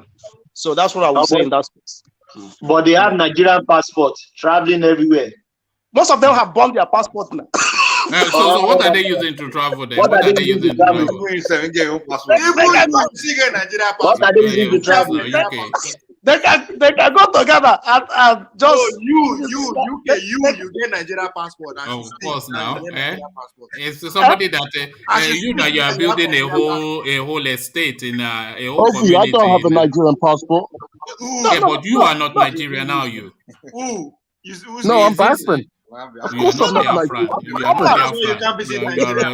Biafran. You're an Englishman. I don't have a Nigerian passport. You don't have the privilege. How can you, hold on, Radio Biafra, how can you as an Englishman have a Nigerian passport? You're an Englishman. We can say that. I cannot have a Nigerian passport. I learned that thing long time ago. No, you're an Englishman. We can hear that. So why would you have a Nigerian passport as an Englishman? Let me finish that one man. So what I'm waiting for, if Yoruba come out and I look, it's a very good country, I will go. If Biafra come out, very good country. Don't worry. I'll make you an honorary Oyoman any day, especially that you like Amala. You already have the passport. Oh man, it's a crazy world. It is. So just very quickly on this Abubakar Malami pocketing money. Have you done that bit? This 500. That money went pocket. Malami they have to try him. He has to go to court. Do you think the way we are talking about Abacha loot, in the future it will be Malami loot that we'll be talking about? In 5 years' time, it will be Malami loot that we're chasing. They said the country is going down. Why are you taking I think it's a $500 million, right? Is it $500 million? Yeah, 418. Okay, 18. Okay, this thing we are talking about, the economy is going down and people are not being paid now. I mean, why are you taking the one that are supposed to they're supposed to inject inside the economy and you'll be pocketing it with your bodies? I mean, that's not right. They have to try that man. You know, they have to try that man because it's not good. Do you think that is why he's fighting so hard to make sure that power retains within his power block? Just for reasons that, because as soon as they step down, you know, so many things will be coming after him. You know, so many things will be coming after him. It will be Malami loot instead of Abacha loot. So I thank you, UK. For reasons of time, let me go on to rational mind and just put Jafar, you wanted to come and defend your man, so go on, Jafar. I can see. No, I just wanted to tell you, okay, that Malami is not struggling to take the money to put in his pocket. What Malami is actually doing is that he is taking Nigerian money to pay one of your kinsmen who happens to be the consultant. Yes. So let's put that into perspective. Okay. Well, I don't know. No. Hold on. Is that not a religious bias? Because Nedun, of course, a Muslim. I don't know of his faith. He is a Muslim. He is a Muslim. I don't know that, but he's from the south. Maybe they go to the same mosque. So let's put that in perspective. The money is not going into Malami's account. Go and spend that money on another. He's going to a consultant. He's going to a consultant who legitimately offer his service to the Nigerian Governors Forum, and they have to pay him. He did his job. They have to pay him. That's the greater point. You might agree with Malami or you might not agree with Malami. We already know Malami now. That payment is being made for service delivery. We already know Malami. You know they did an expose on him that I played you. But to you, UK, what is, just to that greater point, just off the back of what Jafar said, what is this penchant, this predilection that Neduoko have for all these underaged? I mean, they are just the same things. I mean, yeah. Okay. Who is Neduoko? Okay, who? Regina Daniels. I mean, that's what our politicians, that's what they do, you know. Well, once they are in position, you know, they will leave their wife and start chasing all these girls, and that's why some of them, they go there, they don't do what they're supposed to do as a man in authority. You know, they will start chasing after these girls, you know, buying them big and expensive car, buying houses, and all these girls. When you see these girls on the street now, want to talk to them, you want to toast them, you know, they'll be looking at you. Who is this guy? You know, trying to talk to you. That's the annoying part of it. You know, you will show these fine girls. You want to chase them and say, "Baby, how are you doing?" UK, as a married man, should you be saying that? I'm just saying it's a general. This thing, I know I'm married, but it's just a general stuff. Even if as I'm married, if I see a street person now, I will always talk. You're putting Igbo in your own pocket on the internet. You're putting Igbo in your own pocket. Don't put Igbo in your own pocket. One man. I'm just saying. I mean, this thing I'm saying, it cut across. It doesn't matter whether you are black and white. You know, but anytime you see a beautiful woman, you always want to appreciate the person. You want to talk to the person, even if it's not like something intimacy, you know. That's what I'm trying to say. But just still in that space, who do you think the winner is in that Nedunwoko Regina Daniels equation? Because Regina Daniels, of course, she comes into this sort of money that she has never seen before. But then with Nedunwoko now, he gets suddenly this star status. Nobody knew that that anybody alive called Nedunwoko until that girl brought him to the fore. So who do you think is the winner then in that mix? The winner is the little girl now, because I think he was an actress. I think he used to act. Yeah, she is an actress. Yes, she used to act this Nollywood. I think is because the thing that made that lady to be popular, because she started snapping with different kinds of cars. Because I remember when Nigeria were talking about the lady. You know, you see her with different cars. You see her with this car. You know, so till when they started talking about her getting married to an old man. You know, which everybody. Did you know who Nedunwoko was before this girl brought him out? Well, I don't really know the guy, but something made me to know him because before Regina Daniels. Before Regina Daniel, in his community, he went to his community and asked them to give him land. That the land he wanted to use it for the community. Did they build golf course? Not to build golf. No, for the community to improve, to at least to uplift people in the community now. So they gave him the land, not knowing that what the community was expecting him to do with that land is not what he planned. So he used the land to start building hotels, and the community, they were angry. So everybody started saying that they want their land back, which, I mean, there was a tug of war in that community. Even today, I don't think if the community they even like him, you know, because he scammed them and take their land. I think the man from Delta State, you know. So, and I know a guy who lives in USA. He's part of his land. His land is in that community. He knows this man very well. So they don't say good thing about the man, because the man scammed them. You know, because just like you are coming to your community and say that, okay, can you give me a land? Let me build a hospital for you guys or school. You know, not knowing that it was his own self-interest, that it wasn't for the good of the community. You know. All right. Thank you, UK. So, UK, let me go on to Rational Mind just for reasons of time. So, Rational Mind, to you. Are you there? Okay, I think. Yes, I'm here. All right. Good of you to say Rational Mind. So, let me take you to that space then. You were hinting at it, but then let's get your full flavor on it. Aisha, Yesufu, saying then that this is just a natural synergy. So, why didn't they just formalize the marriage? IPOB-APGA, do you see that and do you agree? The IPOB what? I didn't quite get what you said. Sorry, let me take you to a different space. let me take you to just that dispute between Abubakar Malami and the state governors. Are you following that one, or do you want me to? Yeah, I did. All right, so to that in fact, one that then. was one of the reasons why I came on your platform today to talk about.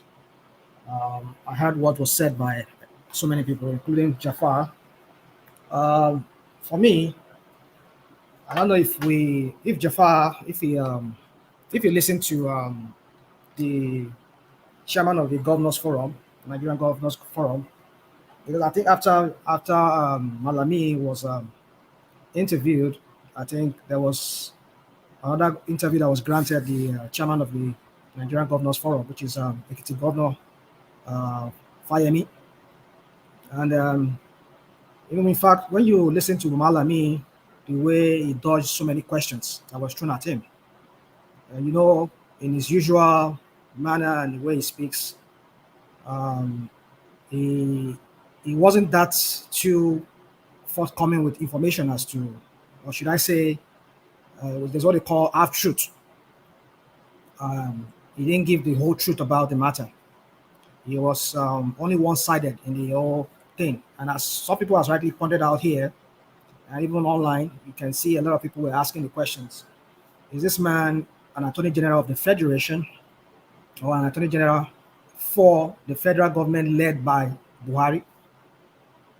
That's the question we should be asking. And that was the same question that Fayemi himself threw over, because when Malami made the question that he's an attorney general of the he's an attorney general for the federal government. Yeah, you are an attorney general for the federal government, but not for the federal government, but for the federation. So that raises a lot of questions. Now, what is this guy all about? Now, let us now try and talk about the origin of this money we're talking about. They said this money, this Paris Club money, started way back to Obasanjo's era. And the whole lobbying and everything by this group of people who wanted some kind of cut from it because they helped Nigeria secure the money back. And the whole thing just went like that. But let me just say this. You see, I want to go by the word of this former Prime Minister of Britain. Is it David Cameron? When he says Nigeria is fantastically corrupt. Now, this case of Malami with the Governors Forum and this money is an example of that fantastically corruptness found in that country. When you listen to both sides, you kind of ask the question, I mean, what is going on here? But you can see this is an example of real corruption that even Malami is ready to bet his life on, to defend it, even though there were a lot of corruption in it. At the end of the day, Malami could be right, because these people, they so look at the whole thing and they've kind of seen the loopholes that could really give them the upper hand in court of law. But like Fayemi said, my only bone of contention for what Fayemi said was that, which I see as a point, is when the whole thing started, because when Jafar was saying that Governors Forum and blah blah blah, he said, look, the Governors Forum that approved, or that kind of like, okay, we are allowing these people to have their own court, was not this present Governors Forum, which is Fayemi. It was the previous one, I think, under, was it this man, Transport Minister, Rotimi Amechi, or the other person that was there before him. That was when they come to that agreement that, okay, let us give these people a court. But the court was that the agreement was about $300 million. $300-something million was the amount that was the court that was supposed to give to this so-called people, consortium, whatever they call themselves. But how come the money was now inflated to $415 or $419 million? That is one of the things that the, according to Fayemi, he says they are challenging in court. From the agreed amount that was supposed to pay these guys from $330 or $50 billion to $419 million. So you can see that there is something going on here. And now you can see the body language of this man. What's his name? The Attorney General. Well, when they ask him, I mean, why are you so particular about in this case? He says, well, it's because they sued, I think he said they sued agro, whatever the agro means or whatever it means, and they sued the federal government. because they sued the federal government, that was what got him interested in the case. And that was why he said, well, it's better that they pay these people their money. Well, one can look at that, okay, it makes sense that, okay, he's trying to defend the federal government so that they don't get sued and the federal government does not have to pay more than what they're supposed to have paid if they have complied. But then it goes beyond that. You see, that was why I said Nigeria is a fantastically corrupt nation. Whereby, in fact, you find it very, very difficult to even find any loopholes. Like he's saying that, well, it's because the federal government is being sued. And he doesn't want the federal government being sued. But we know the whole thing behind it, that it's not just because of the federal government. It's because he has his own interest in that thing. No doubt, the way Nigeria operates is this. These people, they should have been paid this money a long time. Maybe they dragged their feet. And every attorney general that was in place or whoever is in charge of that money, they have to lobby them, sort of, and they will promise them something in return so that they can get their money. I mean, that's how Nigerian government works. That is how fantastically corrupt that country is. It's so structured whereby people, every administration that comes in or anybody that comes into office will always have his own court in a way. Why didn't these people were not paid the lump sum at once at the beginning when they got the money or they secured the money from the Paris Club? And so that tells you that there's a lot of corruption. So my point here is this, that Malami cannot say that. I think there's another news in online now about somebody who says that he knows that Malami has, I think he has been promised money, or I think there's a police officer. I've not really read that article. But the point is this, you can know that from what Malami is doing, vehemently defending this consortium, trying to get their money for them, is to tell you that no doubt they must have promised him something. I'm just saying it. I'm not saying there's a fact behind it. But from the way this man is just talking and making it look like, oh, it's an attorney general for the federal government and not for the, because if you're fighting for the federation, which you are the attorney general for, you should also be protecting the interest of the governors forum.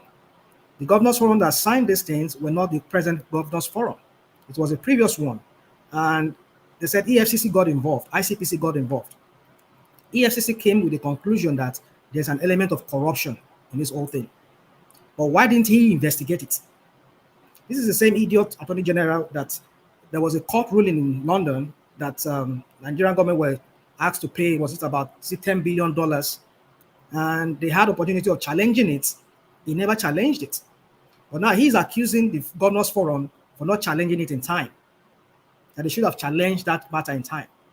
But the question is, you're accusing somebody of what you yourself you're also guilty of, because you are the attorney general of the federation. You should have done that, because you said any money coming to that country, you want to oversee it. It has to go through your desk. So you see, the thing is, it's just to say, you see, the whole thing is it's just mixed up, that it's very, very difficult for anybody to just pinpoint any finger that, okay, the governors forums, they are at fault, the attorney general is at fault. It's like everybody has fault in this matter. But the point is this: they inflated that price from $300 something million to $400 something million is what now, it's now the bone of contention for the governors forum now. And so for me, I know Malami is not clean in this matter. Either any way we look at it, he has some kind of interest in it. And maybe his interest is that he has been promised a large sum of money that will be given to him if he's able to help them to secure that money or get the whole total of the money for them. He can't tell me that he has nothing. And like, just to conclude this talk, maybe there's another thing that somebody wants to say, is that Fayemi said that, he said it on national TV. He said that Buhari was misled. There was certain information that he refused to divulge to the public because he said he doesn't want to go, because like he said, that's another thing again, that's another matter to this matter. You granted media interview or whatever, and then your publicity, that is talking about Attorney General, a case is still in court. And this is the same idiot that whenever you ask him about certain cases, he says, I don't like preempting. That's Nigerian word. This is a legal term. I don't like preempting. Already you are preempting a case that is still in the Supreme Court, which you should ordinarily, if you stay by your word, you should not be doing. You granted your publicity secretary granted some kind of public statement, and then you yourself, you came on a live TV station and talking about a case or a matter that's still in court that has not been determined yet. That's to tell you that this guy is behind. There's something behind something here with this guy. Something is not just right with this guy. So Fayemi said he wouldn't have even commented on this because of the two public statements, one by Attorney General and the other one by his public whatever. That was why he granted that interview to correct matters, to set matters right or straight with them, that Buhari is being misled. Either he realizes or not, he's being misled in this matter. That is what Fayemi said. But as to how far or to what degree he was being misled, he doesn't want to comment on it. So for me, just to conclude, in conclusion, is that Malami, we know him, is money hungry. Anything that has to do with money, even though he gives this facade that I'm an attorney general defending the interests of Nigerians or the Nigeria. No, he's only defending his own interest and the people that are in his good book. And so that's all I have to say for that. All right, thank you, Rational Mind. Let me go on from you, Rational Mind, just for reason of time, to Black League. So, Black League, are you there? Okay, we don't seem to have Black League at the moment. Let's go to Radio Biafra. Radio Biafra, are you there? Yeah, I'm here. Oh, thank you, Radio Biafra. So, to your man, then, Nnamdi Kanu, and to your space, the East, and to Aisha Yesufu, she is suggesting then that IPOB and APGA should form an alliance, because then they will become like a stronger potency within that space. What says you? Never. We are not interested in anything to do with Nigerian politics or no. That's not what we want. We want to restore our homeland. Simple. We don't want any politics to do with that. Nothing. No. We need to get out of Nigeria. Nigeria don't. Ojukwu created APGA though. Sorry? Ojukwu created APGA. Ojukwu is the one that created Biafra. He's the one that created APGA. So isn't that? Yeah, and what did how has APGA developed? APGA is not fighting for the Igbos. This is why the East is where it is. They're not fighting for the Igbos, so joining politics into Nigeria will not get us anywhere. In fact, it will destroy us. So when you say restore Biafra, that will suggest, of course, once upon a time that there was a Biafra and there was never at any point in time a Biafra. So what is this narrative of restoration that you people parrot all the time? Biafra has existed way before Nigeria came in. Nigeria that was created by this Lord Lugard. And by the way, I hope he's in the hottest parts of hellfire. But Biafra has been in existence way before the British. No, that's not true, man. Biafra was never. If you check the histories, you will see Biafra on the map. No, right. Biafra as a word. Which map? You will not see Nigeria before 1914. Who created Biafra? What tribe? What's the composition? What's the composition of Biafra? Composition? You mean the people that was in that region back then? Yeah. How was it made up? It was the Igbos, the Ijos, the Ibibos, and all them people. Those are different peoples. In what way? In every way. No, just name me. What way are they different? Culturally, linguistically, no, much different. No, world view. We have the same religion. What do you mean? What religion? Do you have that in Nigeria? Sorry. So what's that religion? What religion do you have in common? Well, the religion is basically we had respect for our surroundings. But this is the thing. Now you talk about restoring Biafra. There was never how can you restore something that was never in existence? So let me ask you. You go on radio chanting, and then you come and regurgitate. That's what I'm saying. There was a Biafra before 1990. So what was his composition? What was his composition? I just told you, it had all these tribes that you had like in the old eastern region. There was no ever What are you talking about? There was a country called Biafra. There was never even a concept. There was never even a concept called Biafra. There was never a convergence. That is what. Okay, hold on. What binds the space? What binds the space? called Biafra? What I binds it? just told you we have a lot of things in common. You said you have the same religion, and you couldn't tell us what that is. What is it? Well, the religion is to do with our culture, our value system. Culture is not a religion. You know what religion is. Back in those days, to us, it was. You said there was a kingdom of Biafra. Is that what you're telling us? No, it doesn't know what it's talking about. This is the thing. You don't know, and you have passion about something you know nothing about. It's lost, man. You don't know anything. You just. This is what I said about you when you first came in. You were seduced by Nnamdi Kanu's chanting on Radio Biafra, and you were swept up in that, and you don't know anything about the space. But you just take on the passion of something that you don't know. Nigeria that was created by the white man. Do you agree that Nigeria was created by a white fella? Well, what do you mean Nigeria was created by? Who created Nigeria? Google it. Who created Nigeria? Why does this name Lord What way? I mean, no, hold on. What are you talking who about? created Biafra was God. God created a country. You see, this is the issue, isn't it? You and Charlie Boy, but Charlie Boy even better informed than you. It's the one the country that you live in, England. Who created the United Kingdom? The Vikings, they created it. The Vikings created the United Kingdom. Are you sure about that? I am sure. Are you sure the United Kingdom created the United Kingdom? I am sure the Vikings created it. They created England. Are you sure? Scotland? I am telling you, the Vikings did.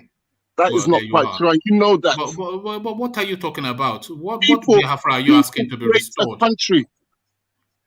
And people create a country. It was Uju that created it cannot be one group of people came and said, "Oh, this is the country that we created." What Biafra are you asking to restore? How can you restore something that never they existed? We are calling Biafra. That you are calling it. So you've just coined. You've just coined it. So you've coined the terminology to create a space that you now want to restore. How can you restore something that you're just now coining?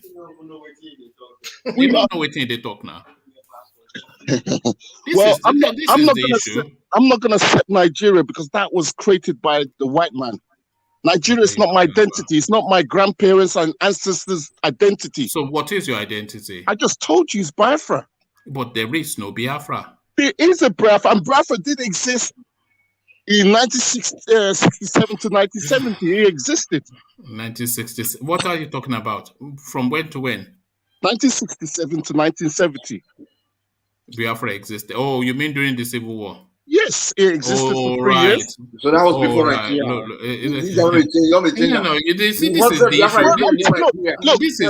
isn't it? Radio Biafra, this is the issue, isn't it? Man, hold on. I'm going back to 1967, 1970. If you want me to go back to before 1940, I'd be happy to. But I know you don't. Go there. So let's start with 1967. Go as far back. Go as far back as you like. I want to know when Biafra was Biafra, if it ever was a Biafra. Well, I like to read for that particular period. I would like to read off some paperwork. I don't have my paperwork with me. So you will not have the time for me to be going back and going forward because you need to give me. Have you read? Have you read your paperwork? Have you read your paperwork? Look. It's been a while since I've gone back that deep. But so you've not retained anything in there. Something you feel so passionately about. You have no facts. I'm very much passionate about it. But let's go back to passionate about something you know nothing about. No, hold on. Let's go back to the question you asked me before. I'm not sure that you are qualified to address the question because you don't seem to know what you're talking about. I have an opinion. You're looking for opinions. Okay, so you just want to guess to the space. Is that what you want to do? It's not guessing. You asked me a question with that woman yesterday. And you've just said now you have no knowledge of the space. You've demonstrated you have no knowledge of. No. You asked me a simple question. Do I support? No. You are saying you want the restoration of Biafra, and I'm asking you when Biafra ever existed, and you do not know. You say 67 to 70. What do you want to know in that period? What do you want to know about that period? Sorry. Let me be clear on what. Let me have you be clear on what I'm asking you. You said what you want is the restoration of Biafra. Yeah. I'm asking you then when Biafra ever existed. Okay. And what the composition of it was then. Okay. So let's go back to 1967 to 1970. That's basically the old Eastern region, including Delta and Igbo areas in Edo State. Ibanke. Region, man. You don't even know. He doesn't know what he's talking about. So this is the issue. No. Hold on. I made sure I added Delta because I was very much aware that Delta was not part of the old Eastern region, but I'm including Delta because that has a lot of the Igbo people in that region, because that Igbos that in that region was accidentally carved out into Delta. Well, man, this is the reason why they need to jail Nnamdi Kanu, man. The guy's done too much damage to people's children. He has just seduced them with his shouting. Why is it that people are running away from referendum? Why don't you hold the referendum so people can debate for yes or no? Why referendum for what? Referendum for what? To let the people in the Eastern region decide if they want to continue with this evil forest called Nigeria or go their own way. Why are you people running away from that? If he has damaged our psyche and our mentality regarding Biafra and all this business, so why don't you people hold the referendum? Get your government, hold the referendum, so you can put this debate at rest. He doesn't know anything about anything. Okay, you know things. Why don't you hold the referendum to debunk all these things then? Tell me that. You want to do your referendum. You don't need us for your referendum. Oh, because you're scared. You are scared of losing our oil. You are scared of losing our resources. That is what it is, Mike. You can't run yourself. Okay, so you Mike, you cannot run yourself. You're full of crap, man. You come here. He doesn't know anything. Mike, you eat crap. You cannot run yourself. Mike, you eat crap. Mike, Mike, you eat crap. Mike, you eat crap. You don't just eat crap. You eat crap. You come here losing your temper over Biafra and you don't even know what Biafra is. Oh, he doesn't know anything. That's the thing. Can I say something? Can I say something? You lose temper tantrum. You're known for temper tantrum. You insult people, you lose your temper, but you don't even know what you're angry about. Get out of here. You don't show your face. What are you talking about? Mike, why are you provoking him? You looking for a boyfriend? Why are you provoking him? I'm not gay, man. No, Mike, settle down. Mike, you can't run yourself. You're scared to be on your own. You're scared to be left alone with the following people who you love so much. Why is that, Mike? Why is that? Mazi, can I say something, please? Yeah, can I ask you something? Yeah, Thomas, please. Let me ask you something. Okay. Biafra has never existed as a country. Yes or no? Go and sleep, man. Even as an entity. To 1970. There is no country called Biafra. Yes or no? Sorry, hold on. There's nothing called Biafra, not just a country. There's never been a time in point in time. Biafra back into existence, and this time it will not. It will not die. It's unbelievable. But do you know what you said that threw one man off? You said, "Let us restore Biafra." Okay. If you want to restore something, yes, it has to be in existence. Yes. He has to be in existence. Biafra has not existed before. So what are you restoring? Well, he just heard them say it on Radio Biafra. And he's going around shouting. Allow him make his point. 1967 and 1970. So we're going to restore it back to that period. We're going to restore it via a referendum. What are you restoring? A homeland away from Nigeria. We don't accept. Well, did you hear what he said? Nigeria. Mazi, did you hear what he said? You only restore something that existed before. It did exist. I've told you it existed. When did he exist? Where and when? He said 1967 to 1970, during the Civil War, when Ojoko declared himself a Biafran. This is what he's saying. Because he doesn't know anything else to say. It did exist. Some countries recognized this, others didn't. There you are. One man, I think it's right that Biafra was created by God. Was it God that created Biafra? How can God create something and one man will destroy it? You say God created, let's say God created Biafra in 1967. How can go on defeat God? How can God create a country and then go on will defeat it? So, God in because the British, has deceived you, man. the evil British government connive with many countries in the world. And by the way, this guy here, the world is under evil forces. That's what's going on in this planet Earth. We are under evil forces. That's why there's been World War I, World War II. These wars in the world. The world is under evil forces. One man, I want to say something. No.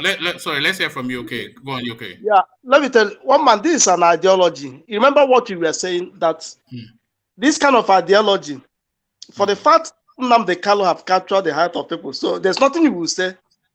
People will, will believe you. So they already believe. So just like what you were saying about Yoruba, if they have a Yoruba person that speak like this, and everybody believe, things is not going to be like this we are talking. You know that. So it's an ideology. So there's nothing you will tell an Igbo person or people that have been hearing that voice. They I mean, whatever thing you say, that thing they believe is what they believe. So that's what I want to say. Oh, all right, thank you. So Radio Biafra. So essentially, you've been indoctrinated, and you cannot, be No, hold on, Thomas, please.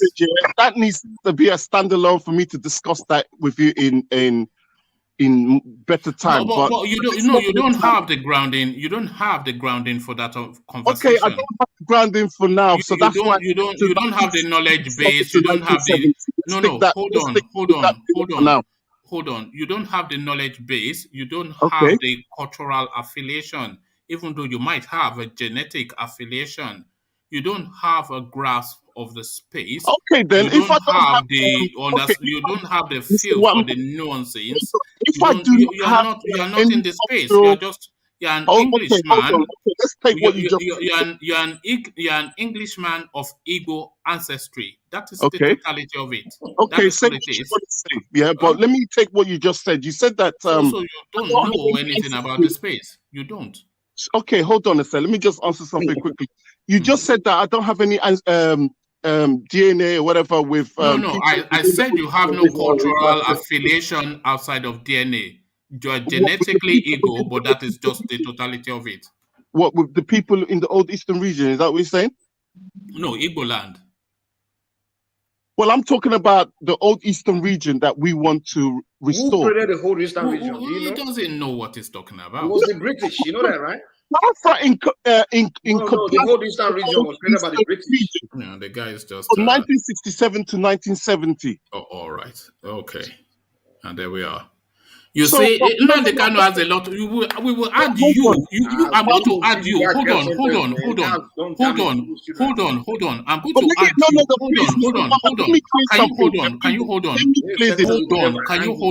going to add you to one or two as an additional charge. I'm going to get in touch with the Nigerian authorities and add you as an additional charge against Nnamdi Kanu.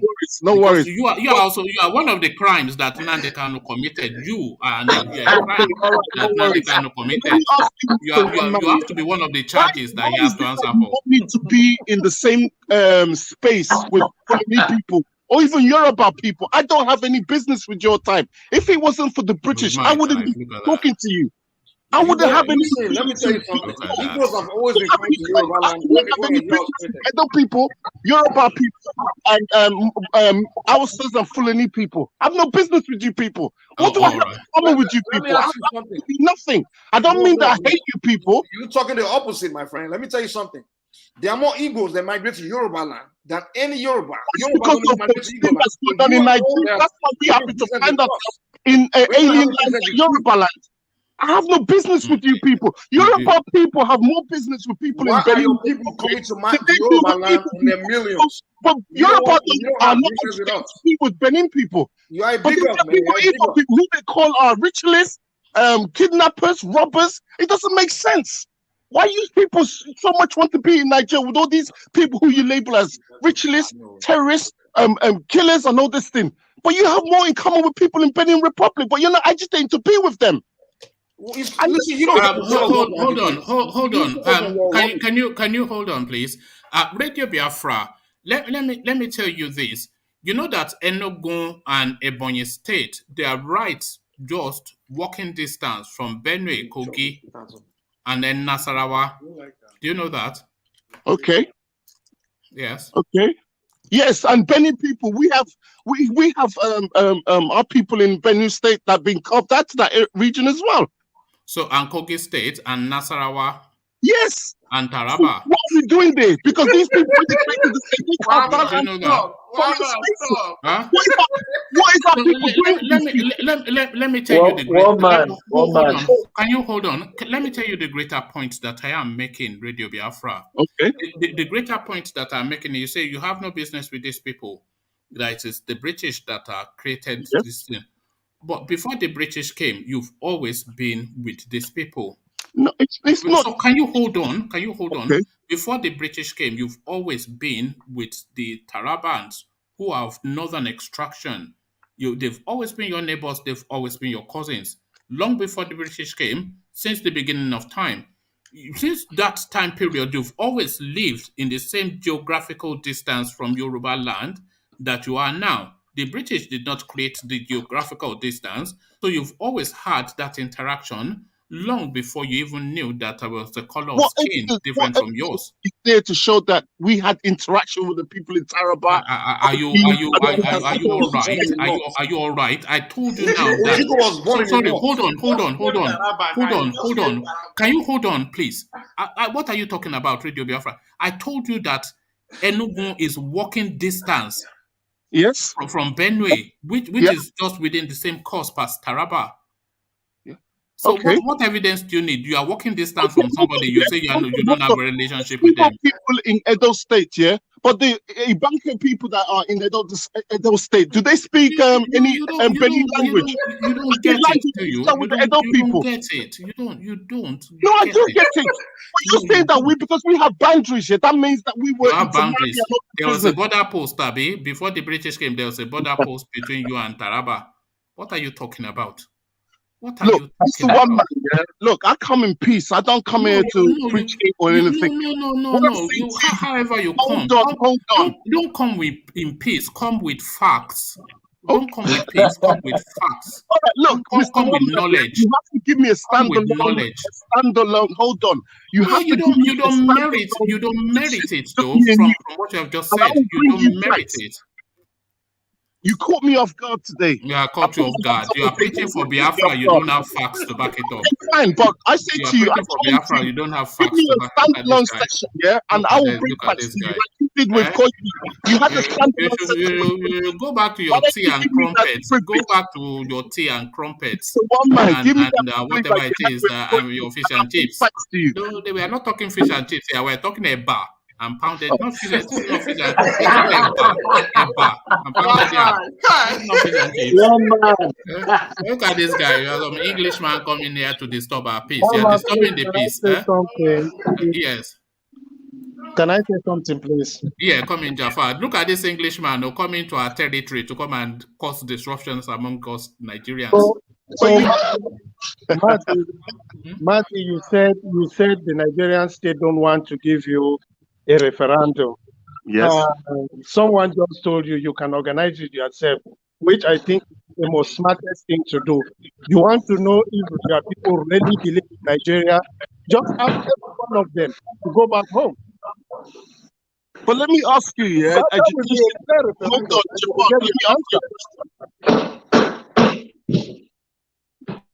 Jafar, can I ask you a question? Sure. You know that if Nnamdi Kanu has said many times, yeah, give us a referendum and let the people decide in the Old Eastern region, yeah, if they want to be part of Nigeria. If they say yes, then the agitation stops. If they say no, then you gotta let us go. So why don't you go that course and all these killing that you accuse us of doing? Assuming Nigerian state don't want to go that course. This is another course. Why don't they want to go that course to stop the killing? Stop all these things that's happening in the East. All these killing. They claim that we are the fully Hurst people that are going around killing people in the East. Why don't you your government hold that referendum for us to decide? My government don't want to hold it. So is that your job of your government to stop the insecurity that's taking place all over the country? I just asked you a question. Some parts of the country. The government doesn't want to organize a referendum. Why not? Why are they running away from it? You've heard from one man. He says that, oh, Nnamdi Kanu is preaching you guys lies. He's indoctrinating a lot of rubbish and all this business. If that's hold on, Jafar, let me ask you a question. Yeah, how is a referendum conducted? You have debates, don't you? You have to do what? Referendum. How is it conducted? Is there a debate in a referendum for the people to decide to make the decision? There can be a debate. People have different oppositions. Exactly. So that's what you have to do. Your Nigerian government will get their debaters and tell the people in the old eastern region and say to them, look, what this guy Nnamdi Kanu is teaching you guys is all lies. We are bringing in facts and figures. All these things are lies. So why is it that they're running away from a referendum? The point is, the Nigerian government is not going to do that. But so why not? Why not? You claim you're practicing democracy. You are running away from democracy. Referendum is democracy. Are you also running away from yourself? So why do you need? No, don't worry, Jafar. He's been indoctrinated by the I'm happy that I've been indoctrinated. Let's put it like that. I'm happy. I want to know is that Nigeria is not. Don't go and join yes and no. Yes, that place is an evil forest. No business. Oh, okay.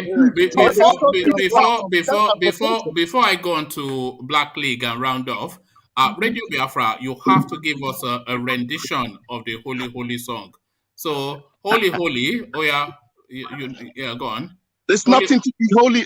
Mr. Man, I cannot give you that. I'll give you that when Biafra is finally carved out from Nigeria. You see, you're a Biafran and you don't know how to sing Holy Holy. You don't know how to sing. Mr. One Man, I'm not happy. But it's a song of rebellion, isn't it? We are holy, holy, holy. Nnamdi Kanu is your mother savior. Holy, holy, Nnamdi Kanu is another savior. Holy. Look at that. Thomas, you will be singing that yourself when Biafra is done, because I guarantee the Yorubas will be going the next day. Don't worry, holy. That saved you guys as well, the Yorubas. But next time I do delight in your company. But next time you come with facts, I'm going to press you. I'm going to press you. So one man asked him about Jubril from. No. You already know his answers to everything. It's just the chant. It's just the chant. But let's just go to somebody that doesn't chant but attempts to speak with facts. So to Black League, so Black League to you. I'm here, one man. Oh, so good of you to be with us. So to that space that I was trying to push an opinion from I am a dum. So why have you changed your name, Mazi? Sorry? Why have you changed your name? To I don't know. What have you changed it to? You changed your name. Are you scared of Biafra? You have my account. He's coming himself. Look at that. See, that's the Nigerian mentality. They always good at criminality. Look at that. This is when you're in Nigerian space, you gotta expect the unexpected. No, look at that. You see, I told you he wasn't a Nigerian. I see how quickly he distanced himself. So thank you, Radio Biafra. So to Black League then. So to that space that I was trying to push Radio Biafra on. So the Aisha Yesufu, she has now come up with this. A lot of people seem to think a good idea that there's a natural synergy between IPOB, their struggle, and the already political space that's been occupied by APGA.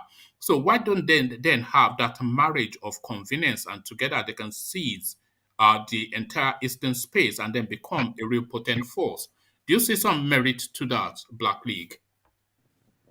No, I don't, because APGA believes in one Nigeria and IPOB does not. I think that's the core of their message, and the IPOB is no to one Nigeria.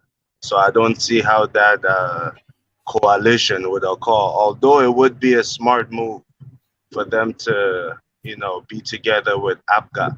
That would give them more of a voice, especially if they control all the 5 states. Then they can demand for 6 states, so they're equal with the other geopolitical zones in the country. Come on now. But I don't see it might be it might happen, you know, you never say never. One thing I know about IPOB is a constantly evolving phenomenon. IPOB never stays the same. IPOB this year was not the same IPOB last year in their views, in their principles, and in their approach. So it might happen. Sorry, I heard somebody calling my name or something. Yeah, no, I just muted him a little bit. Yeah, but go on. I'm telling you, the 6-state thing, to me, do you know that, like, Oyo State, for example, is about the same size as the whole 5 Eastern states, you know? And to me, I don't think it's even fair, man, because Yes, and Niger State is bigger than all the 5 states combined. They get five allocation per month. Right, the whole Eastern state, 5 Eastern state, right? Or your state, big, almost the same size as the whole 5 Eastern state. Get one allocation, right? We haven't even talked about the rest of the 5 geopolitical states. So if you look at it, the Eastern region, they are the one really getting the most money, you know, per side. Yeah, but another thing is power is all about allocation of resources. We produce more resources than them. We produce more oil than the 5 Eastern states. We produce more. Generate more revenue. We are actually way richer than the 5 Eastern states, but per month. When you say we, who are the we? The Southwest. I mean, are you from Southwest? What do you mean? Dude, I don't give a shit what you believe, man. You say you're not from Southwest now. I'm 100% football man, so I'm using it for your stuff. But didn't you hear one Ovia was saying that you're not a Yoruba person? Who gives a shit what someone says, man? Who gives a shit what anyone says? But anyway. I'm a Yoruba man, so whatever I want to believe, I don't give a shit. But anyway, our region, we produce more resources, right? We produce more oil. You can look at the 5 Eastern states. We generate more wealth than the 5 Eastern states. Yeah, we get almost the same amount of allocation per month. And they are the one being marginalized the most. I don't know about that one though. You understand? So this marginalization thing that these people are Nigeria, we need to come together and really have real conversation about that country, because some people will be claiming they are the victim, when the real victims are really on the side. They don't, you know, some people are even way more victims, we don't hear their voice. There's some minority tribe. But today, the only people who are on TV every day, everybody is finding that they have to give special treatment because they be marginalized. To me, it don't look like they're the one being marginalized the most. I don't think so. I don't see that. All right. Let Black League address that along with his narrative. So Black League, back to you.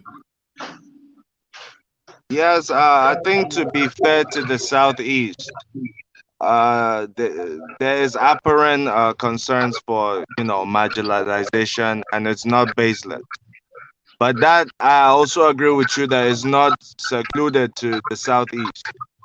All over Nigeria, there's cries of marginalization, and the cries are legitimate. So, but we would be, because it's all about oppression. So we might not agree with the approach of IPOB or whoever is calling for secession.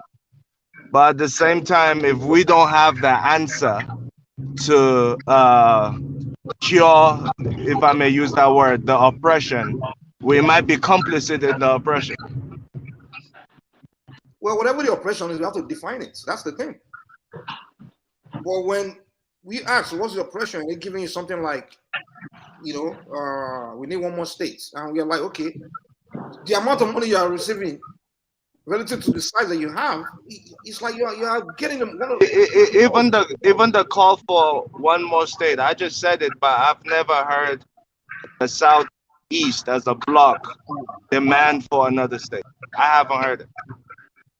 Is there politicians are just trying to use the whole? No, they do demand the it. Movement to scam Nigeria. Demand, that's what they're trying to do. I hear Igbo say the Uyanese, those ones, where they read how to be saying that.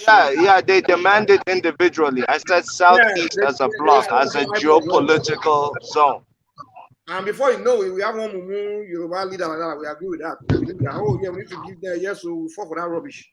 You know, so people need to shine their eye. They are scamming. That's happening. You know, some, you know. The old single politicians, man, you can't trust them, you know. A lot of them, you know, before they became politicians, God knows what they used to do, man.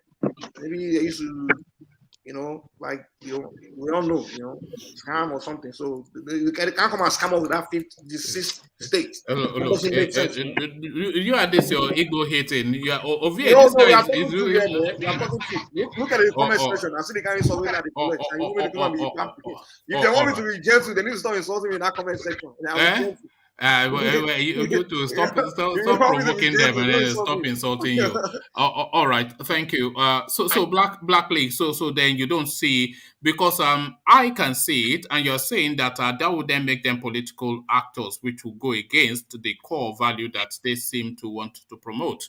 But if we go to the Anambra space, when they said to people to sit at home and then they withdrew that, they told people to go and vote their conscience. So by telling people to vote their conscience in Anambra, this is IPOB, they already are in the political space. So why don't they then just come in fully? And they are political actors anyway, in one form or another. Yes, I think it was a faction of IPOB that came out to say that people should come out and vote their conscience. As long as their leader, who is Nnamdi Kanu, is still in custody, you will never get to know what the actual base of the IPOB thinks, because it all lies with Nnamdi Kanu. All right. Let me take you to this different space then. A lot of convergence of opinion around this particular topic. Only one outlier, and that of course is Jafar. So to that space then, this Abubakar Malami again just dipping his hands yet again into the central bank, and this time pulling out of the magician's hat $500 million. So against the public interest and against the fights of the totality of all Nigerian states, this guy goes and signs off checks to consultants that are presenting dubious invoices. Abubakar Malami strikes again. This guy is, I'm insisting, already richer than Dangote. Black League. I think you're overrating or underrating Dangote because Dangote is a known businessman. To the Paris Club refund and the NGF and the AGF, I don't rate any of the sides highly because it's all lack of transparency all the way through. First of all, saying that the contract came from the past administration under a faction that had no legality of the Nigerian Governors Forum under the leadership of Governor Jonah Jang, the former governor of Plateau State. So they're saying he was never even the chairman of the Governors Forum. So the whole thing has no legality. And in the past, the EFCC has raised some alarm regarding it. And I just think it's all corruption from all the sides, from the AGF, from the Nigerian Governors Forum, and from the consultants. They're all just trying to share money that doesn't belong to them. It belongs to the Nigerian people. All right. And it looks as though it is Neduoko that is getting the windfall in that space. So to this ridiculousness, though, Black League, so they've gone to Abuja Central and they've rounded up 14 Kulis sellers and Mesuyas, and they are now telling us that they are the people that raided Justice Odili's home. So what are you making of this narrative? Journalists, herbalists, etc., lawyers, these are the people they are pointing to, and just so what are you making of this just somewhat ludicrous narrative that is being painted? The 14 presented as being responsible for the invasion of our Justice Odili's home, our Black League. Yeah, I saw that report earlier and paraded suspects, and I just think the whole thing is a sham. Justice Odili is I think she's the second in command in the Supreme Court. So that's a whole tier of government. It's equivalent to being the vice president.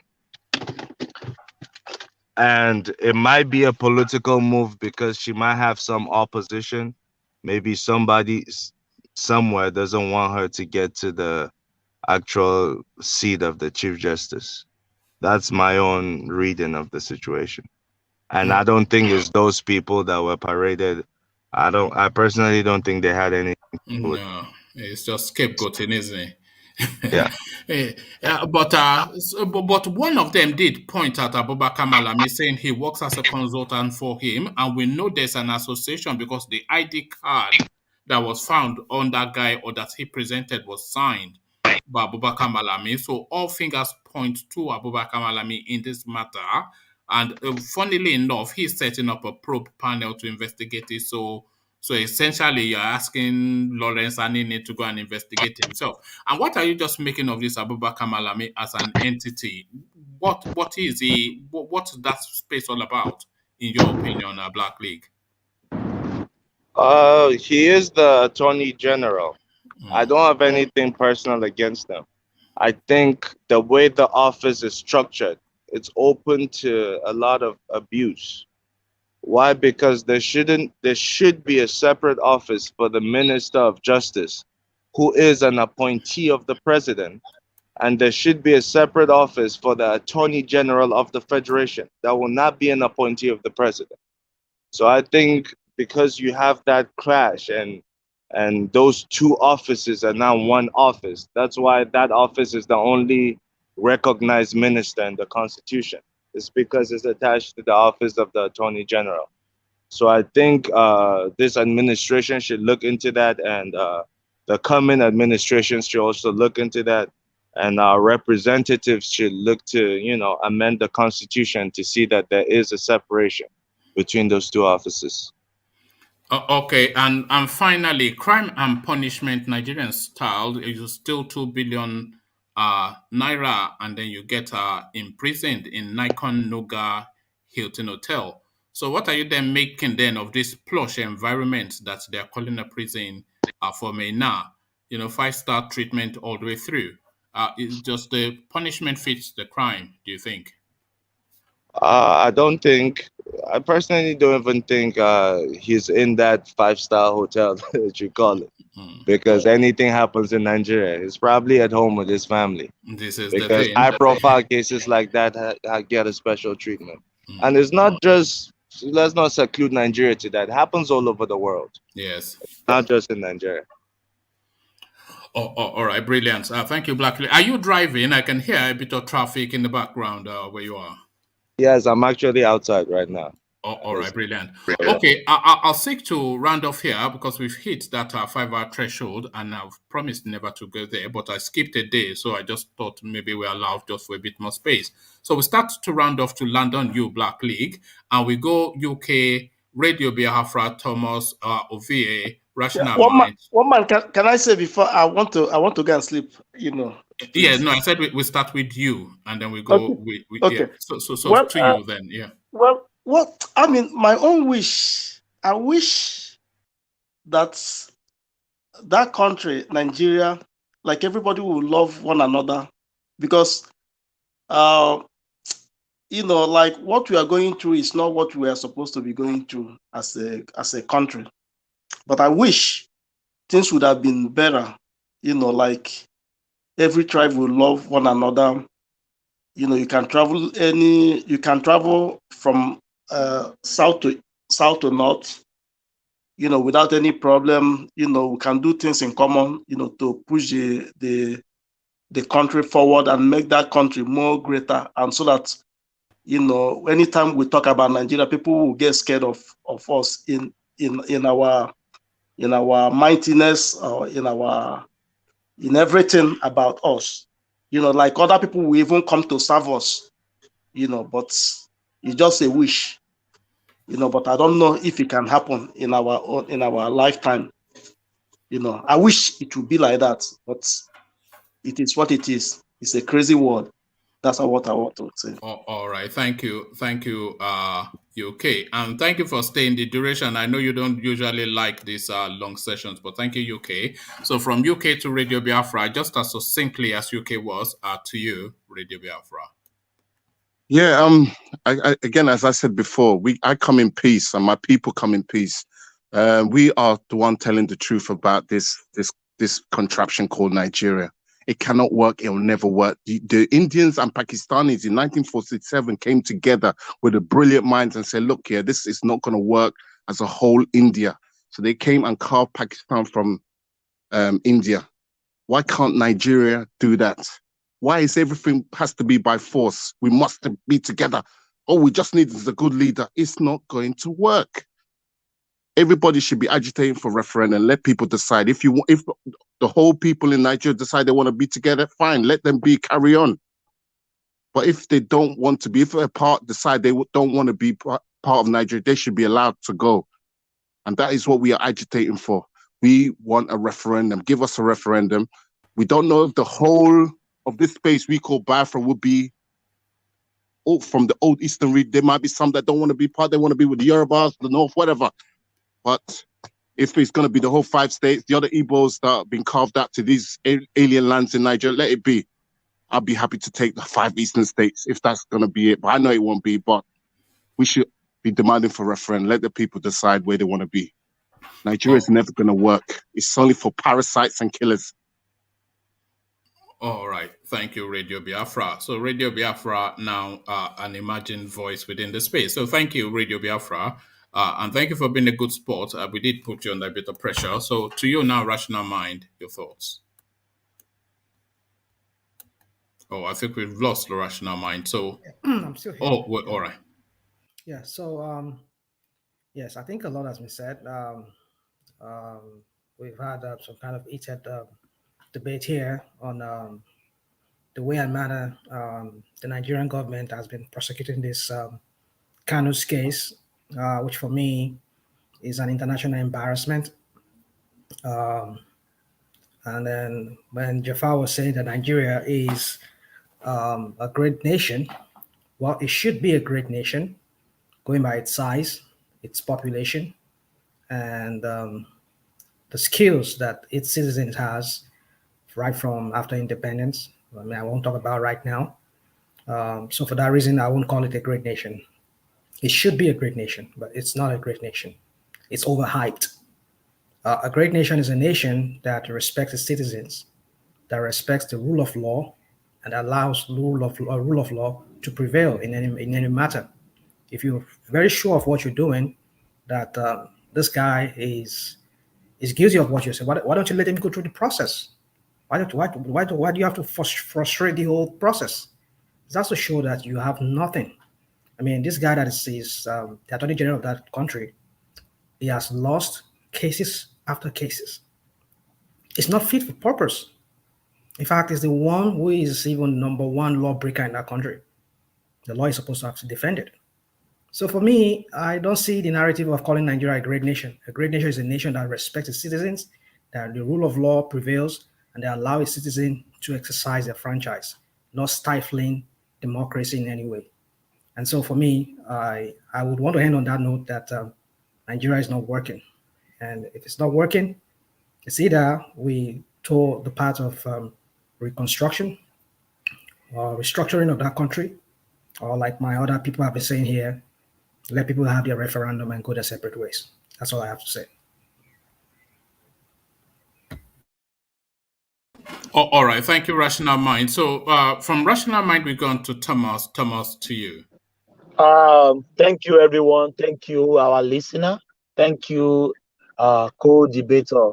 I would just say to our brothers and sisters in Igbo land, currently there is no constitution, there is no referendum in the constitution. So anybody asking for referendum, Nigerian government is not going to give you. So I would like you guys to push for more legislator in the House of Representatives, in the Senate, that will push for referendum in the Constitution. So when we got the referendum in the Constitution, and the Igbo representative can push for referendum, that's where you guys can leave Nigeria. Aside from that, we are stick together. We have to live together, and Nigeria has to treat everybody equally. Thank you, everybody. May God bless you all. Thank you. All right. Thank you, Thomas. So from Thomas, we've gone to Ovie. Ovie, to you.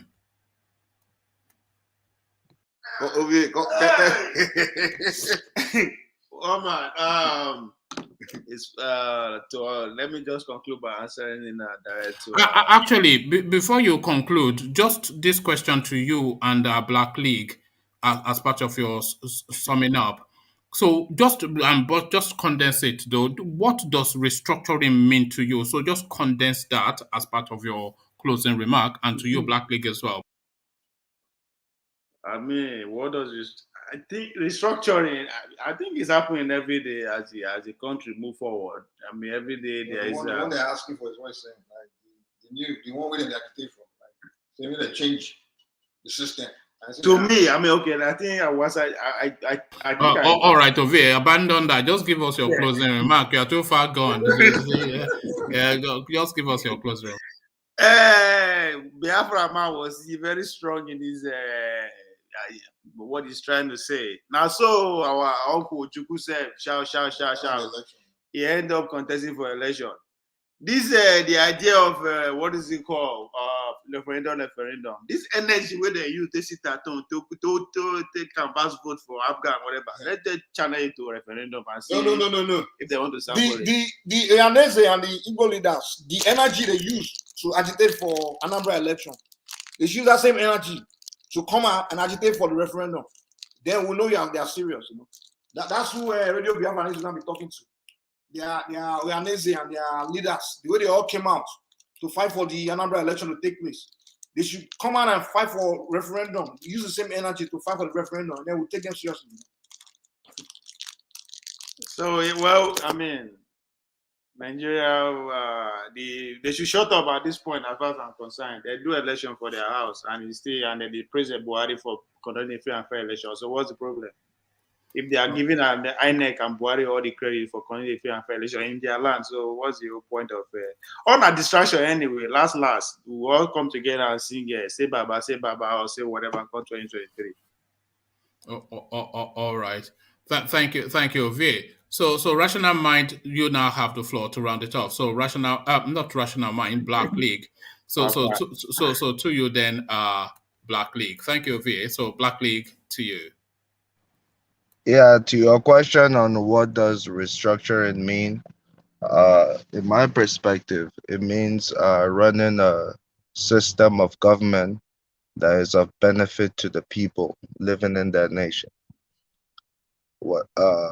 For Nigeria, I believe we need a system of government that is not necessarily a copy and paste. Like what we have now is the same system America is using.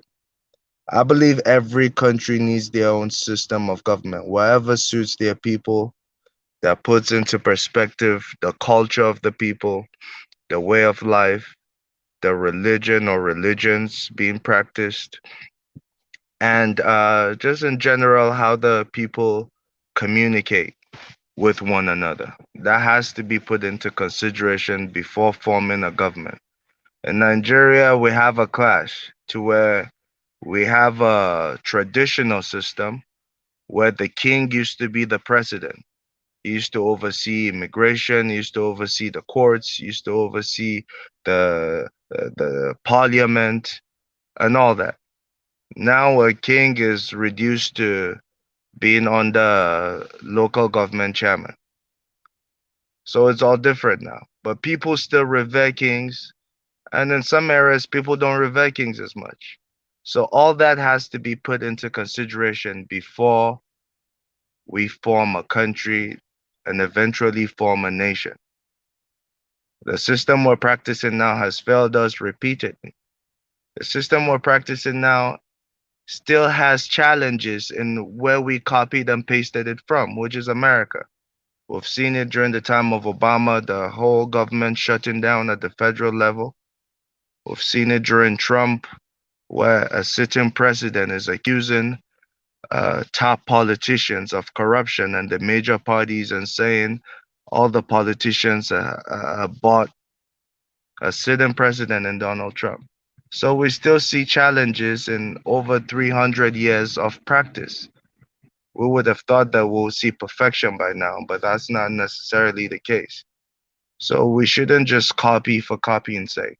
We have to look inwards and look at how we live together and put our different cultures into perspective, and then build a nation. Thank you.